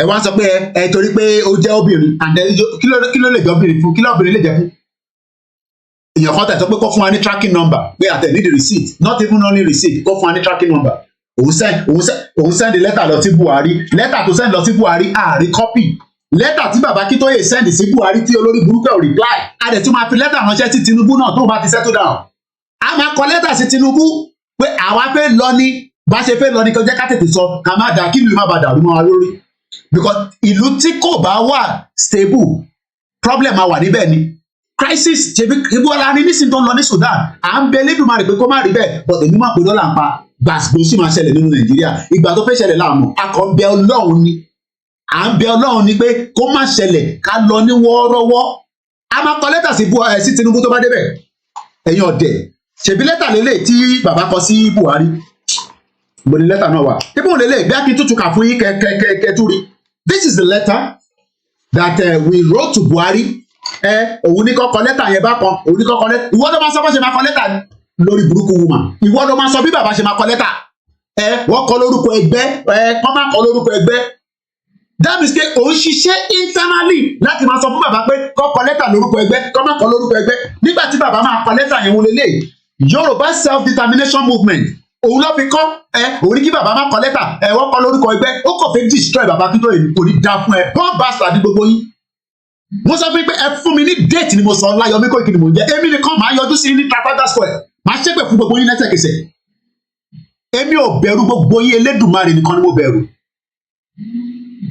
ẹ rò pé tí mo gbé dá èmi ẹ lọ bẹ̀rẹ̀ lọ́wọ́ Ìgbòho tí mo gbé lọ Nàìjíríà Ìgbòho ló bẹ̀ mí ìtàn àfàyà ti fàdélẹ̀ tipẹ́tipẹ́ 14 years mo ti ṣe ní 24 years mo ti ṣe ní UK I didn't have intention láti padà wá sí UK mọ́ ilé tí mo lọ yẹn mo láníyàn láti padà wá mọ́ sí UK ní tí mo fẹ́ máa bá Nigerian government fà Ìgbòho ló ní pé ká má ti ṣe bẹ́ẹ̀ kò ní dá fún gbogbo yín ta ló ní tìrì ta lẹ̀ yín tẹ̀ ń sọ fún mi pé ẹ fún wa lówó kò ní dá fún owó òṣìwò lẹ fún wa ẹ mọ risk tèmi take lójoojúmọ́ ni èmi ṣe flag mo present ẹ fún ìyá burúkú yìí she was òun àti Ìgbòho ni mo send flag yẹn sí flag tí gbogbo yín rí yẹn ṣèbẹ́yìn ò rí flag yẹn ṣèbí inú rally tí gbogbo yín ti rí ẹ wá sọ fún mi pé mo mọ tí mò ń sọ ẹni kó jáde kó sọ pé Ọláyọmí Koiki irọ́ ló ń pa kó dárúkọ mi ni o pé Ọláyọmí Koiki irọ́ ló ń pa kí Ògúnlákayé má wá kó má lọ kọlù tó bá yẹ pé irọ́ ní èmi àti ẹjọ́ ń pa ẹni tó bá ń parọ́ láàrin èmi àti ẹ̀ kó Ògúnlákayé kó wọlé pa wá ẹni tó bá ń parọ́ nínú èmi àti Onítìrí kó Ògúnlákayé kó pa wá tó bá jẹ́ pé òun ló ń parọ́ ni kó Ògúnlákayé kó wọlé kó pa ẹ rò pé à ń ṣeré ní nǹkan tàbí dání kò ní dá fún gbogbo ẹ ṣí èrè mo ọ̀nà jẹ́ kí ló kàn mí pẹ̀lú Jésù àti Mohammed Ògúnlákayé kó wọlé pa mí tó bá jẹ́ pé rọ́ ni mo pa tó bá jẹ́ pé rọ́ ni Onítìrí pa kó Ògúnlákayé kó wọlé kó pa ó ṣí èrè ẹ rò pé mo ń ṣeré ni mo ní gbogbo ẹni tó bá ń sọ̀pọ̀tẹ̀ ẹ jẹ́ ká pàdé bó jẹ́ ní wíkẹ̀ndì ní Trafalgar Square máa ṣépè fún gbogbo yín lójú ayé yín àti Onítìrí àti gbogbo yín ẹ̀ ṣe èrè bastard ẹni kí Wálé Àdìó pàdé mi ní Trafalgar Square ẹni kí Ṣọ́yẹ Kóríbẹ̀ ká pàdé ní Trafalgar Square ká tẹ̀dá gbogbo ẹ̀rú láti London ní bíbá ká dá gbogbo ẹ̀rú kí UK gan kó gbogbo akọ́mọkọ́ lọ sí police station Tí UK kó gbogbo lọ sí police station kó máa bẹ̀rẹ̀ pé kí ló dé kí máa sọ pé lórí burúkú eléyìí àná àgbẹ̀gbẹ̀ country wọ̀ ìdígbà country kí UK kó bá kó gbogbo lọ sí police station ká máa jọ ṣẹjọ́ níbí bá ẹ̀ ṣí èrè. Ògúnlákàyé kó wọlé kó pa ẹ́. Ẹ lọ bẹ̀rẹ̀ lọ́wọ́ Ìgbòho èmi ò fẹ́ padà wá sí UK mọ́ ní tí mo fẹ́ lọ pa ní Nàìjíríà. Eré lẹ́rù pé mi gbé dání ni èmi ò gbé dání o. Tẹ́yìn bá gbé dání ilẹ̀ gbé dání èmi ò gbé dání. Ìta gbé dání ó serious gidi gan. Bàbá Akíntóyè kọ lẹ́tà ní August yẹn lọ lórí burúkú ló ní kí n sẹ́ndì kankan sóhun. Around August ni mo sẹ́ndì kíní tí mo sẹ́ndì sí yẹn kò ní dá fún ẹ. Ẹ rò pé mo ń ṣeré lórí social media ni. Ẹ mọ àṣàṣì tó ń sin ránṣẹ́ sí wa lójoojúmọ́ ni. Àwa náà àdúró ní ọmọ Ìjẹ̀bú lèmi náà mo dúró ní wàláì confam mo dúró. Tí bá dúró kan ṣe ìyàwó mi ó ń ṣàìsùn ni mo sọ fún yín sẹ́ wọ́n ń ṣàìsùn lójoojúmọ́. Ẹ̀yin wá ń sọ pé dáwó fún wa owó ṣìwò lẹ dá owó tẹ dá fún wa ó tó àlàáfíà tó wà lára tèmi ni owó tẹ dá fún wa ó tó rísìkì tèmi gbé káàdì kiri ni. Ó lè dá fún gbogbo yín ẹ ń ṣí èrè ni mo sọ fún yín gbogbo yín pátápátá látòkè délẹ̀ ẹ ń ṣí èrè Ògúnlákàyé máa wọlé payín ni Ògúnlákàyé máa wọlé payín. Ẹ mọ tèmi face látọdún mẹ́ta tá a gbé kiri dání ni. Ẹ wá ń sọ pé ìdáwó owó lórí burúkú òṣìwò lè dá fún mi. Mo sọ pé illegal immigrant lẹ́pẹ̀ mi tí bá tẹ̀ jẹ́ illegal immigrant kan sẹ̀ wọ́n bí UK dá ìta tí mo fẹ́ bá UK gan fà nísì lórí ọ̀rọ̀ tí mo ti mọ̀ nísì ó dùn mí pé mo mọ̀ nígbà tá a ti ṣe tí mo ti ṣèwé mi pẹ̀lú UK. Orí yẹn ni mi máa stand sí pé 1914 amalgamation ìyẹn mo ṣe fẹ́ padà lọ Nàìjíríà ó dùn mí tí mo ti mọ̀ ní tí mo fẹ́ bá UK fà. Ìgbòho ní kẹ́ lọ dúpẹ́ lọ́wọ́ ẹ̀. Mo sọ fún pé mo padà lọ sí UK mọ́ ó ní mo gbọ́dọ̀ ṣe yẹn ó ní mo sì lọ́mọ níbẹ̀ mo ní wá bá mi níbi kí n fẹ́ bá wà ó ní kí n má sì ṣe yẹn mo ní mo fẹ́ jókòó pátápátá ni bàbá ó ní coordinator má ti gbẹ̀yẹn má yẹ ká ti ṣe yẹn ẹ ká máa tẹ̀ díẹ̀díẹ̀. Kí ló wà ní UK 24 years ni mo ti wà níbí báyìí kí ló wà ní UK tí ìbá lè ṣe ní UK má lè ṣe ní Nàìjíríà àbí bẹ́ẹ̀ kọ́ kí láwọn tó ń bó lòun ṣe tí wọ́n fi fà wọ́n mọ́ra tèbí wọ́n blow pipeline ni pipeline kọ́ láwọn tó ń bó lòun blow ni gọ́ọ̀mẹ̀ntì fi fà wọ́n mọ́ra pé ẹ̀yẹ́ blow pipeline èlò ní ká fún yín àwọn tó ń bó lò ní ṣe ọmọ orúgbọ́n tó wà lọ́wọ́ tó ń bó lò ní táwọn náà bá bẹ̀rẹ̀ sí blow gbogbo pipeline wọ́n á mọ̀ pa serious á blow gbogbo pipeline dànù tèbí pipeline ṣiṣẹ́ ni gọ́ọ̀mẹ̀ntì fi rówó tèbí pipeline ṣiṣẹ́ ni gọ́ọ̀mẹ̀ntì fi rówó ẹ rò pé pipeline kọjá wá sẹ́kọ̀ọ́ náà ni nígbà tá bá tiná bọ wèrè tá blow gbogbo ẹ̀ dànù ìgbà náà máa mọ̀ pé olórí burúkú àwọn ilé ìtìyà wèrè gan gọ́ọ̀mẹ̀ntì ló máa tètè pè wá pé ìtàn ọmọ ìfẹ́ fà Ìgbòho ló ní pé no KOIKI ti ṣe yẹn 24 years ni mo ti gbé ní UK kò sí kankan tó fẹ́ jọ mí lójú ní UK tí bá wà ní Nàìjíríà náà wá sẹ́ndì kan sí mi àdèmà káàkiri ẹ̀rọ pé èmi kan dúró ó dúró pẹ̀lú ẹnu lọ́wọ́ Elédùmarè tó dá mi sáyé tó bá jẹ́ pé rọ́ ni mò ń pa lójoojúmọ́ fún Yorùbá nation kó Ògúnlákàyé kó pa mí bọ̀ tó bá jẹ́ pé rọ́ ni onítìrí pa Ògúnlákàyé máa wọlé pa ẹni mo sọ fún ẹ Ògúnlákàyé máa wọlé pa ẹni ẹmọ tí mo ti lose ni ẹmọ tí mo ti sacrifice ni ẹ̀yin wá sọ pé onítìrí kan kò ní dá fún gbogbo yín pátápátá ẹ̀ ṣe èrè àti ìyá gbèsàdé bí ìyá bẹ́ẹ̀ ṣe èrè ní gbogbo yín ẹ wá fi voice rẹ káàdì ìjìnlẹ̀ ẹmọ eré tí mo sá fún ìjìnlẹ̀ nígbà tó mú ìjìnlẹ̀ ẹ ní sórí rẹ ni mo sọ fún yín almost 80,000 naira ni mo send sí ilé kọ́fì ṣe tutù fún ìjìnlẹ̀ ẹ ní kú rẹ gbogbo yín Ògúnlákàyé máa wọlé pa yín ni kéèsì ìjìnlẹ̀ yẹn ó kò bá lọ jù bẹ́ẹ̀ lọ kéèsì ìjìnlẹ̀ tẹ̀rí yẹn tèbí mo sọ fún ìyàwó ìjìnlẹ̀ 80,000 naira ni mo send sílé kọ́fì sáré ṣe tutù fún ìjìnlẹ̀ ẹ ní sórí rẹ ni mo sọ fún yín ẹ̀yin wá lámbá ìjìnlẹ̀ sọ̀rọ̀ lókèlè Ògúnlákàyé máa wọlé pa gbogbo yín ni 80,000 naira ni mo fi ránṣẹ́ nígbà tó sọ fún mi pé ọmọ ìjìnlẹ̀ lọ́sàdé bá dífá lọ́ sọ fún mi pé kéèsì yẹn máa le gan pé wọ́n ní tètè fi sílẹ̀ 80,000 naira owó tèmi ni mo send sílé lọ́ fi ṣe ètùtù fún ìjìnlẹ̀ ẹ bèrè lọ́wọ́ ìyàwó ìjìnlẹ̀ kí ìjìnlẹ̀ sọ pé lọ́nu mo pamọ́ òun ẹ ń ṣe eré ní eré lẹ́rù pé mo gbé dání ni kò ní dá fún gbogbo yín pátápátá Ògúnlákàyé máa wọlé pa yín ni 80,000 naira òun ni mo sọ láìpẹ́ kí ìjìnlẹ̀ sọ pé lọ́nu mo pamọ́ òun ṣèbẹ́ mi sáré pé kí ìjìnlẹ̀ kó lálàáfíà ni ìyàwó mi ti ń bẹ̀ mí ẹ ṣe sùúrù gan èmi ṣe sáré fún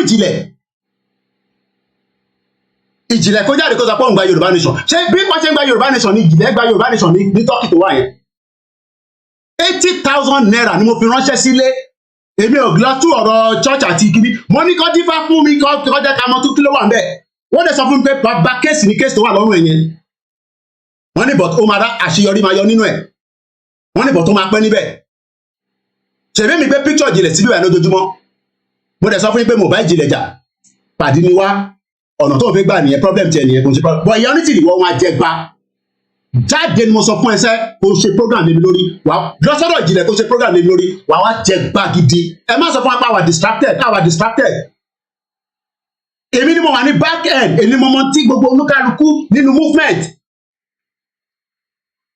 ṣé gbọ́sẹ̀ mú ìjìnlẹ̀ yẹn ṣé inú tèmi máa dùn ni ìyá jẹ́nẹ́ Fáṣakí lọ wọ́n fẹ́ destroy ìyá yẹn kò ní dá fún gbogbo yín ẹ ṣí èrè Kóìkì ló ń sọ̀rọ̀ mo sọ fún yín pé èmi ni máa pa gbogbo yín èmi ni máa pa yín kẹ́ tó pa èmi ni máa pa yín sódà èmi máa jẹ sàárà yín èmi ni máa jẹ sàárà gbogbo yín pátá látòkè délẹ̀ gbogbo ẹni tó bá dẹ̀ ro kú sí Ìgbòho àwa la máa jẹ sàárà yín ẹ mọ iye ọba tó ti bá lọ ni ẹ máa kú lẹ́yẹ kọ̀ọ̀kan ni gbogbo yín pátápátá ẹ gbé gbogbo ẹ̀ kalẹ̀ àwọn alálẹ̀ ń bínú pé Yorùbá wà níbi tí kò jẹ́ kó wà ẹ̀yin sọ fún apá àmọ́ tá à ń sọ ṣe báwọn babaláwo wà nínú pálásì tó ń dífá fún wọn ṣé irọ́ là ń pamọ́ wọn ni ẹ ṣí èrè tálẹ̀ rẹ̀ bẹ́ẹ̀ ń bá fa wàhálà mo sọ fún yín pé mi ni máa pa yín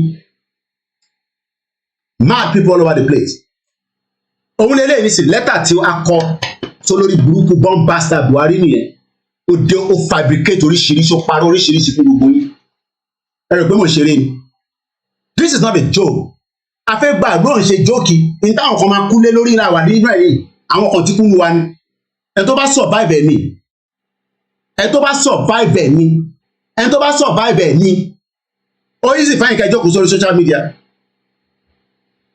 mad people all over the place èmi gbé ya tèmi jáde mo tún ní kó lọ sí Benin Republic ẹ̀yin wá sọ fún mi pé Dupe Onitiro ta ni Dupe Onitiro Dupe Onitiro kọ́ Dupe Onitiro ní mad people all over the place ẹ jẹ́ gbá mo sọ fún yín a ṣì ń gba call ẹ̀ lọ́wọ́ fẹ́ pè wọlé oúnjẹ lọ gbèsè ìrìnàjò ọ̀sẹ̀ báyìí ti jẹ wo kí gbogbo lé ẹ fọkàn balẹ̀ a máa débi tá à ń lọ kò sẹ́ni tó lè dá wa dúró ni mo sọ sẹ́ a máa débi tá à ń lọ ó pẹ́ bóyá Yorùbá nation àsíá yẹn máa lọ sókè àsíá Yorùbá lókè ó máa lọ òkè fẹ́lẹ́lẹ́lẹ́lẹ́ ó máa fẹ́ ẹmọ risk táwa tèkè lójoojúmọ́ born bastard ẹ rò pé mi wá ṣeré lórí Yorùbá nation èmi tẹ́mi sọ látọdún mẹ́ta pa máa jà ní ẹ wá ń sọ pé à ń ṣeré eré lẹ́gbẹ́ dání ẹ máa tọ́ra yín ẹgbọ́n sókè ẹ tó ń pè wá ẹ máa tọ́ra yín. Hello, Mr. Akọ́ǹkì Adéyínká ló sọ̀rọ̀. ẹ káàbọ̀ sà. Kújọ́ mẹ́ta Adéyínká ó mẹ́sàn pọ́nmilé létí ń gbà yẹn ṣe rántí. voice ẹ̀ mo fẹ́ bí. Mo mẹ́sàn pọ́nmilé létí.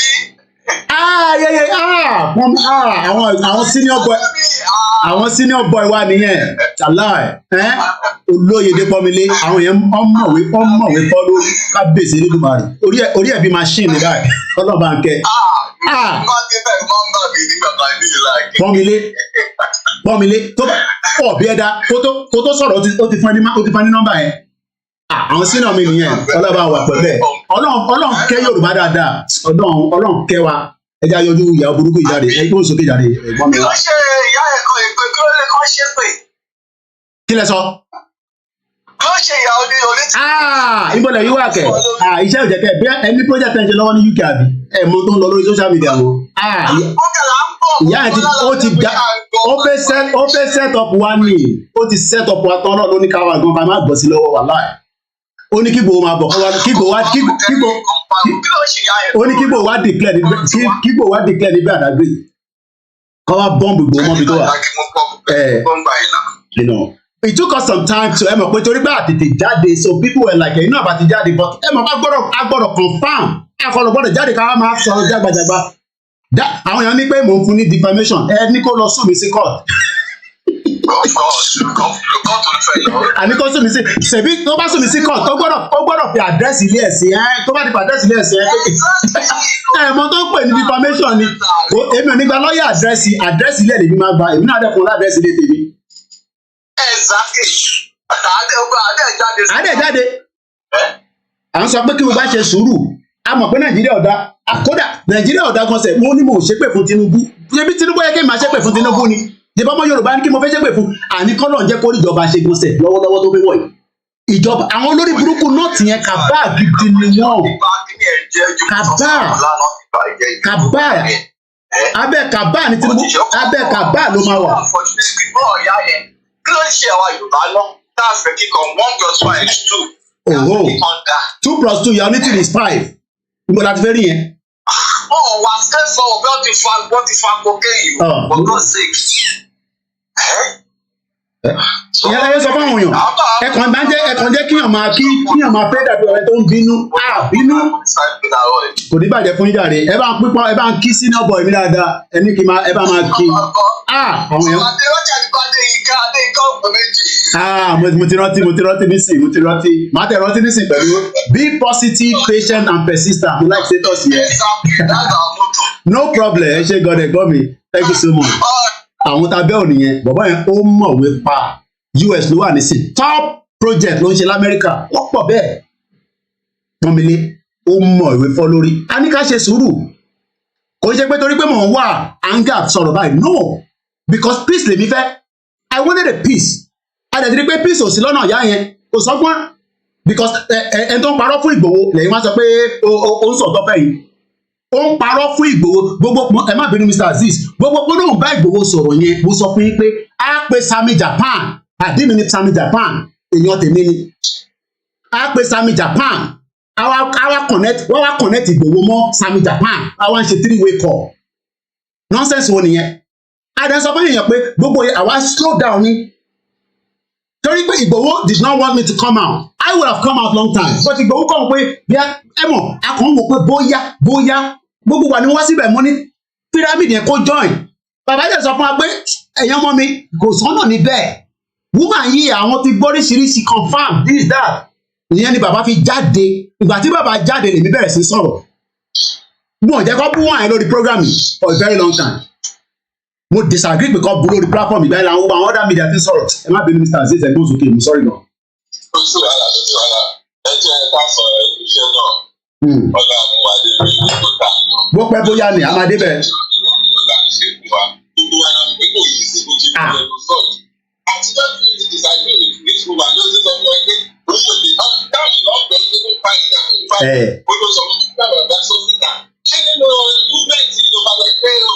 Movement.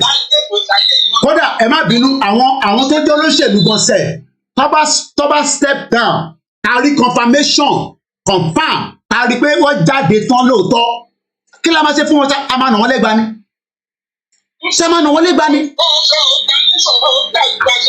Òun fẹ́ gbàdú ibo ló máa fọba sí ibo ló máa fi balẹ̀ sí ibo ló máa fi ibà Gani Adams sí ibo ló fẹ́ fi àwọn no ẹtẹ ẹ bá Mr. Azeez ẹ bá bí a brain tèmi bí a torí pé brain ti ṣiṣẹ́ ó ti override tó bá fẹ́ gba Yorùbá nation yìí náà ibo làwọn ọmọ APC wà ibo làwọn ọmọ PDP wà àwọn ọmọ Peter Obi wà àwọn tó ń fọ́lù wọn tó jẹ́ ọmọ Yorùbá kí la fi ń ṣeré bí eyín ọmọ ìjò yìí.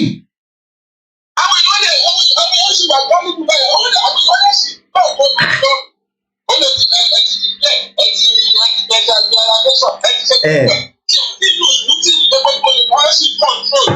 Tinubu lọ gbé lọ sí defence house yẹn nísìn tó fi lọ tọ́jú ọ̀pamọ́ síbẹ̀ títí ní May 29.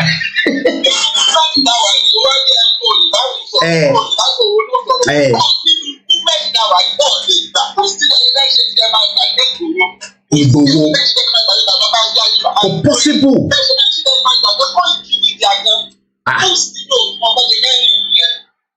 Alájà Fatima máa tó jẹ́ mẹ́ta mọ́.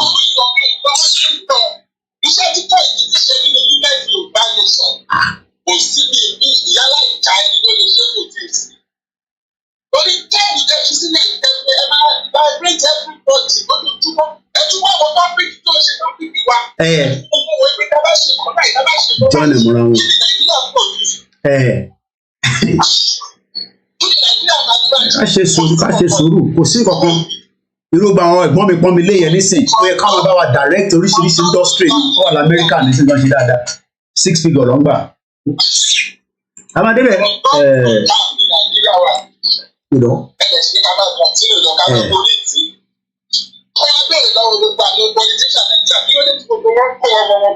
Wọ́n ní bo wọ́n ní jẹ́ káwọn ọmọ wà ní Nàìjíríà láyé. ẹ̀rántí gbàtọ̀ nípa ọmọ Wike kú kíákíá ni Wike release statement ọmọ òun kú wà lamẹ́ríkà ní California o ṣé àwọn lè mọ̀ pé ọmọ Wike wà lamẹ́ríkà They are all over the world. Wá kàn ní sáìtì kan tó máa gba sí fún àwọn ọmọ wọn wà l'Amẹ́ríkà. Níbo ó rẹ̀ mí tì. Spirit mi yàtọ̀, ìyàwó mi ti bẹ̀ mí ní sí ó ti ní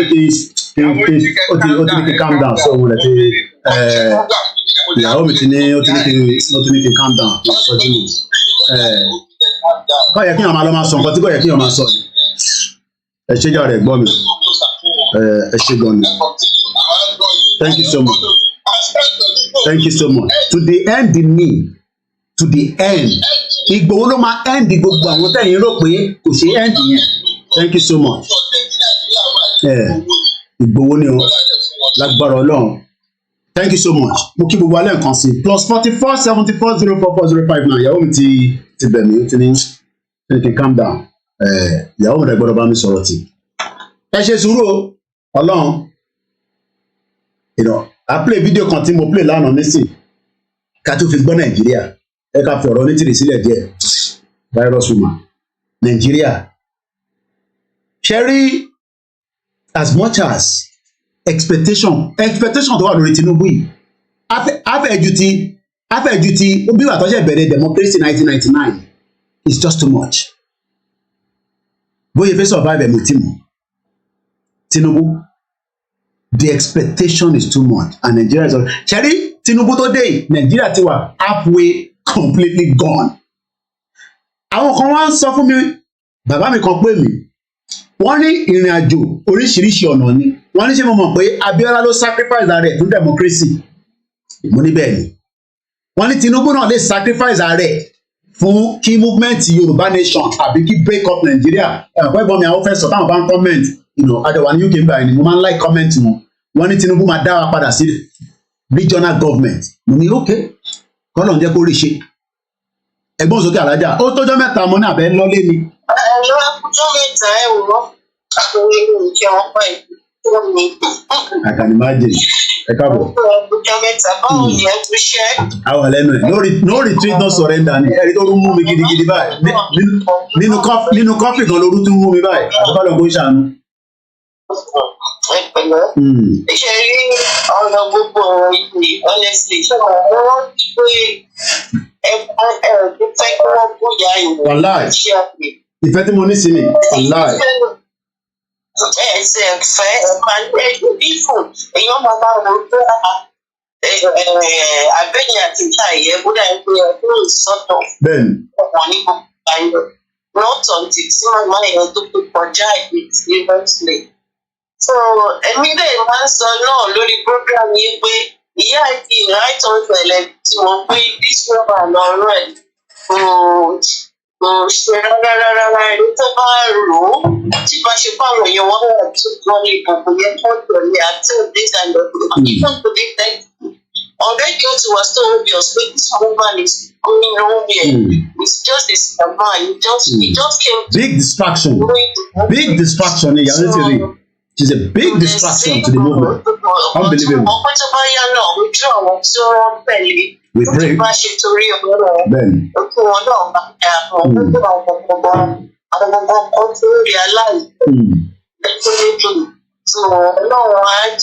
Àmín. Ànídákẹ́ ìyá mi náà. Oúnjẹ kan ti tutù wọ́n jẹ́. Kìnnì kankan òun ò fẹ́ jọ́ ẹ̀yìn ìdílé kan. Òun ò fẹ́ jọ́ ẹgbẹ́. Wíwà ló dẹ̀ báwọn kú pẹ́, ó lè yóò fẹ́ jọ́ ilé púpọ̀ sí láti. Irọ́ ni gbogbo yẹn. To the Muslim. Irọ́ ló ń pa gbogbo yẹn na scamanja. Ó kàn fi yẹn scam wà níjà. Sí gbọ̀ngàn. Níbo ni màmá yìí wà? Ìgbà tí wọ́n lọ wèrè yẹn lọ sílé gift. Níbo ni bàbá yìí wà? Kí ni nǹkan tó ṣe? Kí ni nǹkan tó ṣe sí? Kí ni contribution there? Kí ni nǹkan tó sọ wípé what the human being contributed to the movement? Ìgbà tó jẹ́ ọmọ wọn fún àmẹ́tí tó ti pẹ̀lú ọ̀rọ̀ bí. Kò dára rárá. Ọlọ́run ti sọ fún Ọlọ́run ti ṣe báyìí. Mo bí sẹ́yìn bọ́ọ̀dù ló fún wa. Tí wọ́n ní ilẹ̀ ní oríṣi ìgbà ń ṣe. So everybody should know by now if you do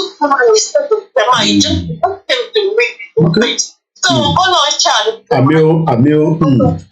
sọ fáwọn èèyàn pé kọ́ ṣe sùúrù kò dẹ́ ṣe pé ní làwọn akọ́kọ́ náà tó ń fabricate irọ́ ṣìgbà níní gan tó ń pààyàn gan tó ń jalè tó ń ṣe gbogbo àwọn kan láìkẹ̀ tí ó bọ́rọ̀ ṣe rí nìyẹn so it's just unfortunate. But there's so many people àwọn medias tó wá tẹ̀lé ó yẹ kí àwọn òyìn òyìnbó yẹ ní irú. ẹ mọ̀ pé àbí ẹ̀sìn lórí program láti kọ́ mi kó tó jẹ́ mẹ́ta tẹ́jọ́ ìmọ̀ mo sọ pé she could be a fixer iṣẹ́ tí fixer dẹ̀ máa ń ṣe ni pé wàá lọ interfere àwọn mídíà wọn yẹn lè máa mọ̀ pé fixer nìyẹn onítìrì wọ́n lè máa mọ̀ so blaming them is not too much than blaming the real problem even though àwọn ni wọ́n ń lo platform yẹn lọ fi ń rò pé àwọn ń ṣe the needful because gbogbo àlà ń tọ́ láti ṣe the needful but kò perfect kò sẹ́ni kankan tó máa ṣe kó perfect àná èmi rí kú bàbá yèyè picture yẹn nìyẹn mo sọ fún kú bàbá yèyè ní dádì ẹ jẹ́ ká gbóhùn síta pé Yorùbá nation lẹ́sọ̀ àdìlẹ̀ ṣe yẹn nísìnyí kíní kan kìnìkan ẹ ti understand so the needful yẹn là ń sọ pé she has not done the needful yes she started well but bàtà àwọn èèyàn rẹ̀ ti rí pé kí lè léèkẹ́ ABC ti fẹ́ máa di 1+1 ti ń di 3 ó ti di 5 ṣé ok tó bá tẹ̀wá sọ pé òun ò fẹ́ bá Ìgbòho àti bàbá Akíntóyè ṣe so níbo ni ó fẹ́ fi àwọn yẹn sí a wá gbá wọn sẹ́gbẹ̀ẹ́ ọ̀rọ̀ yẹn gan ọgbà mí gan kò tẹ̀fẹ́ yẹn yàn. I don't even understand. Because everybody tó bá irú ìpè wọ̀nyẹn tó sọ fún ọ̀sẹ̀ bá bàbá àti mo lè bá bàbá ṣe mi ò tiẹ̀ mo lè bá bàbá ṣe. out at all. So ẹni tó bá ń tẹ̀lé pẹ̀lú first state pẹ̀lú ìlú ẹ̀gbẹ́ báwọn ṣe pé mo wọ́n ní program yìí kan tó ṣiṣẹ́ àgbà àti tẹ̀tà pé wọ́n ní wọ́n ń wá ẹjọ́ wọ́n ṣe kíní kan gbogbo oríṣiríṣi all sort of nonsense. Ṣé kéèkì tí wọ́n ti jẹ and then the money that black whatever tó kọjá ní America ìwé náà sọ̀rọ̀ pé ẹni tó máa fẹ́ ṣe lọ máa ṣe ìgbópin ní kúrò ní tí ọ̀dọ̀ máa wù tó nǹkan ó má bọ́ sí ìgbà tó lọ sí ìgbà tó ẹni orí ìgbà ìlú ṣíbí tí ọba ti gbà ló ti ní pínlẹ̀ ó ti wà ó ti freedom so people dey do whatever they want to do ní country ọ̀gá so báwo wá ní gbígbà báwo ni wọ́n ń ṣe tó ti jẹ́ pé ẹ tún gbọ́dọ̀ máa sá káàkiri kí ló dé tí wọ́n ọ̀dọ́ lú. They've turned it to a joke. Ẹni máa ṣe pé olórí kúkú tó mi ò láti máa ṣe pé ó ń ṣe pé fúnra ẹ̀ yẹn. Ẹni pé mo dájú lórí Instagram. Ní pé mo kọ́ mi lórí ìpínlẹ̀ Instagram yẹn. Mo tẹ̀lé pé bí yóò máa kọ́ sọ mi ọ̀rọ̀ tí wọ́n ṣe bá ṣe lò lẹ́yìn kankan tó lọ. Kọ́ máa páàkì lẹ́fẹ̀ẹ́ rẹ̀ wípé ojú wọn máa tó yá nísìnyí ó kù díẹ̀. Ojú wọn máa tó yá. Inshallah. Ẹ ṣé gan alájà. Thank you so much. Amen. Ẹ ṣé gan ni. Thank you so much. Lágbára Elédùmarè. Ẹ ṣé gan ni. I will go to any length láti support anybody within the movement. Ebi tí gbò tí ìjìnlẹ̀ mú kàn sọ fún yẹn. Out of frustration pé kí ni ẹ̀ lọ ń sọ̀rọ̀ lọ́dọ̀ ìjìnlẹ̀. Ìbí mi sáré fún òun náà. Ìfẹ́ ta ní sínú movement ni. Èyí ṣe wọ́n sọ̀rọ̀. Ẹ má dàlẹ́ fi láti ẹ̀dọ́ frustrated guy mà nìyẹn tó náà wá sí rally. Òun kéèmí mi ò dáhùn lò. Ìyàn mélòó mo fi máa rí nínú rally? Ìyàn mélòó mo fi rí nínú rally? Ìyẹn ló ń kan ìyẹn fi fọ́ ló fi di frustration man. Lẹ́bínátì òṣìwò. Mo mọ̀ yẹn kọ́kọ́ rí ni. A ní mo mọ̀ yẹn kọ́kọ́ rí. Lẹ́bínátì kọ̀ lava lótò ni. Hello bàbá, ta ló pè? Ẹ̀gbọ́n sókè.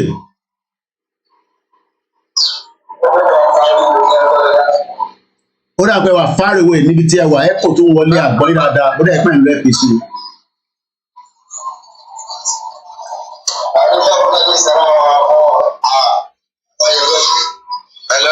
Ẹ̀hìn àṣẹ ń gbọ́ yín nísìnyí bí wàá wà far away from the phone à ń gbọ́ yín nísìnyí. Ẹ káàsán. Ẹ káàsán. Ẹ kújọ́ mẹ́ta. Ọjọ́ kan pẹ̀lú. Ṣe rí nǹkan tí lásìkò tí mo ti ń pè ní àwọn zone wa ní kóòtù mo ti ń pè. Ṣe rí nǹkan tó ń fẹ́ sọ ni pé ọ̀rọ̀ unity nǹkan tó kéré bẹ̀ láti fún ní chance because of the petition tó gbé wa. Gbogbo àwọn guys tó ń lò sí lọ́fíìn tó ń lò ìgbésí wá sí gba petition ló ti lọ àwọn guys ló ti ná owó fún wọn. Ló fi sọ pé wọ́n àwọn ọmọ sí Nàìjíríà kan máa káàkiri sójú lórí petition. So gbogbo ẹ̀ àwọn àròpá ìgbẹ́jọ ṣiṣẹ́ papọ̀ ni so òun ní àìdí àwọn ọmọ ẹgbẹ́ kan tó fẹ́ ṣe nìyẹn. But nísìnyí gbogbo ìgbésẹ̀ táwọn àgbà bẹ gbé pẹ̀lú wọ́n yóò sọ ní pé gbogbo àwọn abíjá ti ṣe gbogbo abíjá ti ṣe ìbáyà gbogbo drops. Because ati wa infiltrated now. Ati wa infiltrated. So information from ma jáde left and right, which is not meant to be. Mo ń gbọ́ yín. So ìdí nìyẹn pé gbogbo nǹkan tẹ́ máa tún ṣe fún wa láti jẹ́ kí ìwúrí rẹ̀ tún dé padà lórí bí ẹ ṣe fún wa. So láyé tó bí every ìdánsọ tẹ́lẹ̀tẹ́lẹ̀ pọ́n 29 bá ní abẹ́ṣe rálẹ̀ ní Ìbàdàn. Ọmọ láti pool yẹn because mo gbọ́ pé wọ́n ní ìyá Dagboru náà máa jáde níjọ́ or something like that. So I don't know. Àwọn ní láti máa bá àròlé sọ̀rọ̀ àròlé 1010 àtàwọn tó wà behind it. A bá wọn sọ̀rọ̀ so that mo dúpẹ́ ok ó yá ẹgbọ́n sókè ti padà wá à ń gbọ́ ẹgbọ́n sókè network location confusion location burúkú once again ẹ jẹ́ ká jẹ́ kẹ́yìn ẹ lọ mo kí gbogbo alẹ́ nǹkan ṣe ẹ jẹ́ ká padà sí the conversation again ẹ̀yin tí ẹ̀ ń follow Ìyá Onítìrì you have the right to follow her but ẹ má bú Ìgbòho àti bàbá Akíntóyè kẹ wá sọ pé kàmá ẹ má dá nẹbínátì lọ announce ìyẹn sèkì sórí bí a géèdè ẹni tó ń lé mi mú tó fẹ́ máa ṣó fẹ́ wá dòdì mi ní má bínú fọ́ọ̀rọ̀ àlùfàṣà tí mo sọ yẹn nígbà tó ń ṣọbìnrin tó náà fọwọ́ kàn mí mú rẹ tó bá tẹ̀yẹ̀ bọ́bìnrin tí màá náwó ẹ̀ máa wà sensitive ó náà ń púùlì mi òun wá torí pé òun sọ pé mi kò máa wá fúnra ni olúkálukú ń ṣe fúnra rẹ ni a máa jókòó sórí ọ̀dọ̀ Wálé Àlímí àwọn sójà gbàjàgbà bí amúgbó gbogbo yín gbádùn gbogbo ìparapata ẹ kéré sí nọ́mbà mi jáde ẹ̀yin tẹ́ kúrò ẹ lọ Nàìjíríà kẹ lọ ṣe débi ti ṣe díẹ̀ ìjókòó ó easy láti jókòó sórí social media láti máa pariwo ó easy láti máa pariwo gbogbo ìtẹ́mi sọ̀kalẹ̀ nísìn ló ṣì wà bẹ́ẹ̀ nísìn ẹ̀yin jókòó sórí social media máa pariwo mo máa yára dá lóun jàre Mr.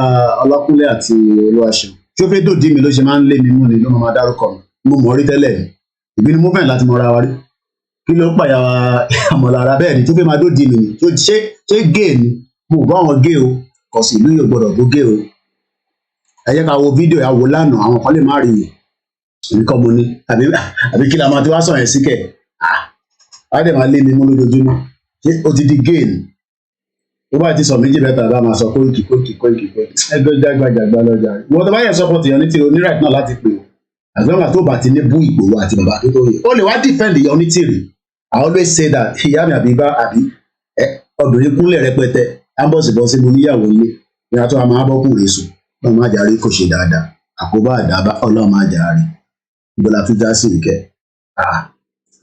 dòdì ni adẹ́mà olóhùn fà mí nínú rálì mo mọ rálì tá a ṣe yẹn òun fà mí ní ìdáhùn lóhùn torí tèmi lòun ṣe máa wá sọ yóò ṣe máa wá rálì torí tèmi obìnrin nìyẹn lórí máa wá orúkọ ọkùnrin kọ́ lòun ó já gbàdàgbà ó yá ẹgbọ́n sókè ó ti pẹ̀lẹ́ nǹkan à ń gbọ́ yín.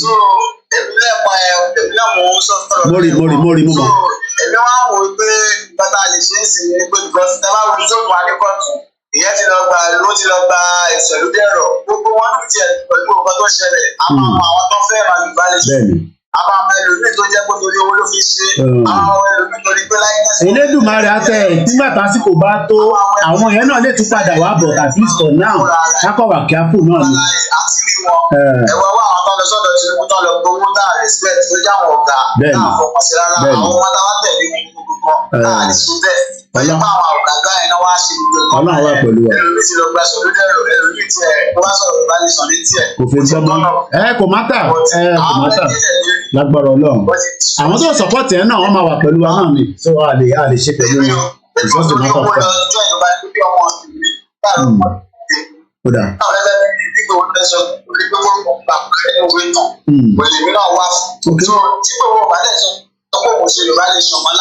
bẹ́ẹ̀ni tala wa bẹ́ẹ̀ni. ẹjọ́ torí Ọlọ́run ẹ bá wa nǹkan tó bá tún lè ṣe tó lè tún lè mọ jẹ́ kí bẹ́ẹ̀sì tó dé ẹ bá dáyọ̀ tí a máa sọ fún mi 10 years bẹ́ẹ̀ni. Gbogbo ọ̀rọ̀ tó sọ yẹn gbogbo bàbá lónìí gbogbo ẹ̀yìn náà la gbogbo lọ́la ọ̀la máa sọ.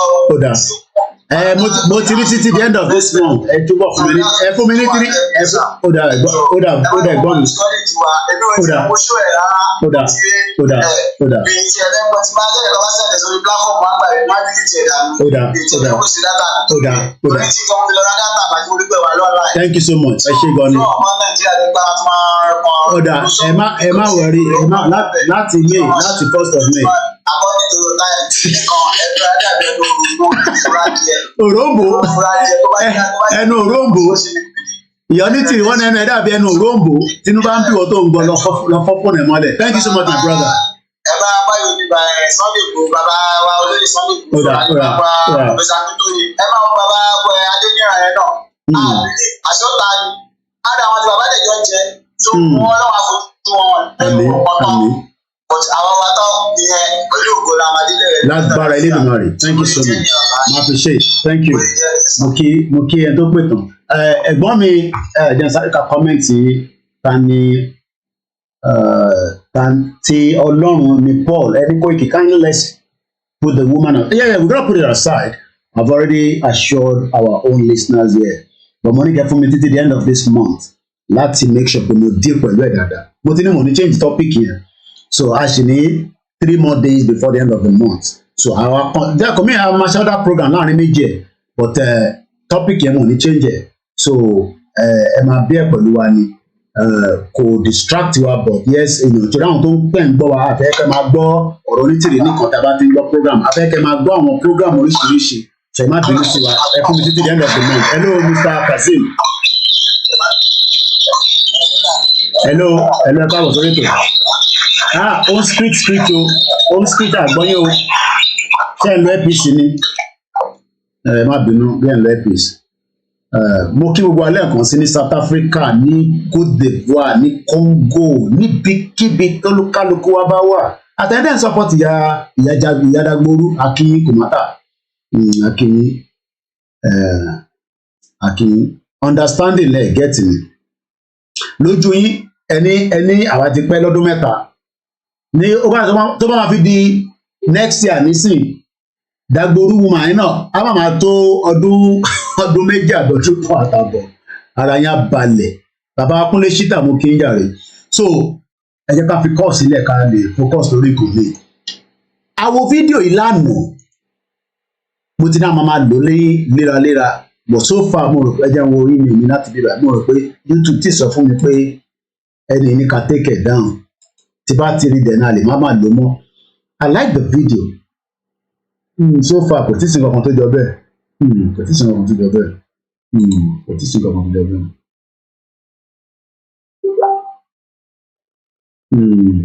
Okay.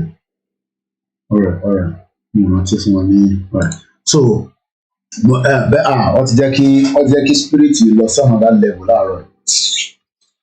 Ìyàwó mi ṣe tètè sọ wọn gbọ́ bí mo ṣe sọ̀rọ̀ ìdá. So bí ṣe ń sọ lọ mo kí gbogbo wa ṣe rí Yorùbá nation kò ń ṣe fáwa nìkan o ẹ gbọ́ mi dáadáa it's for everybody tó bá jẹ́ ọmọ Yorùbá whether they agree with us they disagree with us they are not supporting us now they are abusing us now they are telling us bad things it does not matter o but in tó máa jẹ́ kí gbogbo èèyàn align together lára ẹ̀ ní problem tí bọ̀bọ̀ yìí tó sọ kalẹ̀ some of the problems ẹ̀ tó ń pè yìí láìní yẹn ò dá púpọ̀ a dẹ̀ ti ń ṣe program lọ ṣe ó yá bá a sọ̀rọ̀ láìní yẹn ó ń lọ nínú àná ọ̀flẹ́ nǹkan freedom ó kí ẹ ètò nìyẹn Mr. Kazeem ètò nìyẹn sà. Yẹ́sà, mo kí gbogbo àwọn tó ń gbọ́ ètò yẹn pẹ̀lú àwọn bàbá Sẹ́dìrò. Gbogbo wa ló ń gbọ́ yín. Mo fẹ́ ta kíkẹ́ bàbá Akíntóyè mo kí gbogbo wọn. À ń gbọ́ yín, àwọn náà kí yín. À ń gba Yorùbá lè tẹ̀lé ayọ̀. Ìyẹn ti rí dandan, do or die láwa, by fire by force ni. Pẹ̀lú ògbọ́ náà lójú àwọn ọ̀tá lójú wọn náà ló máa ń ṣe káàbì gba Yorùbá lè tẹ̀lé. Àwọn àdúgbò lẹ́yìn bàbá Sẹ́dìrò gbẹ̀ngbẹ̀yìn àti bàbá Akóyè. Àwọn adẹ́rìn ní gbogbo ṣẹ́tẹ̀ ń ṣe, à ń fọ́ lórí.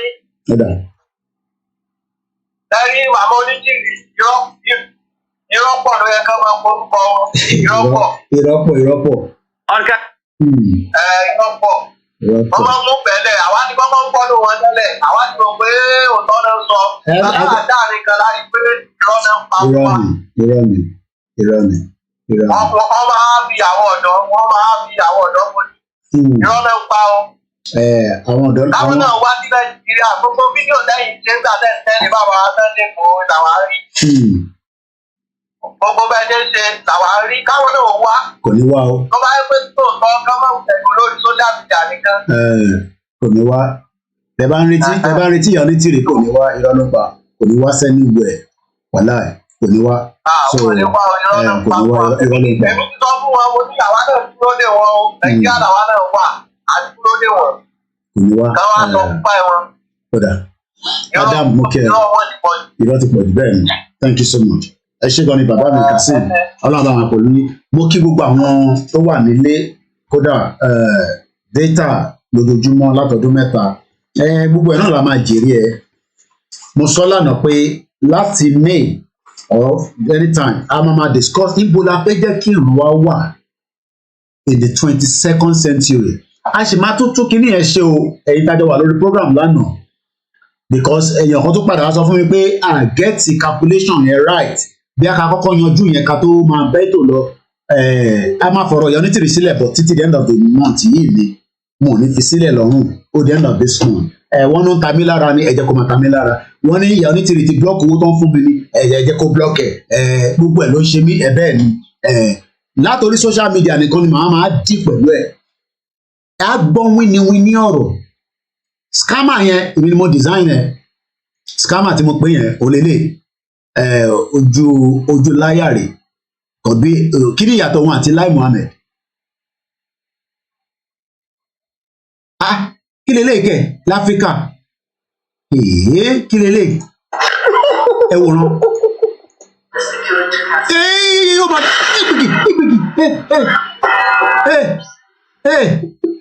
Áfíríkà nìyẹn o ara ìyá onítìrí nìyẹn ẹ wòran Finland lọ sí South Africa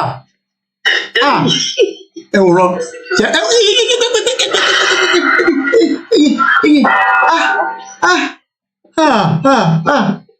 ẹ̀rí tí ọdún tí ì dá sílẹ̀ àbẹ́ ìrìnà kẹ̀ kí lè léèkẹ̀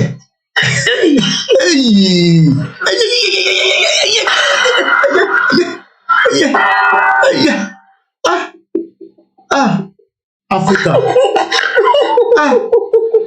ọmọ Bọ́lájí ìyá mi àbíbá àbẹ́ ìrìnà kẹ̀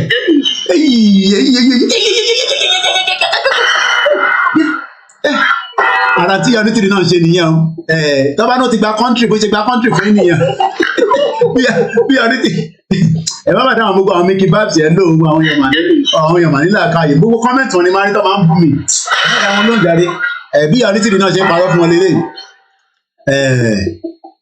ìyá onítìrí táwọn gbogbo wọn rí táwọn ọmọbi tó wà ìyá onítìrí tó wà lábẹ́ abẹ́ ìwò ló wà ìyàwó èrè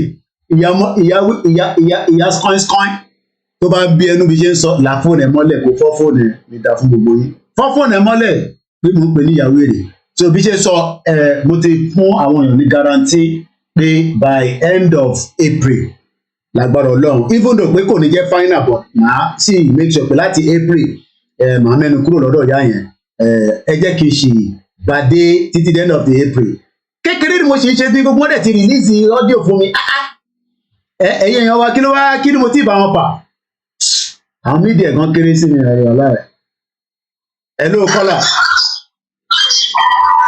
hello ẹ ti wà lórí ètò sà. ṣàlàfíà ni o. adúpẹ́ sà. ẹ kú iṣẹ́ o. wàláì tẹ́ bá náà kú iṣẹ́ Elédùmarè ló máa ń ṣe tí bá wà ní dùbìlẹ̀ àsàn èmi kọ́ ni màá máa ṣe àbí. ṣe ìyá wa màmá yẹ àwọn tí wọn máa yẹ ló máa kábíyèsí Elédùmarè bàbá mi ẹ ṣé gan ni sà thank you so much daddy ẹ ṣé gan ni daddy àmì daddy ẹ ṣé gan ni. ní ṣàṣìdànù Ọlọ́run àbí ní sábẹ́ àbò ẹ. agbára Ọlọ́run wọ́n gbìyànjú Ọlọ́run náà ló bá wa fi ẹ̀bùn yẹn ṣé gan ni. ẹni pé kí n yín ni kódà ẹ ṣe gan ni grandpa. Ọlọ́run ní jẹ́ kí mi wà lára àwọn tó máa ṣe lè fún mi. Kábíyèsí Elédùmarè. Yorùbá bá máa jẹ́. Kábíyèsí ẹ. Àjọ máa jẹ́ lágbára Ọlọ́run. Àmín. Ẹ má jáwọ́ nínú ọ̀rọ̀ ìyá o. A máa kọ̀tínú nítorí pé mo wà níṣẹ́ mi ò ní. Ó dà ẹ jẹ́ fi ilẹ̀ ẹ ṣe gan ni ẹ máa yáṣẹ́ ẹ máa yáṣẹ́ bébí náà ṣe máa ṣe mo rántí gbà téèyàn náà máa ṣiṣẹ́ ẹ̀sìn mẹ́fà ń jẹ́ pẹ̀lú àwọn ibi iṣẹ́ ìnáwó bá fi gbọ̀ngàn kan lọ bọ̀tà dúpẹ́ pé freelance náà ń ṣe ó fún wa láyè lótìtọ́ máa look like péyàn wà nínú ilé wàláì iṣẹ́ ni kò ṣe kékeré mo dúpẹ́ lọ́wọ́ gbogbo ilẹ̀ kan sí grandma ilé ajá mo kí Ọlọ́run jẹ́ kémi jọra mi lójú ìfẹ́ tí mo ní sí tá à ń ṣe yìí ó ní ohun tí ìbá sọ síta ó wà láàrin èmi àti Elédùmarè wàláì mo dẹ̀ dúpẹ́ fún fámílì mi tó dúró tì mí wọ́n ti accept pé that's it àfi tíyàwó mi bá fẹ́ wọ́n èmi nínú ilé a ní ṣé Buhari ṣé bàbá màá ní má gbé ẹ wá sínú ilé yìí o ṣé Buhari bí ti báwo a ní ṣé Buhari ṣé bàbá Buhari try ó bá nǹkan jẹ́ ẹja tó wojú Buhari lẹ́ẹ̀kan sí àwọn Ìgbò tẹ̀lé gbọ́ pé Buhari wà láì adé Buhari is dead tó bá sọ fún ọmọ Ìgbò pé Buhari wà láì bá lórí òpè adé Buhari ti kú tipẹ́ bó tẹ̀ kú gan kí ni ìyàtọ̀ ó dẹ̀ níjọba ẹ̀ ṣe títí di 8 years onítẹ̀ bá ti disturb òun ní Daura òun sá lọ sí Niger Republic 8 years of Buhari Nigerians ò ní gbàgbé ẹ̀ láyé ó dẹ̀ máa sọ̀rọ̀ bíi kóbò but ó mọ tó ń sọ whether the dead or the alive bombo cla bẹ́ẹ̀ ni bombo cla ni wọ́n ṣe Buhari so ẹ̀yin tẹ́ wà nílé mo kí bàbá mi Dennis Dayo Obitogun mo kí gbogbo àwọn bí ṣe máa sọ Ọlọ́run jẹ́ kí mi jọra mi lójú wàláì in tó máa mú mi jọra mi lójú kọ́lọ́ má jẹ́ rí ọmọlúwàbí dáadáa ni mí àwọn ogun àrùn ló mọ̀ but lórí movement mo sọ fún yín pé tíyàn bá ń ja movement lọ ó wá lọ sùn ẹgbẹ́ sẹ́gbẹ̀ẹ́ ni o lóògùn o tún lọ́rọ̀ tó máa sọ o gbọ́dọ̀ nìkan ní méjèèjì èmi ò dẹ̀ lóògùn mo lọ́nà mo dẹ̀ ní ọ̀rọ̀ lẹ́nu èmi tí ń wárò àwọn ọ̀rọ̀ báyìí ti pẹ́ èyí tí kò yé yìí nìyẹn I always say it so bàbá Akíntóyè tó wọlé ó wá bless wa ni láti fún wa lọ́rọ̀ sọ pé ìyá ń jọmọ Yorùbá ẹ káàbọ̀ yàrá Kíkẹ́ ẹ káàsán náà ètò nìyẹn ṣé bàbá. ìkan lára àwọn mọ́mì wa kan tí a ní ní Kuwait TV ní ìjẹ́ àmọ́ wa lọ sọ́dọ̀ wọn. so náà wá sọ fún mi wípé wọ́n náà mú àwọn ọmọ Ìgbòho pé wọ́n ní mo wá sọ fún wọn pé mo wá ṣàlàyé fún wọn pé wọn kì í ṣe ọmọ Ìgbòho ní pé àwọn ọmọ ìyá onídìrí ni ò pé àtẹnujẹ ló pa wọ́n pé because àwọn ọmọ Ìgbòho tó wọ́n mú nígbà tá a ṣe rálì pé gbogbo ẹbí mọ̀jùnà ti gbà sílẹ̀ sí ọmọ wọn. wọ́n wá ní pé ẹ̀gbọ́n ẹni yóò wà ní ìpè ní pé ẹ̀gbọ́n ẹ̀ ló introduce tẹ̀ sí Yorùbá nation. ṣé ṣe yí pé sọ ẹ̀gbọ́n ẹni yẹn ló introduce tẹ̀ sí Yorùbá nation pé sọ ẹni yẹn wà bàdàn pé ọ̀dọ̀ àwọn tax àbọ̀ wọ́n ṣàdárúkọ ibẹ̀ yẹn nìbàdàn pé bẹ́ẹ̀ ló wà. pé gbàgbọ́ náà ni pé kọ́ máa gbòjẹ fún ọ pé wọ́n ti wá àláwọ̀ máa gbòjẹ fún ọ pé gbogbo wọn ti. ìwé wá ṣàlàyé fún wọn àyẹ ìyá ẹ̀ náà ń kẹ́kẹ́ gba Yorùbá nation. ìwé wá ṣàlàyé kan tí ò yé wọn fún wọn ní pé lóòótọ́ ni wọ́n lè jẹ́ ọmọ Ìgbòho nígbà kan rí. níbẹ̀ gbọ́ wọ́n ti fowó bẹ́ẹ̀ ni pé bọ̀ tí pé wọ́n ti fowó ẹ̀ta ìsìn gbogbo wọn. wọ́n ti kúrò láàrin wọn. wọ́n ti promise wọn. wọ́n ti kúrò láàrin wọn. ní pé mo ṣàlàyé ọ̀rọ̀ kó lè yé wọn kó lè mọ̀ pé wọ́n ń ṣọmọ Ìgbòho. bẹ́ẹ̀ni ó wà important. mo wá ní pé ìgbà tí wọ́n jẹ́ ọmọ Ìgbòho nígbà yẹn mo ní kò sí ọkọ̀ tó ṣe gbogbo àwọn ọmọ bàbá Ìgbòho tó bá lọ ṣe rálì torí pé peaceful rally láì ṣe. bẹ́ẹ̀ni nígbà tá a gbé bọ̀dá ní. bẹ́ẹ̀ni sà bẹ́ẹ̀ni mo wá ní pé ní sígbà tí ìyọ́n ní tìrì sọ pé kọ́ máa reclaim tán ni wọ́n lọ occupy wọ́n reclamation wọ́n ní tó wọ́n ní pé owó náà fi ẹ̀ka ìjọba pé tó bá ti pẹ́ fún wọn máa fún wọn ní 200,000 naira 300,000 naira 500,000 naira. it's a lot of money. ní pé òun ni bẹ́ẹ̀ni Ipe so ẹni wá sọ pé èlò ni owó yẹn. Mo ní lójú yín ní owó 200,000 ti kéré. Mo ní lójú àwọn tó wà ní Nàìjíríà. Mo ní owó yẹn bí owó tó pọ̀ ní lójú wọn. Mo ní so mo ní nǹkan tó ṣẹlẹ̀ nìyẹn pé tó wọ́n ṣọmọ Ìgbòho. Mo wá clear fún ìyá yẹn dáadáa pé wọ́n ṣọmọ Ìgbòho. Àwọn ọmọ ìyá wọn ti dọ́mọ ìyá onítìrí. Ọmọ ìyá onítìrí ni wọ́n sìn. Ìyá ẹ̀ wá bí mi pé kí nìkan tá a máa ṣe báyìí. Àmúlẹ̀ mi ò mọ o. Mo ní ṣègùn wọn ní nọ́mbà ìyá onítìrí kan pé ìyá onítìrí kan ṣe máa jáde níbẹ̀ pé kò sí kan tó kọ bàbá olóyè Sunday Igboho pé because àtẹnujẹ ló pa wọ́n. Mo ṣáàṣì wá ṣàlàyé fún ìyá yẹn nìyẹn. Ìyá yẹn wá ní àpé òkè pé kò sí problem pé ìfáàtì pé wọ́n tẹ̀ láre òyà pé wọ́n ló ti pé wọ́n ṣáàṣì ìyá yẹn ṣàtọ̀. Ìkan wà náà wọ́n ní kò lè tọ̀ dáadáa. Ìkan náà èmi náà gbọ́ pé wọ́n ní kan wà lára wọn tí kò lè tọ̀ dáadáa. Ìbàdàn wọ́n ní àǹfààní wọn pẹ nìyẹn. Wọ́n ní àǹfààní wọn pẹ nìyẹn. Wọ́n ní àǹfààní wọn pẹ nìyẹn. Wọ́n ní kó yẹ ọkọ àwa kò dẹ̀ kan bàbá olóyè Sunday Igboho ní ṣáàkìlẹ̀ àárín yẹn kọ́ má máa sọ pé àwọn ọmọ bàbá Igboho ni wọ́n pè ní kílẹ̀ àárín yẹn kó jẹ́ kó yé wọn. Ìyá yẹn ní pé mò ń tẹ̀lé Yorùbá nation yà mo ní mò ń tẹ̀lé bọ́bá tó bàbá ni mo ní àjọ ń ṣe pé mò ń tẹ̀lé pé mo dẹ̀ mo máa ń follow everything gbogbo everybody ṣe program ni mò ń follow ní pé so ní pé mò ń ṣe ọmọ bàbá Igboho point of correction pé ọmọ ìyá onítìrí ni wọ́n kí onítìrí lọ gbà wọ́n jáde kó ṣáàkìlẹ̀ àárín yẹn so ẹ kó ètò. Gbogbo àwọn tó ń bú bàbá Akíntóyè tó ń bú bàbá olóyè Sunday Igboho fáwọn fẹ́ lọ reclaim advice tèmi máa fọ ni pé kọ́ má dáhùn. Èmi mọ̀ pé torí pé wọ́n ti promise wọn pé wọ́n máa fún wọn lówó òun ló jẹ́ torí Dédìké náà ti jáde Dédìké ti ṣe program. Lórí abẹ láàárọ̀ ìyá. Torí pé wọ́n máa fún wọn lówó bẹ́ẹ̀ ni sà pé wọ́n máa fún wọn lówó. Èmi máa sọ fún ọ̀gbẹ́ mọ̀ ọ́n ṣọmọdé náà kò sọmọ kékeré láàrin wọn ìlú tó bá ti wù wọ́n ni kí wọ́n ṣe. Bàtọ́ mi alẹ́ náà tẹ̀lé dé bàbá Jagabanu. Wọ́n ṣọmọdé tó nǹkan tó bá ti wù wọ́n ni kí wọ́n ṣe. Ètò bá ti tẹ́ wọn lọ́rùn nìkan ṣe bọ̀ tó bá ti fún wọn tẹ́lẹ̀ tó bá ti ṣe wọ́n kọ́ máa kọ́ pé àwọn ọmọ Ìgbòho ni wọ́n mọ̀ ọjọ́ ọmọ Ìgbòho àwọn ọmọ Ọ̀yọ́ onítìrí ni wọ́n ẹ̀kọ́ ètò máa fi. Ẹ ṣe gan ni mo kí àwa ẹ̀yẹ ká fi kọ́ọ̀lì yẹn kó dá dúró dẹ̀ ìyá mi dáadáa láti ọdún mẹ́ta ṣe rí àwọn tó ń sọ̀pọ́ọ̀tì olóṣèlú wọ́n ń gbọ́ nǹkan tá à ń sọ but they are not interested because ẹ mọ̀ ẹni tó ń ṣe òṣèlú ló ń ṣe and it's gonna be difficult for us to tell them pé kọ́ wá join the movement kọ́lọ́n kó yọ àwọn tó wà níbi tó wà yẹn èmi ò gbàdúrà pé kọ́mọ Yorùbá wà ní àhámọ́ kódà àwọn tó wà ní prison tó yẹ pé fún tí wọ́n ṣe wọ́n wà ní prison wọ́n pọ̀ bẹ́ẹ̀ ó ní àwọn bíi méjì kan tó máa ń gbọ́ mi dáadáa mọ̀ ní dárúkọ prison náà ní ibi tó wà nínú Nàìjíríà ọmọ Yorùbá ni wọ́n even though pé ìtọ́ sọ ni pé ìtọ́ máa wọ̀n fún kọ́lọ́ tí àwọn mọ́lé fún but I cannot verify that but wọ́n máa ń gbọ́ mi tó ń ra data láti inú prison ní Nàìjíríà tó ń gbọ́ mi dáadáa kọ́lọ́n ọba Elédùmarè kó bá wa ṣe èyí tó máa tètè jẹ́ kí a débi tá à ń lọ.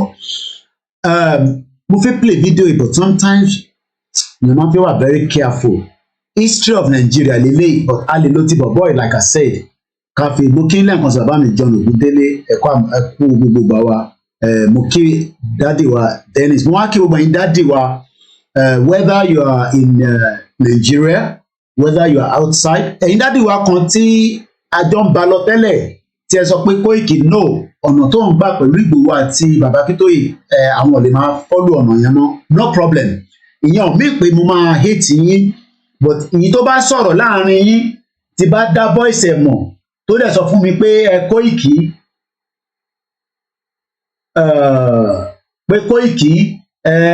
olè ní this and that màá dá yín lóhùn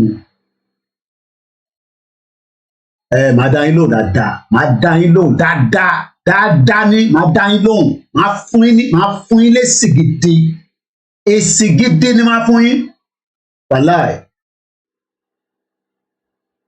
èsì gidi òun lẹ máa gbà lẹ́nu mi èsì gidi lẹ máa gbà lẹ́nu mi because at the end of the day born bastard ló máa sọ pé ìtàgbédá ní irọ́ làwọn pa bó jẹ́ àwa là ń parọ́ bójá ilẹ̀ ń parọ́ gbogbo ṣe rí ìtagbédání tó fi wà interesting ni pé ẹ̀yẹ èèyàn wa ṣe mọ̀ pé tó fi jẹ́ kó wà interesting òun ni pé ìkan náà ò ti gbàlú ṣe rí pé ọ̀rọ̀ yẹn clear so èyí tó náà ò ti gbàlú yẹn ó gbọ́dọ̀ máa fún yín ní false information láti fi defend òun ti gbàlú yẹn but àwa ti jẹ́ kẹ́ mọ̀ pé àìtí gbàlú irọ́ ló ń pa tẹ́ bá dẹ̀ sọ pé àwa là ń pa irọ́, no problem, kò sí problem, but one thing is ní mẹ́nu kúrò pé ìyá yẹn kò tí gbàgbé mo kí n grandma ẹ káàbọ̀ sórí ètò. So ó clear dáadáa, ẹ ní láti believe Ìgbòho mọ́, ẹ ní láti believe Bàbá Akíntóyè. Ṣebí onídìrí ti gba àwọn ọ̀pọ̀ láìpẹ́ onídìrí yẹn. Mo kí àwa Ìyábọ̀ Olúbùnmi, mo kí bàbá ọmọṣẹ́ ìbílẹ̀ nǹkan sí, mo kí gbogbo ẹ̀tẹ́ náwó gidi láti gbọ́ wa láti ilé. Àwa náà náwó níbi àìkò ìṣàfẹ́ o, kò tá àbá sanwó íńtánẹ́ẹ̀tì wọ́n máa disconnected. Ìyàtọ̀ kan ní pé ó connect multiple. Wọ́n á kí gbogbo ẹ̀tọ́ wà lórí Instagram àtẹ̀yìn silent ghost listener, mo kí náà. Mo lọ bẹ́ẹ̀ mo kí comrade plan B, ó ní Onítìrí is Dagboru international, bẹ́ẹ̀ ni only no go better for all of them, born bastard, bẹ́ẹ̀ ni the useless government didn't have good plan as regard the currency change, bóra gbígbà tá à ń ṣe sáré ìdílé sọ yẹn mo kí lẹ́ẹ̀kan sí. So it's going to be mo kí bàbá wa Ayọ̀délé, so it doesn't matter. Bàbá Akíntóyè ní a máa lọ ẹni ó ti ń pẹ́, it's okay. Let's say follow Onídìrí, it's okay, it does not matter. Bá bú Bàbá Akíntóyè, but one thing is ó máa sú ẹ̀yin along the line because expectation tẹ̀ ń wá láti ọ̀dọ̀ ìyá Onídìrí yẹn ní rí. Ẹgbọ́n sókè bàbá wa Stephen ẹ káàbọ̀ sà. Èmi ni ẹ sà. Ẹgbọ́n ayẹ̀dá ń gbọ́ yín.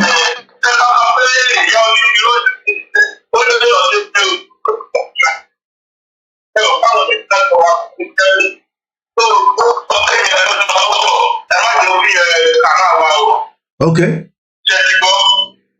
Gbọ́ bẹ́ẹ̀ dáadáa because line yẹn ó crack láàrin méjì. Ẹ bá mi repeat ní tẹ́sán yẹn, mo kí ìyàwó Eunice. Line yẹn crack láàrin méjì. Mo gbọ́ yín nísìn. Mo ní tó bá lọ lé kó lọ fún ọkọ̀ máa ń bẹ̀rẹ̀ tó ń ṣe o. Orí Nàìjíríà kan wà wọ́n tó ń ṣiṣẹ́ fún. Therefore, ó máa move around Nàìjíríà. Tó bá wà Nàìjíríà, ó máa move around wọn ní yọ́ lẹ́nu, definitely we know that. Bébí bá lọ lé ní sí DSS máa wá mi nù, mo gbọ́ yín.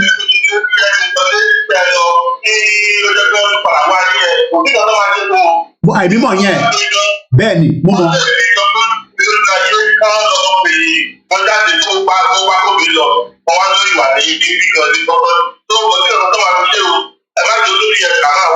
Ọ̀dà àmì ẹ ṣé gan ni thank you so much. Lágbára Elédùmarè àmì mo kí ìyàwó tó wà ní South Africa, gbogbo àwọn bá sẹ́ndì ọ́díò sí mi, wọ́n á ní gbogbo tí Nàìjíríà máa fi dàrú nìkan náà máa bá wa ṣe.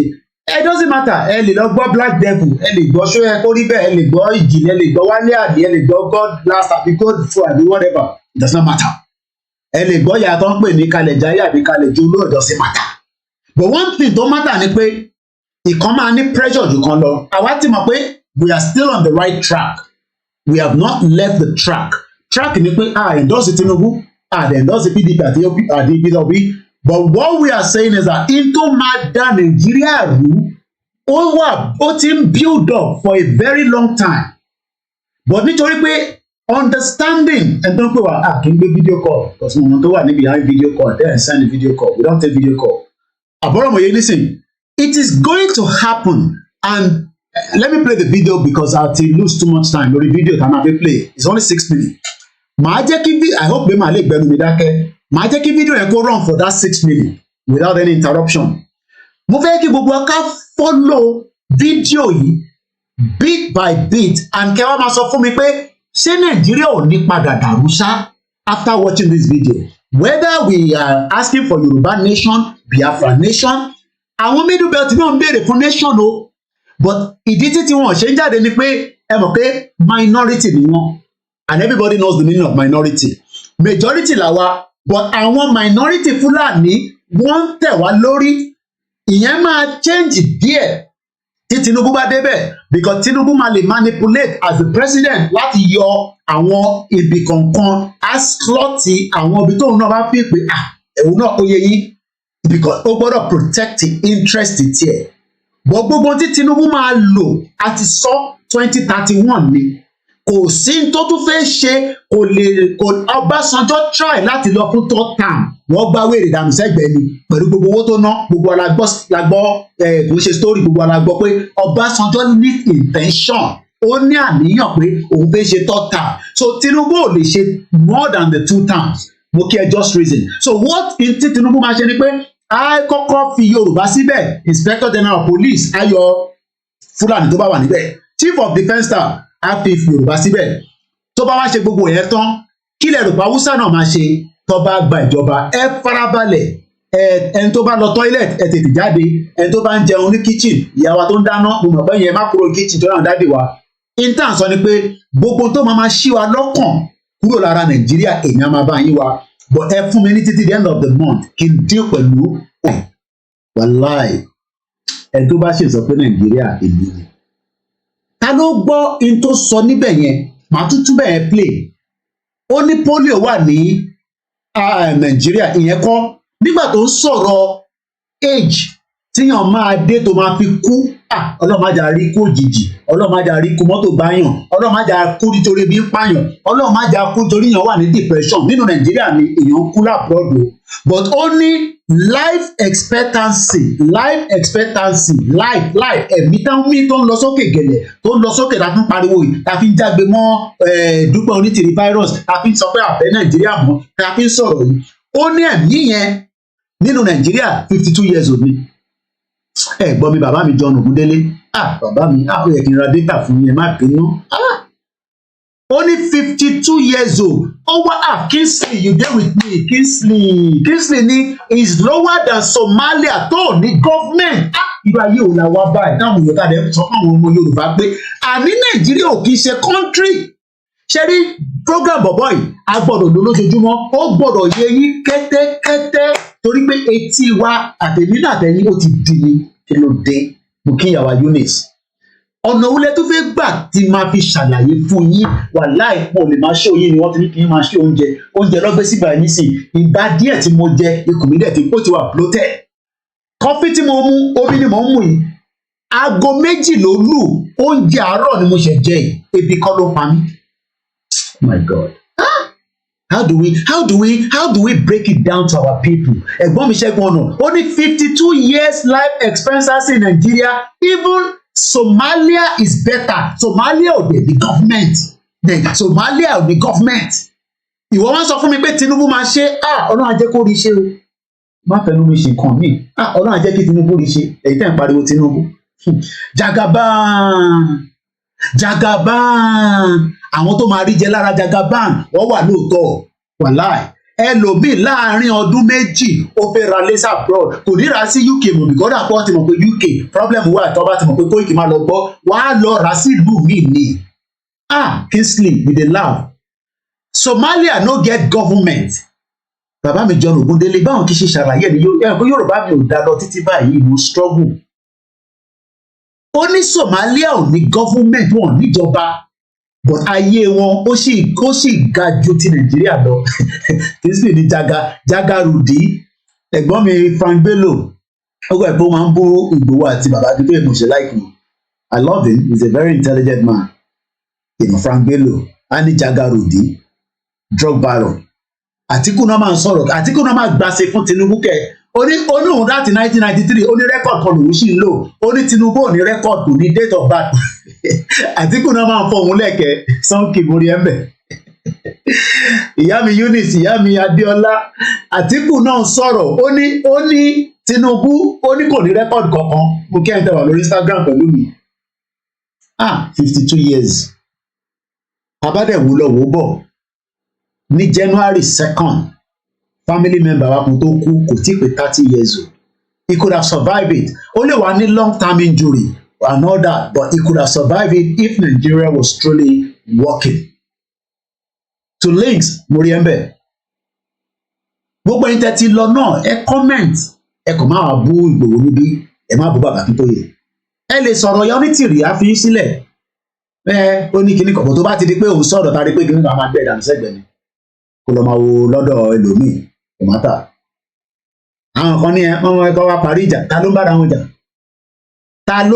wọn jà bára wa jà ta là ń bá jà ṣé èmi ń bá gbogbo àwọn tó ń support ìyá onítìrì jà mo bá wọn jà ìyá onítìrì tó ń parọ́ fún ilé mi ń bá jà torí irọ́ ló ń pa mo dẹ̀ ti fi ògùn ṣépè láàárọ̀ yìí tó bá mọ tó ń pè ní ògùn ẹ kó kù sí màtí ẹ̀ lọ́wọ́ ṣèbí mi ti fògùn ṣépè láàárọ̀ yìí ẹ kó kù sí màtí ẹ̀ lọ́wọ́ kó kù sẹ́mi àti onítìrí àbò oní fáírọ́ọ̀sì lọ́wọ́ èmi ti fi ògùn ṣépè kóun máa lo Jesus kó fọ̀rọ̀ Jesus sílẹ̀ kóun náà jáde kó fi ògùn ṣépè gidi kan àpọ̀ ọ̀rọ̀ Jesus lásán nísìn Jesus ọ̀tọ̀ fi Jesus sílẹ̀ ògùn lákàyé òṣòmọlẹ̀ oníkó wá fi ṣépè tó bá jẹ́ pé ìkọ̀kan náà ni gbogbo àjọ ń ṣe a ní ìkọ̀kan àjọṣe kọ̀kan náà mo rí ẹ̀mẹ̀dáre Dennis mo kí gbogbo ẹ̀ ń jí arò dáadáa àjọṣe kọ̀kan náà ẹ̀jẹ̀ àgbọn tí bàbá ẹ̀ sọ̀rọ̀.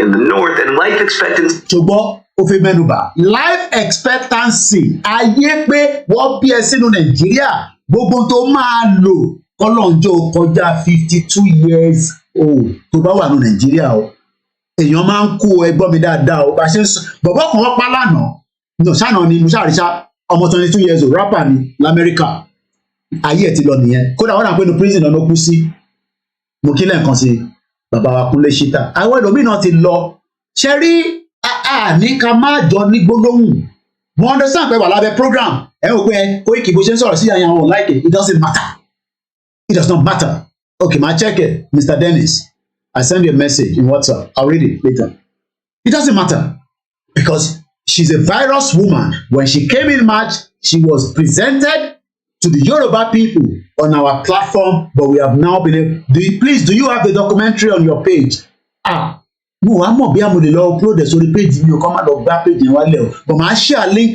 àti share sí ní Koiki Odùduwà WhatsApp group gbogbo ìkọlẹ̀ wà nínú ẹ̀ so what I can do is màá share link sí inú chat tá à ń ṣe lọ́wọ́lọ́wọ́ yìí inú program ní chat ẹni tó bá dẹ̀ fi wo page bọ̀bọ̀ náà ṣẹ́rí 6 minutes máa download ẹ̀ máa wá save ẹ̀ torí bọ̀bọ̀ ìyá òun ló ṣe fídíò yìí 8 years ago ni bọ̀bọ̀ yìí sọ̀rọ̀ àìtí ìmẹ́nubà Yorùbá nation ẹ wo èèyàn tó wò 801,000 people ó dá ká lọ ka comment gan sẹ so ní comment section ó ní comment bọ̀bọ̀ ìdẹ́ popular 3.55 million followers ó wá ń bá wa sọ̀rọ̀ Nàìjíríà ẹ wo bó ṣe sọ̀rọ̀ Nàìjíríà èmi wá ń pariwo pé Nàìjíríà yàn dá ẹni kì í shut up gbọ̀dọ̀ ẹgbẹ́ tó òyìnbó lélẹ̀ ṣe rí pé irun tiẹ̀ ó sì dúdú tèmi ti funfun ṣe rí pé mi náà nírun bọ̀ báyìí bí ṣe ń fa ló ń wù bí ṣe ń fa ló ń wù àwọn kan ní Koiki máa try kó keep it clean èmi náà ń gbìyànjú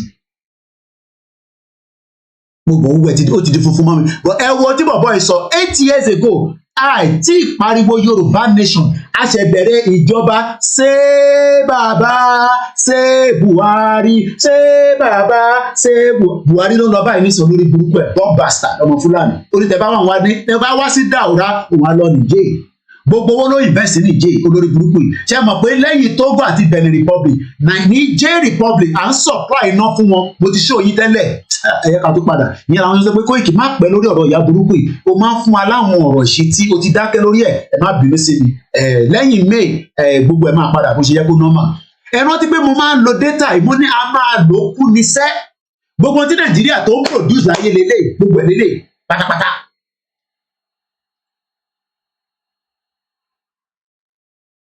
So why are we living in denial?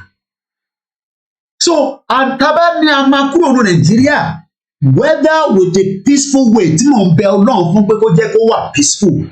Àwọn tí ó wà intertwined láàárín gbogbo wa ní Nàìjíríà a gbọ́dọ̀ jókòó lórí round table bólúkálukú ṣe máa yọ tiẹ̀ gbèsè tí Nàìjíríà jẹ ìyá onítìrí yóò tẹ̀ sọ gbogbo yẹn ó kàn sọ àwọn ti gbàlú a máa lọ ṣe interim government pẹ̀lú àwọn wo ló fẹ́ ṣe interim government tó máa ṣe constitution àwọn wo ló fẹ́ kọ constitution lé lórí one bastard. ó ń sọ̀rọ̀ bí ẹni tí kò ní làákàyè àwọn ẹ má bínú pé because a sọ pé títí the end of the month because tí bá ń sọ̀rọ̀ mo gbọ́dọ̀ máa reference padà sọ́dọ̀ ìyá burúkú yẹn.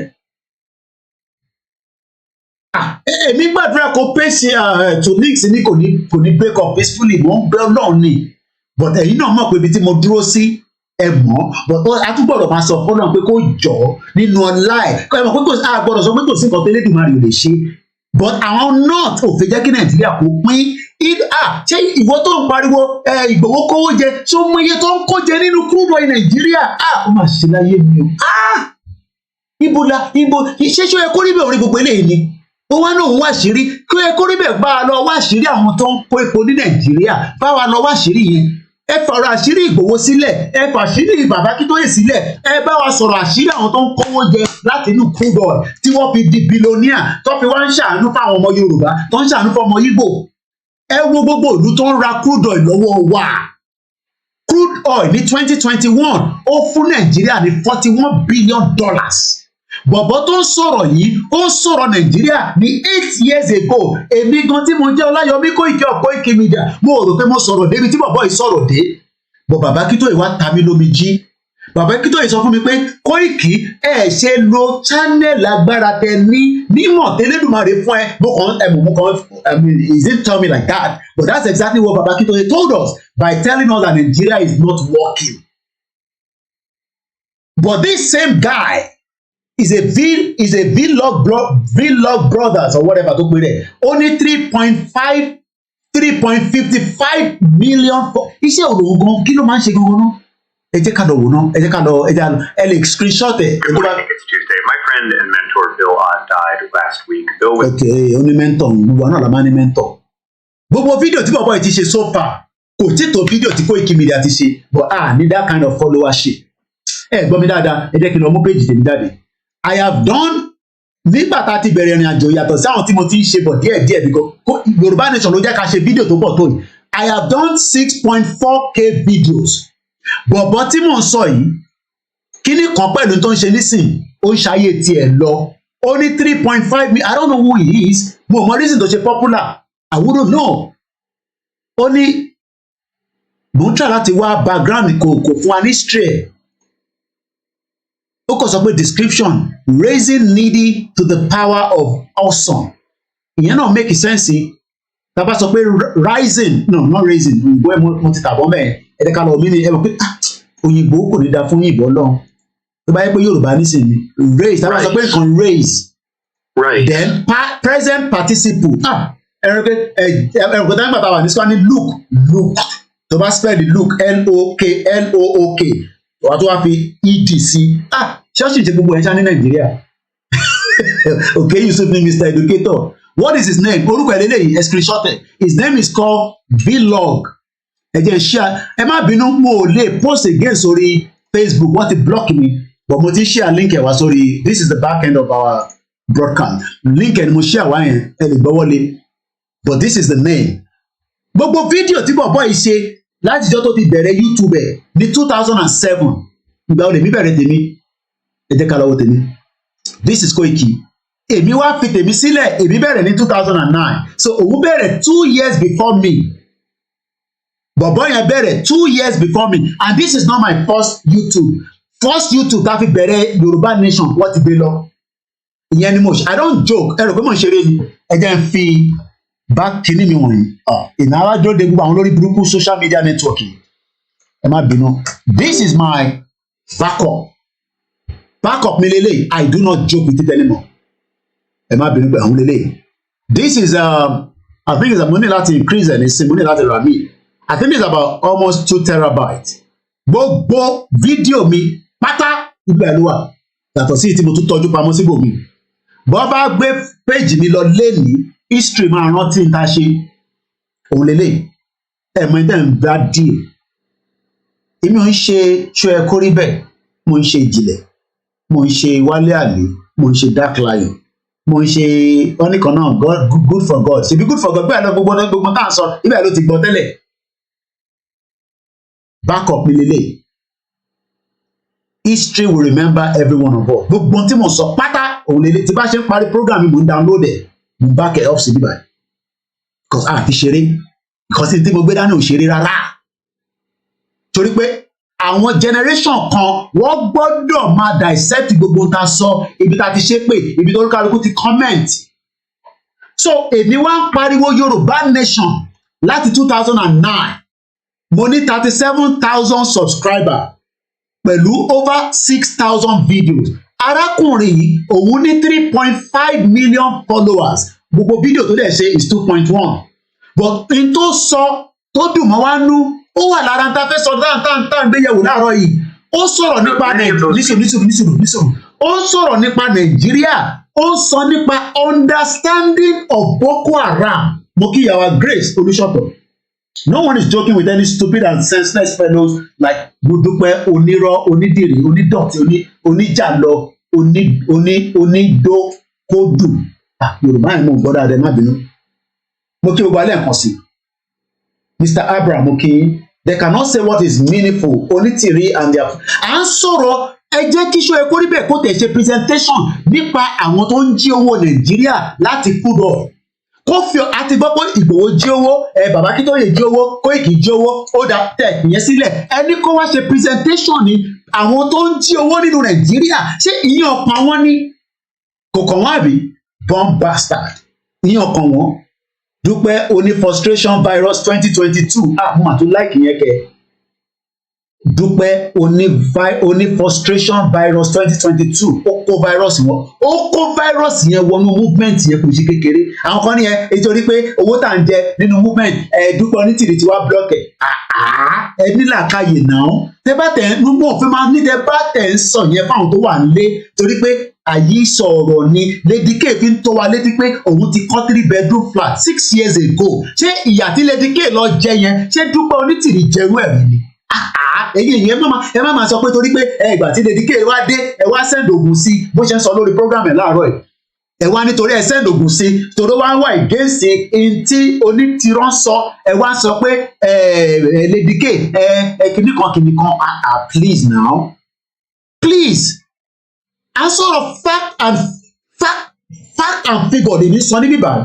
So tí ṣọ́yẹ kórìbẹ̀ àti ìjìnlẹ̀ àti Wálé Àlí àti Dark Lion tí gbogbo wọn bá tẹ̀ máa sọ pé àwọn ọba Yorùbá nation ẹ fi gbogbo sẹ́ńtímẹ́ǹtì àwa àti yín sílẹ̀ ẹ kó presentation jáde báyìí pé Yorùbá nation yẹn òun lélẹ́yìí figure lélẹ́yìí déètì lélẹ́yìí Dupe Onitiri sẹ́ndì ẹ̀ lọ sí Àbújá déètì lélẹ́yìí Kóìkì wọ́n tó ní pé kò sẹ́ndì ẹni kó ṣe ní program náà.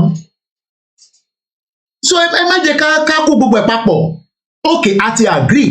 Okay, ẹ jẹ́ ká tẹ̀ agree pé okay àwa là ń parọ́. But ẹ̀yin tẹ́ ẹ̀ parọ́ ẹ fún wa ní presentation. Ẹ má kọ̀ máa sọ pé àṣírí ńlá, àṣírí kọ̀kọ̀, àṣírí kókó, àṣírí kọ̀kọ̀, àṣírí ìyẹn kó làwọn èèyàn need. Àwọn tó dé wà lábroad èyí náà ẹ má máa ṣe bí òpònú náà. Ẹ ṣe ń ṣe bí òpònú. Ṣèbí mi ń present kan fún nísìn kí wá nísìn kí sọ pé Nàìjíríà pa 41 billion tí mo dẹ̀ mú evidence wá. I'm sure pé nǹkan máa bí mi pé Kóìkì ó sure pé nǹkan sọ yóò right. Kò ń ṣe pé gbogbo tèmi náà bá ń sọ ló right but èyí tá a bá rí i pé ó mú correspondent wá lọ́dọ̀ tí wọ́n wá ní ó mú yes wá kí ló dé kí ṣe ẹ kó rí bẹ́ẹ̀ kò ṣe program lórí pé owó táwọn olóṣèlú ń jẹ nínú crude oil sótó owó tí wọ́n ti dá sínú Yorùbá nation ẹ ṣe ń sọ̀rọ̀ bí òmùgọ̀ báyìí náà a ṣe ń sọ̀rọ̀ bí ẹni tí kò ní làákàyè crude oil tá à export ó ń lọ sí Spain ó ń lọ sí Netherlands ó ń lọ Germany ó ń lọ Portugal ó ń lọ South Korea ó ń lọ Cote d'Ivoire ó dé Togo ó dé Senegal ó dé America ó dé Switzerland ó dé UK ó dé Denmark ó dé Indonesia ó dé China Singapore South Korea Thailand Turkey tí ìjìnlẹ̀ wà ṣèbí à ń gbépo lọ síbẹ̀ ẹni kí bọ̀dá mi ìjìnlẹ̀ kó bá wa ṣe investigation níbo ló ń gbépo yẹn wá ṣé tòótọ́ ni wọ́n sanwó ṣé kò ṣe pé wọ́n fi ṣe fraud ẹ sọ gbogbo yẹn ṣé sọdíṣe epo tó ń gbé wá láti Nàìjíríà nísìnyí ṣé ìjìnlẹ̀ tó sọ fún ipò ti gba Yorùbá nation ṣé ó máa lọ stọọpù epo tó ń gbé wá sí Turkey ni ẹ má yẹ ká parọ́ fúnra wa now we are not illiterate now wọ́n lè ti ní illiterate yẹn tó lè ka French ni but we are not dumb and daft à ń ṣe dumb and daft kò sẹ́ni tó ń sọ pé ìyá yẹn kíníkan á ti rí pé 419 bí 419 ṣe máa ń ṣe ló ń ṣe yẹn scammer ni scamander ni I have no apology for mentioning her as a scammer ni is as simple as that APC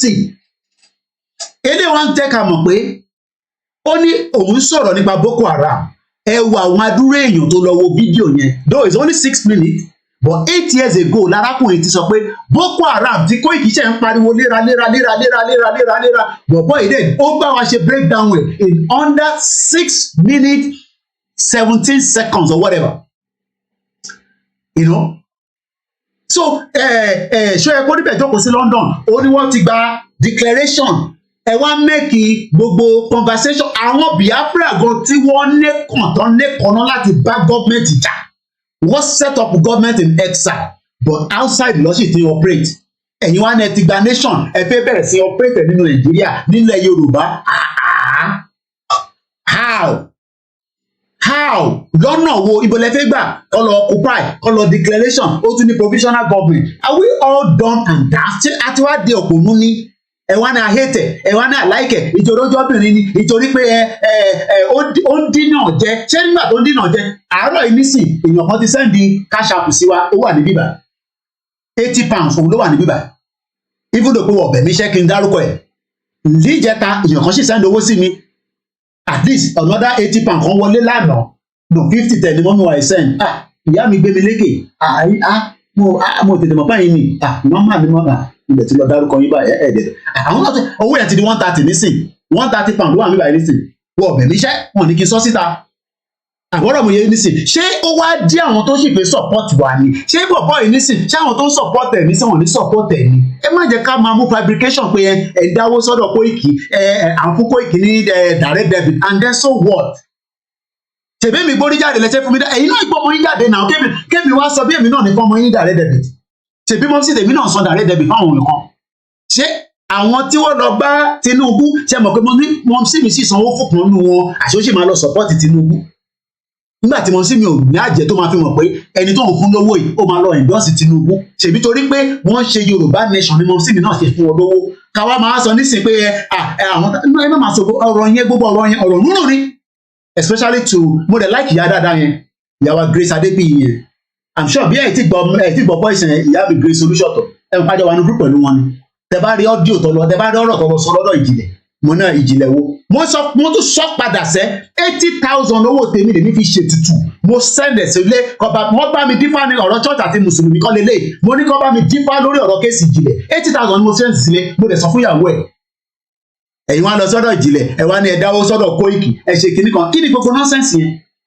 wọ́n ní ẹ pé wọ́n ní èmi ń bínú sí Onítìrí pé torí pé ó ní mò ń gbowó lórí platform yìí can you imagine that nonsense pé mi ń bínú sí ẹ rántí meeting tá a ṣe tí mo dárúkọ ẹ and this is why we have to be very careful because the movement has been infiltrated meeting tí gbogbo wa ti ṣe nínú kọ̀kọ̀ ẹ wá ń gbé jáde lọ sọ́dọ̀ ìjìnlẹ̀ àwa náà ṣe Yorùbá ni ẹ̀yin wá ní ẹni làkàyè ẹ wá sí Trafalgar Square máa ṣépè fún gbogbo yín lójú ayé yín ní dá fún gbogbo yín sọ̀sẹ̀ ẹ wá sí Trafalgar Square gbogbo yín ni mo bá sọ̀rọ̀ gbogbo yín tó bá sọ bẹ́ẹ̀ ẹ máa bọ̀ ní Trafalgar Square kí ni gbogbo nọ́sẹ̀nsì yẹn ṣé ìgbà tẹ́mi send owó sí ìjìnlẹ̀ kí ìjìnlẹ̀ fi problem tó níyẹn wọ́n sọ fún mi Ifá sọ pé problem yẹn ó máa pẹ́ nínú ẹ̀bùn tó máa jáde ṣé mo sọ lé tẹ́lẹ̀ rí ẹ̀yin wá lọ sọ́dọ̀ ìjìnlẹ̀ ẹ̀ wá náà ń dáwó sọ́dọ̀ Koiki Koiki wá ń bínú Onítìrí nítorí pé ó sọ pé mò ń gbawó lórí platform mi èmi tí mo ní kó máa dá sí òmìnira tí mo ní kó máa dá sí YSDM tí mo dẹ̀ ṣe tí kí ni gbogbo nonsense yìí náà ẹ wá ní ìyá yìí ò ti dá problem sílẹ̀ problem wo ló tún fẹ́ dá sílẹ̀ bí èlé tó ń ṣe lọ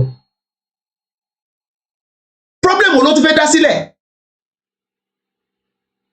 problem wo ló tún fẹ́ dá sílẹ̀ ṣé ìjìnlẹ̀ tó wà ní Turkey yẹn nísìn ṣóun lè confirm pé bí Turkey ṣe wà yẹn nísìn kò ní relationship pẹ̀lú Nàìjíríà mọ́ ṣé Turkey oh my God why we operating mo kí ìyàwó àdúgbò àgbọ̀lá ìyẹn láti sọ fún ẹ̀yin tí ẹ̀ ń tẹ̀lé wọn ẹ̀ ń bínú sí bàbá Akíntóyè ẹ̀yin mọ iye epo tó ń jáde nínú Nàìjíríà tó yẹ ká máa bínú sí tèbí tí bàbá Akíntóyè sọ nìyẹn ṣé bàbá Akíntóyè wá stupid bàbá tó kọ petition láti don sketch láti almost 1978 mo dẹ̀ ti gbáyà ẹ̀ dànù mo ti yọ kúrò nínú group tàdọ́wà because ó ti di ọ̀dàlẹ̀ because irú yẹn nísìn gbogbo meeting tí mo pe Ìgbòho sí àti bàbá Akíntóyè I'm sure anytime now akọ máa release ẹ̀ síta ni kí ni gbogbo nonsense yẹn so and we are saying that this woman ìyá Grace Adébíyì tí mo ń dárúkọ yẹn ṣé àwọn rí ìyá Onítìrí rí ṣé àwọn ọmọbi tó wà at least àwọn ọmọbi tí Ìgbòho wà bó ṣe ń sọ fún yín pé mo sì tèmi ṣe gbé padà sí UK ni she was in Benin Republic for more than 20 days so kí là ń sọ lẹ́nu àdẹ̀ tí mo picture jáde àwọn tó dẹ̀ lè confirm ẹ̀ mọ̀ at least máa bí ẹ pé lọ́nà mò ń pa ìkan tẹ̀sí sẹ́yìn mẹ́sẹ̀ sí mi nísìn pé bàbá ṣé kó jáde mo ní ká ṣe sùúrù díẹ̀ ẹ rí so ẹ jẹ́ ká ṣe sùúrù fún àárín ara wa ẹ jẹ́ ká ṣe sùúrù gan-an especially ẹ̀yin tẹ̀ ń tẹ̀lé ìyá yẹn ẹ wá rò pé àwa ni the bad guy àwa ni the bad guy kí ni gbogbo nonsense yẹn àwọn olóṣèlú tó jẹ́ the bad guy ẹ tẹ̀ wá bú wọn mọ́ ṣé ẹ kó níbẹ̀ ò tẹ̀ sọ̀rọ̀ sáwọn olóṣèlú mọ́ ọwọ́ di bàbá Akíntóyè versus Onítìrí wá jẹ́gẹ́ bí èèyàn lápẹ́ tẹ́lẹ̀ bọ̀ kó ṣèyàn gbogbo ẹni mo fi sọ She's not a human being. Ó dẹ̀ fi orúkọ Ọlọ́run, òun porúkọ Ọlọ́run, but òun ṣe tí Ọlọ́run gan fúnra rẹ̀ gan ò fẹ́. Ta ló mú gan náà? So à ń sọ fáwọn èèyàn, ẹ ṣe sùúrù, ẹ jẹ́ ká ṣe sùúrù. Ìrìn àjò yìí Nàìjíríà máa dàrú kò sọ́gbọ́n ẹ̀. Whether Yoruba nation or no Yoruba nation, Nàìjíríà máa dàrú. It's as simple as that. So ẹ jẹ́ ká padà sórí fídíò yìí lẹ́ẹ̀kan sí. How many hours láti ṣe nísìnyí? Àti 3 hours, kò ní ju 4 hours lọ. So we have about just 28 minutes. So that can we wind down. Mo kí gbogbo alẹ́ nǹkan sí. Ẹ fọkàn balẹ̀. Mo fẹ́ kẹ́ fọkàn balẹ̀.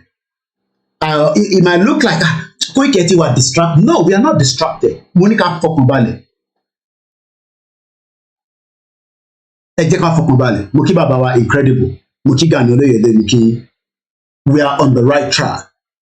Video tá ń wò yìí. This guy narrated everything I have been talking. Èmi ti ṣe 6,000 videos. Bọ̀bọ́ yìí ṣe 2,000 videos. But lára fídíò tó ṣe, ó fẹ́ wà débi pé ó ní àkọ̀lẹ́sẹ̀ pé ó overweight fídíò tèmi ni. But ẹ wo analysis tí bọ̀bọ́ yìí fún wa. Ẹ wo analysis tí bọ̀bọ́ yìí gbé fún wa nísìn. Bọ̀bọ́ ta fẹ́ play. So ẹ jẹ́ ká ṣe sùúrù.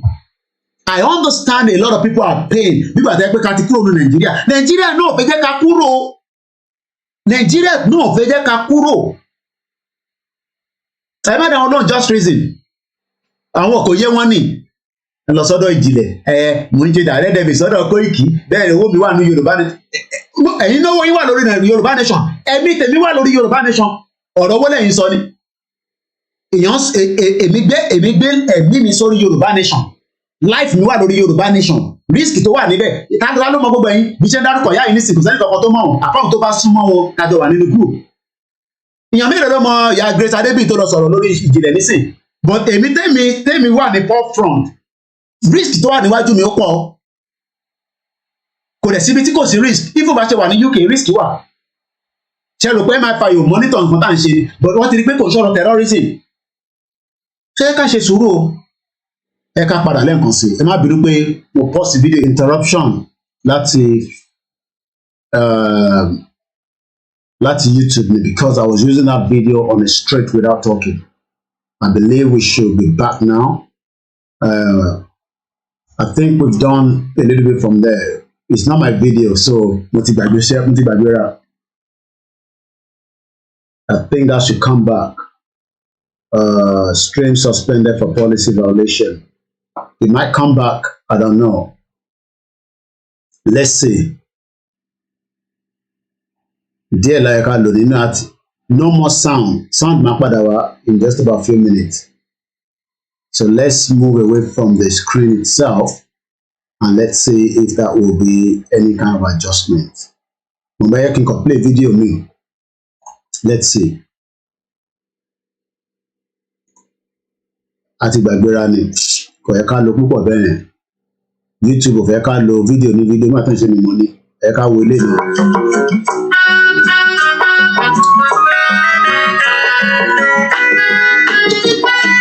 Okay, it's not back yet.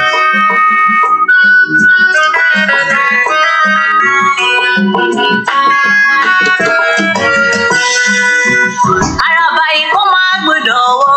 Araba ní ẹgbọ́dọ̀ wọ́ lọ. Araba ikó máa gbọ́dọ̀ wọ́. Araba ní ẹgbọ́dọ̀ wọ́ lọ. Aṣáyé kó máa gbọ́dọ̀ gbé.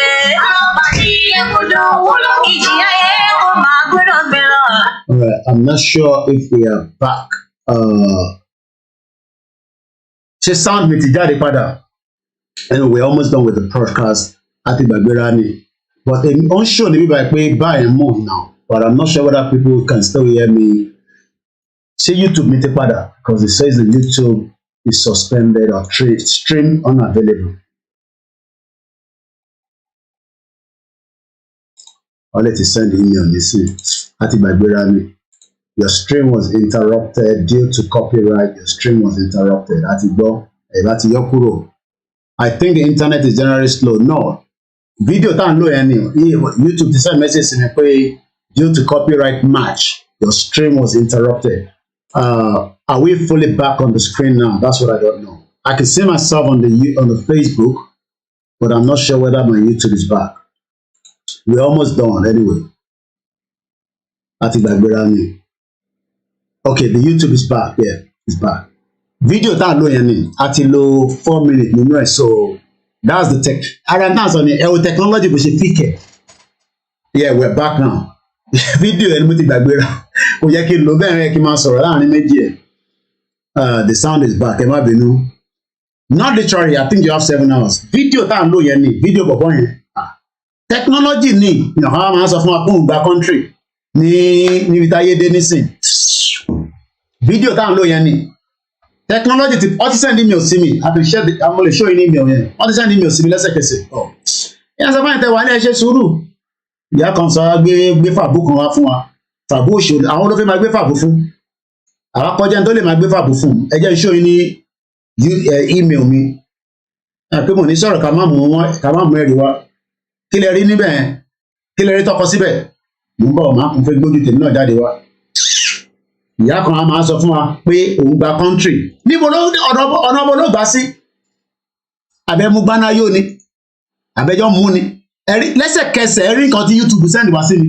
Lẹ́sẹ̀kẹsẹ̀ wọ́n ní live stream copyright notice. Your stream was interrupted. We thought 1914 amalgamation is the biggest fraud until 2022. Dupe Onitiro Fraudulently declared. But when I koikimedia due to copyright match. Báwo làwọn ṣe mọ̀ pé mo copyright? Má ṣe o. Mo kí ìyàwó fún mi lọ́lá Bello. Má ṣe o. Ṣé pa ṣe lè náwọn èèyàn tó wà gullible? Ẹ̀gbọ́n mi ṣẹ́gun ọ̀nà ní wow techno lẹ́sẹ̀kẹsẹ̀. Fídíò yẹn 4 minutes péré ni mo ṣì lò nínú ẹ̀. Ó ní video title wọ́n wá ní the stream ẹ̀gbọ́n kan tọkọ sí bíbá bí a kì í expand ẹ̀ kò má lè sọ pé mi mo kọ́. Lẹ́sẹ̀kẹsẹ̀ wọ́n send email sí mi ìyàn kan wá sọ fún mi pé òun ti gba country ẹ̀ wá ní kémi máa believe nonsense yẹn ní 2023 tí òun ṣe pé NTA ilẹ̀ ń wò. Lẹ́sẹ̀kẹsẹ̀ ó ní stream yẹn ti wà interrupted nítorí pé and so Koribe sometimes YouTube don't hold my program. I don't have copyright. Òun ló sọ̀rọ̀ ó tún sọ pé kò ní copyright. Àbọ̀ tí wọ́n jẹ gbèsè báyọ̀ lọ́wọ́.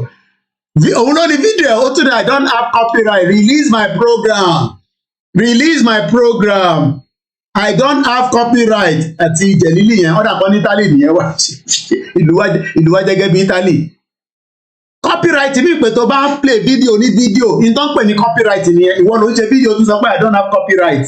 Release my program. I don't have copyright. Facebook, YouTube, I don't have copyright. Kí ló mi pọ̀ òun ní copyright? Ṣé bóun ló ní fídíò tiẹ̀? Àwọn yẹn làwọn kan wá lọ jókòó sábẹ́ ó wá náà ó declare orí gbogbo yín ti gbálẹ̀ tí mo tẹ́ ń bá fà. Lẹ́sẹ̀kẹsẹ̀ wọn tí YouTube send sí mi. The stream are interrupted when a copyright content is detected. After copyright material is no longer being streamed, streams are automatically re-enabled. Machine ló send eléyìí sí mi nísìnyí o. Ìyá kan wá sọ pé òun gba Yorùbá nation. Ó wá ní òun ò fẹ́ release blueprint fún yín, òun ò fẹ́ yẹ kẹ́ mọ̀ blueprint. Ká cool fún gbogbo yín. Ṣèbí email mi lè ẹ̀dẹ̀wò time to send it.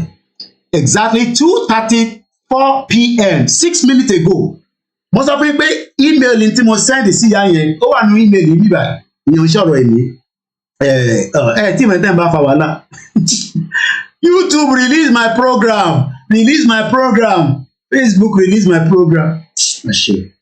Ìyẹn lẹ́yìn àwọn yẹn lè wá lọ jókòó tó wọn sọ fún yín pé àwọn gba Yorùbá nation. Ní 2023. Ajókòó rápàtà. Àwọn gba release my program. Do your thing. Do your thing. Do your àwọn ṣe kankan náà tẹ́lẹ̀ ni. Do your thing. Do your thing. Stop flagging. Wọ́n kò bí ẹlọ́mọ mi ní flagging yẹn. Stop flagging. I'm sure ọmọ àrùn bóyá Koiki ló ní kọ́ ọmọ flag. Stop flagging. Stop flagging. Stop flagging. Share. Ọ̀nà ọmọ Koiki yóò dá. Ọlọ́run nígbà mi tí bá kọ̀ jókòó tí bá kọ̀ gbọ́n tó ń sọ bá máa kọ̀. Ọlọ́run tóbi lọ́ba dumb and daft. Wọ́n ti ní kí ẹ máa sọ pé literate ni wọ́n dumb and daft. Release, do your thing. Ṣe kọ́kọ́ náà, mọ́mí wa mú à. mo kẹ́rin ti Libya mo kí gbogbo WhatsApp group pátápátá ẹ jẹ́ máa wà ní ara yín ẹni tó bá ti ń sọ̀rọ̀ pé ìyá oní ti tètè ya gbọ́n jáde mo ti yọ ìyá Grace Adébíyàn mo ti gbá wọn dání sẹ́gbẹ̀ẹ́ jáde èlò lẹ fún wa ẹ̀yin náà gbọ́ ọmọ tí ń jáde náà kó máa pariwo Yorùbá nation kéèmì náà máa fún lówó ìyàwó amúà tí ìyàwó amúà bá ti dé ẹ tètè máa ṣíà ìbò ló ń ṣe àlọ tí Ìgbòho bá jáde nísìn tí mo kàn sọ pé Ìgbòho ya kákọ̀ sọ̀rọ̀ 30 minutes gbogbo technology máa rise ìyàwó amúà stop flagging do your thing ẹ̀gbọ́n mi fẹ́ sọ̀rọ̀ àní pé parí ètò àmà tí wàá kẹran mẹ́rò báyìí Ọlọ́run ṣàánú wa ìtàn àwọn tó máa ṣe history lọ́jọ́ ọ̀la ẹ̀rí kọ̀ọ̀kan wà láì do your thing stop flagging I don't have copyright wo lò nítorí ẹbí wọn ló ní program tó yóò ní copyright ìyá bàbá jẹ gbèsè báyìí.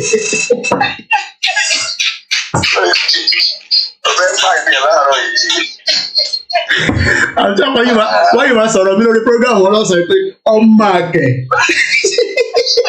do your thing stop flagging ẹgbẹ́ òsókè bàbá mi àmàtí wàá jẹ gbèsè báyìí adúgbò pélé dùnmọ́ rẹ̀.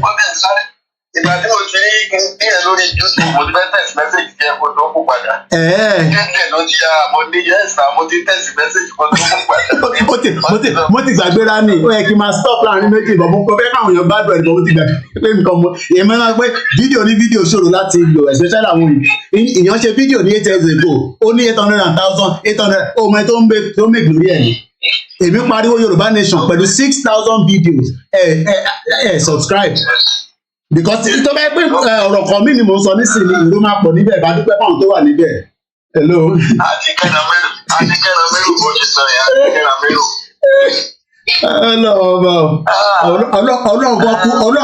Ọlọ́run kú sùúrù. ó kú sùúrù lọ́rùn Ọlọ́run kú sùúrù lọ́rùn ẹ̀mí mímọ́ kan kú sùúrù.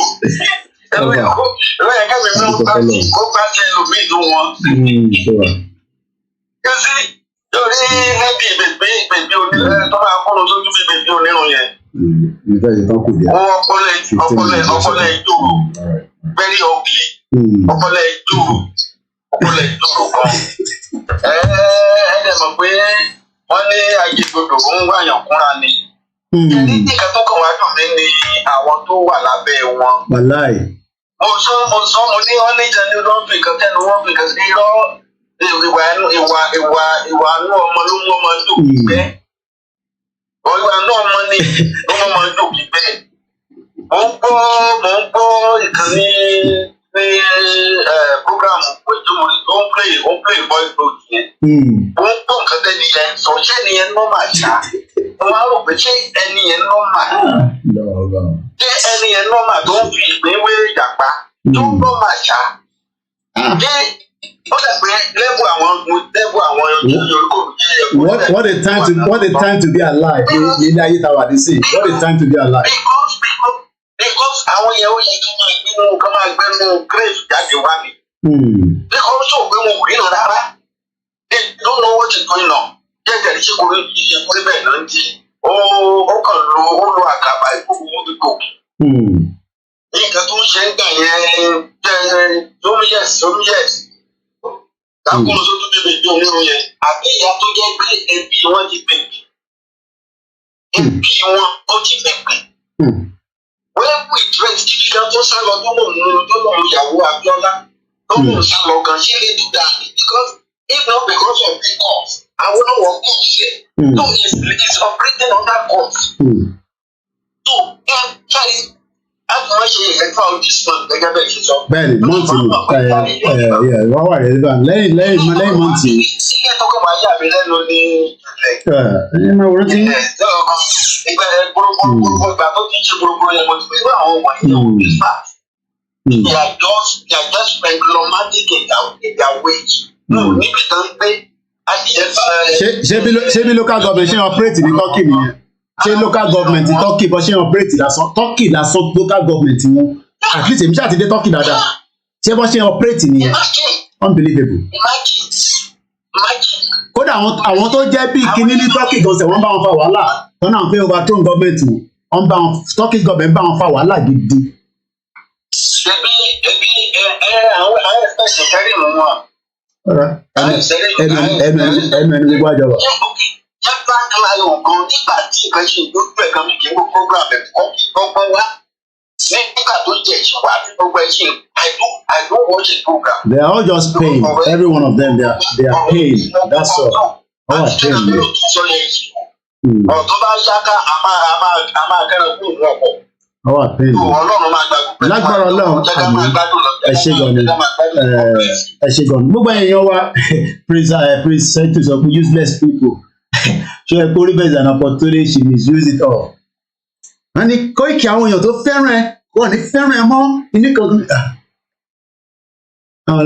wọ́n fẹ́ràn mi pam torí ọ̀rọ̀ pẹ̀lú numbers figures àti facts la gbé jáde látọdún mẹ́ta inú ẹ̀ náà ni gbogbo ìtẹ̀ ti lọ sọ onítìrí concept yìí tá à ń sọ gan ló lù nú ẹ̀ ṣèbígbà tó jáde tó wá lọ sọ lọ́dọ̀ Yorùbá Tòótọ́ rà pé ìyá mi gbémi lékè sísọ lẹ́ǹkan ṣèbí Yorùbá Tòótọ́ ló kàn sọ̀rọ̀ constitution táwa ti fọ́ constitution sí pé láti pín síbi tí mo ní kẹ́ lọ gbọ́ citizen ewa ẹ̀kọ́ lọ́ba dúró ti bọ̀ ẹ̀gbọ́n yẹn ó pín constitution yẹn ó pín sí yẹ́lẹyẹ̀lẹ débi pé wàá gbọ́ àgbọ́yé ẹ̀ ṣé kí ló fẹ́ sọ she has nothing to say stop flagging do your thing àwọn ọ̀làjọ́ ń ṣe same thing tẹ́lẹ̀ tó ní do your thing tájọ́ ń ṣe same thing tẹ́lẹ̀ and do your thing we have all last call wa lele Mr. Adams ni regular wa ni ká jẹ́ kó wọlé do your thing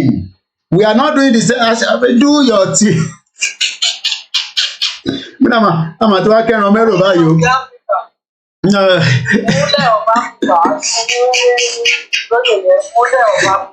Ọlọ́run máa kó sọ̀rọ̀ Ọlọ́run. Ìyá tí mo ṣe bí tọrọ ọmọ àwọn àgbà òfò àwọn tó yẹ kí wọ́n fi ṣe menstruation dànù lójú wọn sáyé pé àwọn olórí burúkú ṣé gbogbo ìran yìí gbogbo ìran wọn ṣé gbogbo ọmọ lóyún ni wọ́n là ṣé gbogbo ọmọ wọn ló là láwọn ọmọ àlọ́ lórí burúkú àfàyè jẹ́ àbọ̀wọ́ jẹ́ láǹpẹ̀ ilé yẹyẹ ṣé gbogbo àwọn tẹ bá rí tó bá wọ sọ gidi kọ́ léèyàn o. Ọ̀dọ́ gbogbo àwọn tó bá wọ sọ gidi tẹ bá rí nínú ìbò kọ́ léèyàn o. Olórí burúkú làwọn eléyìí tí wọ́n dúró tí ìlera yín ọbẹ̀ pààrọ̀ yín kò lẹ́rú ẹ̀yẹ tó ń takò ẹ̀ tó jẹ́ látàkùn pọ̀ ọlọ́kùn wí ẹ̀ tó lè lẹ́nu ẹ̀ tó lè jáde síta.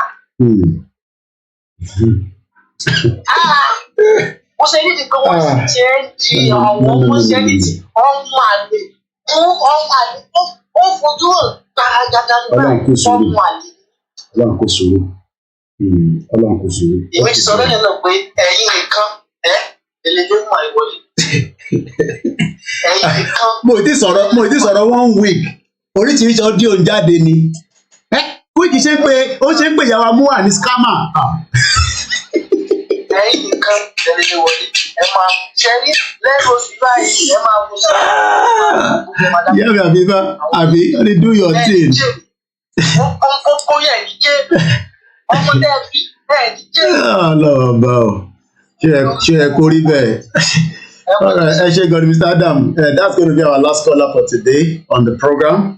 Tàbádé tàn padà wá lálẹ́ bàdẹ́dẹ́ tàn ó tún di ọjọ́ mi nìyẹn ìyá mi kóòlù náà àbí nígbà téèyàn ṣe program ẹ̀ tó ní Facebook I don't have copyright stop flagging wọ́n yé má flagging wọn àwọn tó mọ̀ tí wọ́n ló mọ̀ tó ń pè ní technology iná flagging òun lákọ̀ ló fídíò kan nísìnyí tí pé YouTube sáré sọ fún wa pé irọ́ kò possible bẹ́ẹ̀ mo kí ìyá Fọláṣadé ìyàwó wọn ní ìyàwó do your thing that was the sweet do your thing àjọṣe kankan náà tẹ́lẹ̀ náà ni do your thing wọ́n ní jẹ̀lílì yẹn wọ́n ní yàn níṣẹ́ níbi Italy gbọ́dọ̀ ti fẹ́ ríṣẹ́ yàn fún yàn níṣẹ́ ní Italy ni àwọn tó wà ń bẹ kọ́ lọ́ọ́ bá ń dúró tì í ni àwọn olùjágbàjàgbà yẹn Mr. Demi Gabriel mo kí gbogbo ọlẹ́ẹ̀kan sí Ọlọ́run àdó tiwa á wà pẹ̀lú wa ẹ̀yà fọkànbalẹ̀ wọn náà I won't be surprised wọ́n sanwó fún yẹn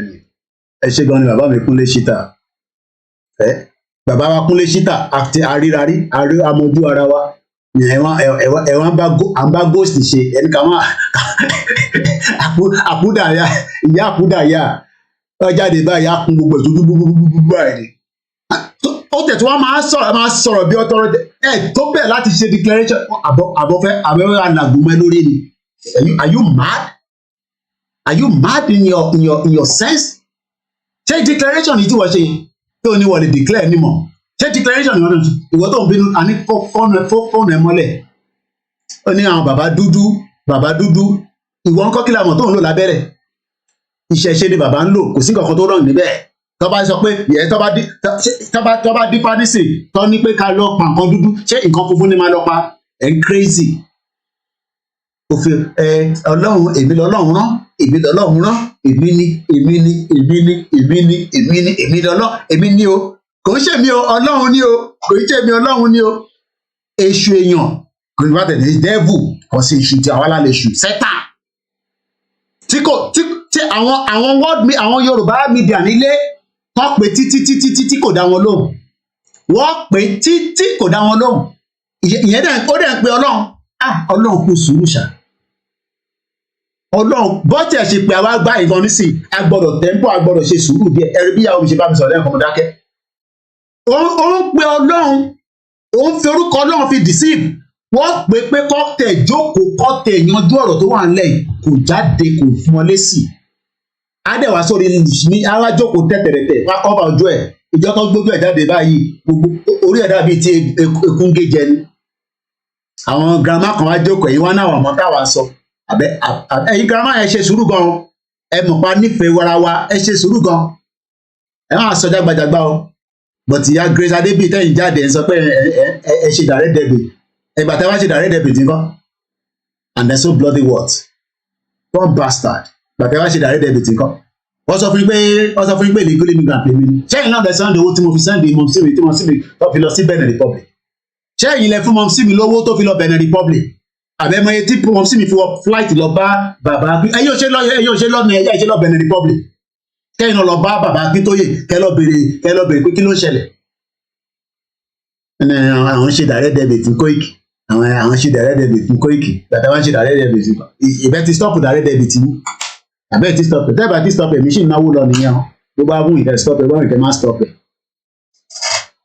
àjọ mo ti gbá wọn kúrò nínú group ìyẹn kọ́lẹ̀ ti sọ fún mi tẹ́lẹ̀ èmi máa ń pẹ́ kí tó react wàláì ìyàwó kan ní ẹ̀ bá ń sọ fún mi pé kò yọ woman kúrò nínú group kò yọ kúrò this woman is àná báyìí mo gbọ́n jáde lẹ́sẹ̀kẹsẹ̀ ni mr wáyé send audience mi báyìí mo ní ìníyà ìtìtẹ́ bí ṣe gbọ́ jáde nìyẹn ẹ kọ́ tẹ̀kẹ́ sẹ́ndẹ̀ sí wọn pé mo sọ bẹ́ẹ̀ wọ́n bá dẹ̀ sọ pé bí kájọ pàdé ní Trafalgar Square ìbí UK lájọ wà ẹ lọ sùn mi kájọ para fa wàhálà bomb bastard do your thing àtùmáṣọ do your thing o do your thing jẹ̀lílì rẹ do your àti kẹrin mẹ́rù káyà mo kí o gbàjáde black lion kọ blue lion ni. Do your thing. Do your stop flagging. Koiki stop flagging.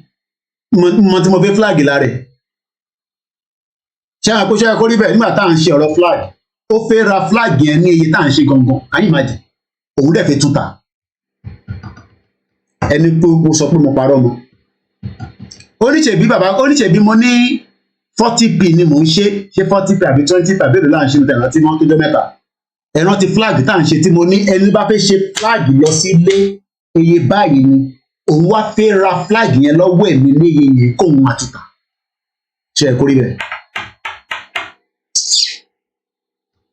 mo ní náà mo náà tá à ń sẹ́ndẹ̀ sílé mo ní ṣe fẹ́ sẹ́ndẹ̀ sílé ni ó ní no ẹ sẹ́ndẹ̀ sílé tí bá ẹ sẹ́ndẹ̀ bíbá sí wọn pé mo sọ bẹ́ẹ̀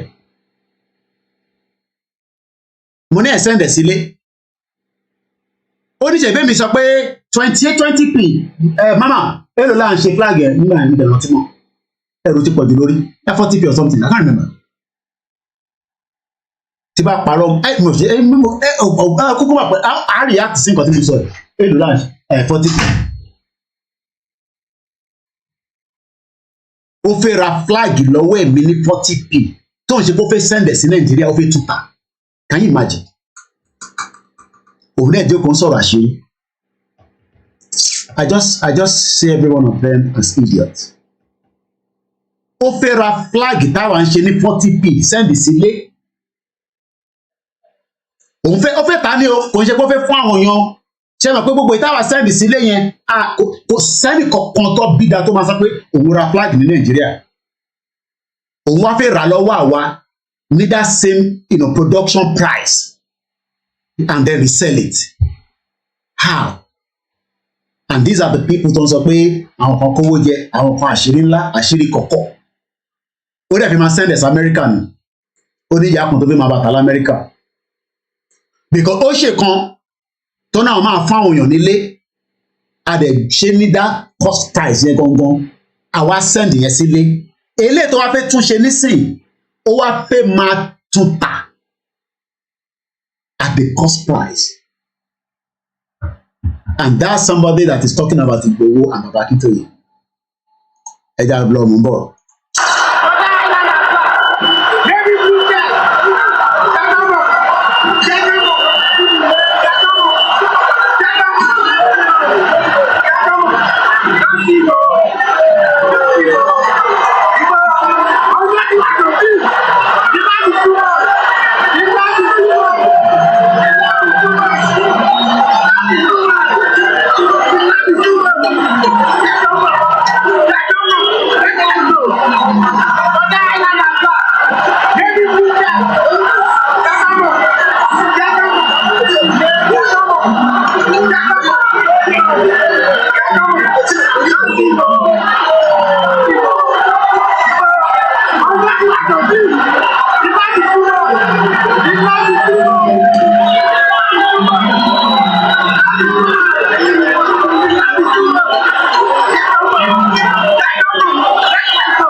Òun ò lè wálé ẹ̀rù bá àwọn fọ́mọ́ jí wọn gbé gbogbo ẹ̀sọ́ ní kó ń bí káàkiri ọ̀nà Oǹdó Èkìtì káàkiri wọlé Yorùbá Fúlàní jí wọn gbé wọn pa wá so ìdí ìdàgbé òfin wọn fẹ́ tàkà wọn. Kí ni Ìgbòho ń jà fún? Pé ká béèrè right wa. Do your thing pé ra flag lọ́wọ́ èmi láti tuta. Do your thing. Stop flagging. Hello flagging. Níbo ló ti ń flag yín ọ̀nà olóńgbà flag yín àwọn olóń flag yín kí la fẹ́ flag yín fún? Koiki stop flagging kí mo fẹ́ máa flag yín fún? We are not doing the same thing. Ìwọ náà ló ní do your thing. Àjọ ń ṣe kankan náà. Irọ́ tẹ̀yìn gbé dání tẹ̀sán pé gba nation. Lọ sí Nàìjíríà kó dé Muritala Mohammed Airport kó wá sọ fún ọ pé Yorùbá land ló dáǹdì sí. Kódà àwọn DSS wá gbé ẹ lẹ́sẹ̀kẹsẹ̀ wọ́n ń gbé ẹ lọ nìyẹn. Wá gbé ẹ lẹ́sẹ̀kẹsẹ̀. A ní ká ṣe sùúrù. We will get to where we are going but not with lies. Irú ọkọ la máa fi débẹ̀. Ẹ fẹ́ kí Baba Akintoye máa parọ́ fún wa. Kò lè parọ́ at his old age ní 87. Ẹ wá fi bàbá yẹn kó máa jáde kó máa parọ́ kó lè parọ́. Ó ná àwọn ọmọ mi ó wù mí ká ti débẹ̀ but àìtí débẹ̀ a máa débẹ̀ ni but àìtí débẹ̀ àti parí ètò so mo kàn ṣe summary ni. A máa débẹ̀. Àìtí débẹ̀ Ìgbòho náà máa débẹ̀ àìtí débẹ̀ ẹ jẹ́ ká ṣe sùúrù ká pull energy yẹn ká pull strength yẹn rally nìkan lẹ́ ń ṣe so rally yẹn ó ti pẹ́ jù lójú yín ẹ̀yìn kan wá ó fún yín ní country on the online country tó lè practice anything nísàlẹ̀ àwọn wá jókòó wọ́n sọ fún pé ẹ máa ṣe báyìí ẹ lọ báyìí ẹ gbé báyìí ní 2023 tó ń ṣe pé NTA lẹ́ ń wò níbi tí social media wà tó wà strong dé kódà àwọn tó wá jókòó sáárín ilẹ̀ wọn wọ́n dà pé ìgbòlàwọ́ ilé ìbọ̀lá tún já sí ẹ̀ ń bọ̀ láṣìírí ìkànnì mímú jẹ́ ẹ̀mú kọ̀ọ̀rọ̀ amúlẹ̀ fún yẹn nísìn. She wants to buy the flag at the cost price production price and then resell it without selling it. Wọ́n tún sọ nísìnyàn kan ìyá wa kan sọ nísìnyàn pé àtẹ̀tí yẹ́ ìdẹ́sídà rẹ̀ for correction.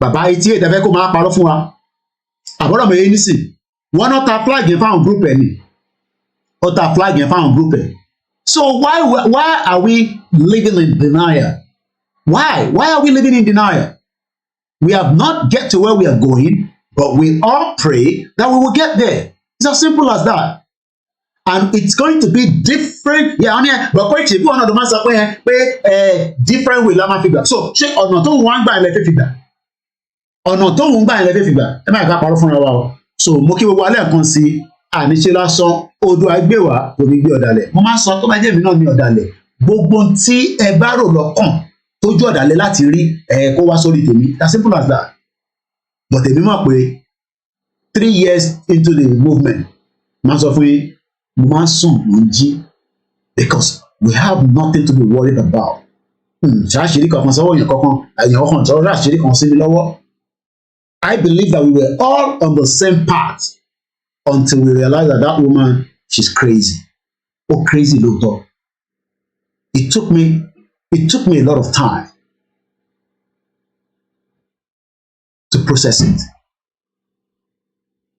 and any other person tó máa wá ṣe irú nǹkan tí ìyá yẹn ṣe ẹ try so many things àwọn èèyàn fẹ́ wá sọ̀rọ̀ ní ti mo ní náà mo slow it down ni that's why I said no more partnership with anybody no platform mi ti kọjá tí máa kọ̀gbẹ́ anybody wà fẹ́ máa sọ̀rọ̀ tó no even àwọn tájọ́ ń ṣe lọ́wọ́ lójì mo sọ fún yín pé Dr. KABIRU fi wá sọ̀rọ̀ èmi mo slow it down Bishop fi wá sọ̀rọ̀ mo slow it down because tìyá ìṣe òṣì we are still trying to get out of it ẹ̀yin ní kò ẹ̀yin understand ẹ̀fí pé torí owó wo ló ń dá sí wa lọ́wọ́ tó wá jẹ́ owó bàbàrà kan tá a máa ń sọ pé kíní kan ọ̀rọ̀ owó là ń sọ yìí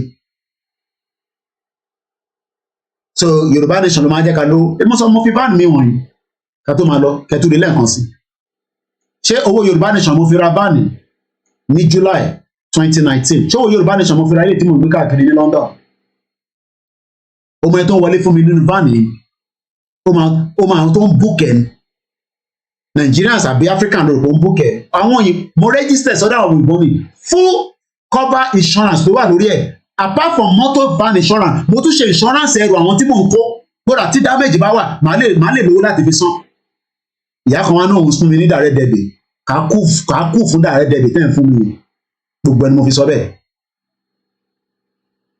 mo tọrọ owó lọ́wọ́ anybody ni ebe fún wa ní fún service tá à ń ṣe pé Koiki mo appreciate tó ń ṣe àwọn ọmọ tèmi ò lè ṣe tó ń ṣe yẹn èmi náà rẹ̀ lè ṣe ká cool fún gbogbo yín tí owó Yorùbá nation náà mo fi ra ilé ní July 2019 àbí àti gbèrò Yorùbá nation ìbólúkàlù tó ń ṣayé ẹ̀ lọ ni ẹ ṣe sùúrù gan ẹ máa ká máa gbà sí fún ẹ̀yin tẹ́ máa lọ ń sọ jágbàjàgbà lórí àwọn program tó bá ti sẹ́ndẹ̀ sí mi ẹ̀yin ni máa gbà sí fún wọn bọ̀tẹ́ onítìrì wàá jẹ mo yóò yà lẹ́nu lọ́dọ̀ tèmi wàá jẹ mo yóò yà títí dé April yìí tí mọ́ǹtì máa fi tán mo yóò yà ló máa jẹ ẹ ṣe direct debit ẹ stop direct debit yìí ẹ sẹ́ndẹ̀ sí onítìrì virus woman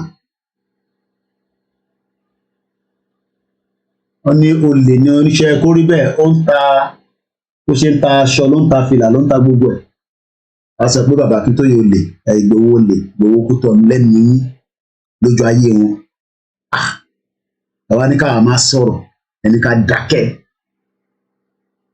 ṣé kẹrì mo ṣe ń sọ lẹ́yìn tẹ́ ẹ fẹ́ para yín ẹ má bínú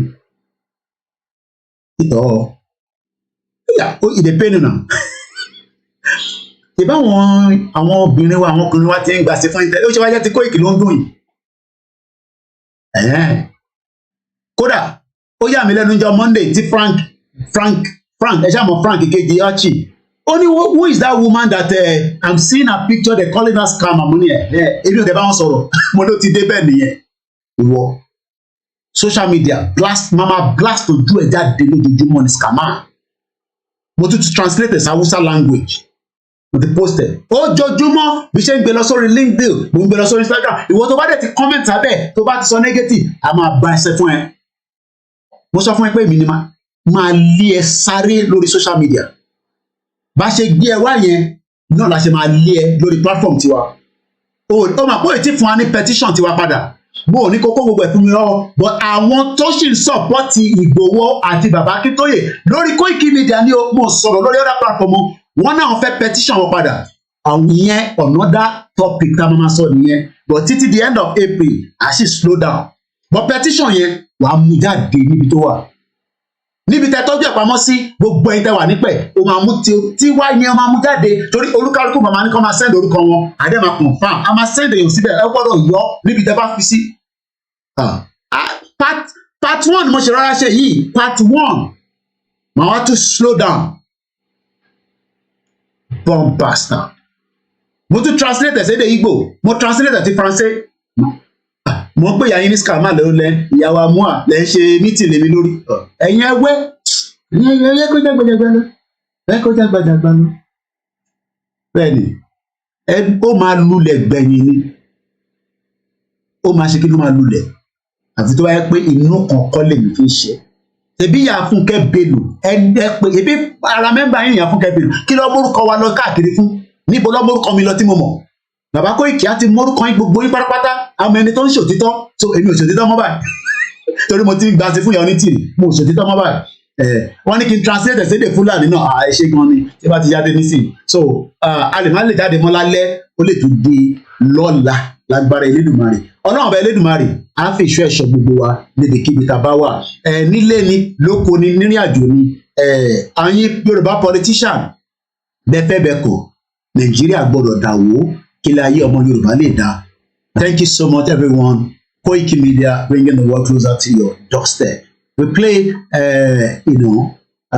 our anthem and then we call it a day. And on that note ẹ fọkàn yín balẹ̀ gbogbo àwa tó kù ó sì ń ṣọmọ lókù bẹ́ẹ̀ ni wọ́n ní ẹlẹ́dẹ̀ àṣekínni á pariwo ní agbede lọ́yọ̀ọ́ a máa débi tá à ń lọ. Do your thing we dey do our thing.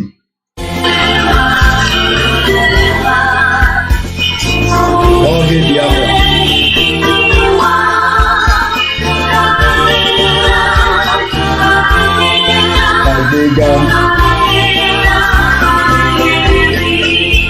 Big 75, thank you so much. Thank you so much, Mr. King, on Instagram.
ẹ má fojú ko eruku ata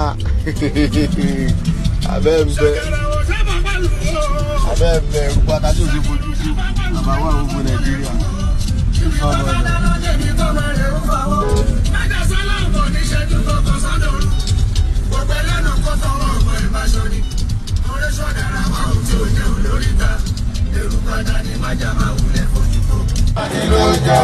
ọmọ Oòduà ọ̀gá Fúlàní ló jẹ́ o. Yorùbá nation yìí ti gbogbo wa ni kó má gbọ́dọ̀ bàjẹ́ torí kò sílùú mìíràn.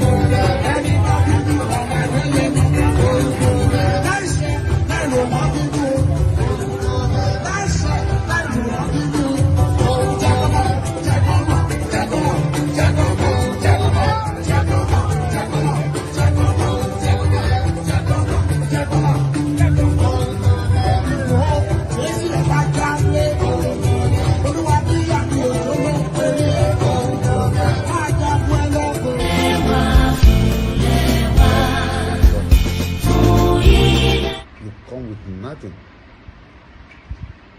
Then fight for everything. And later, leave everything and go back with empty hand. God is powerful. Koikimedia, bringing the world closer to your doorstep. Have a very good afternoon. Bye for now.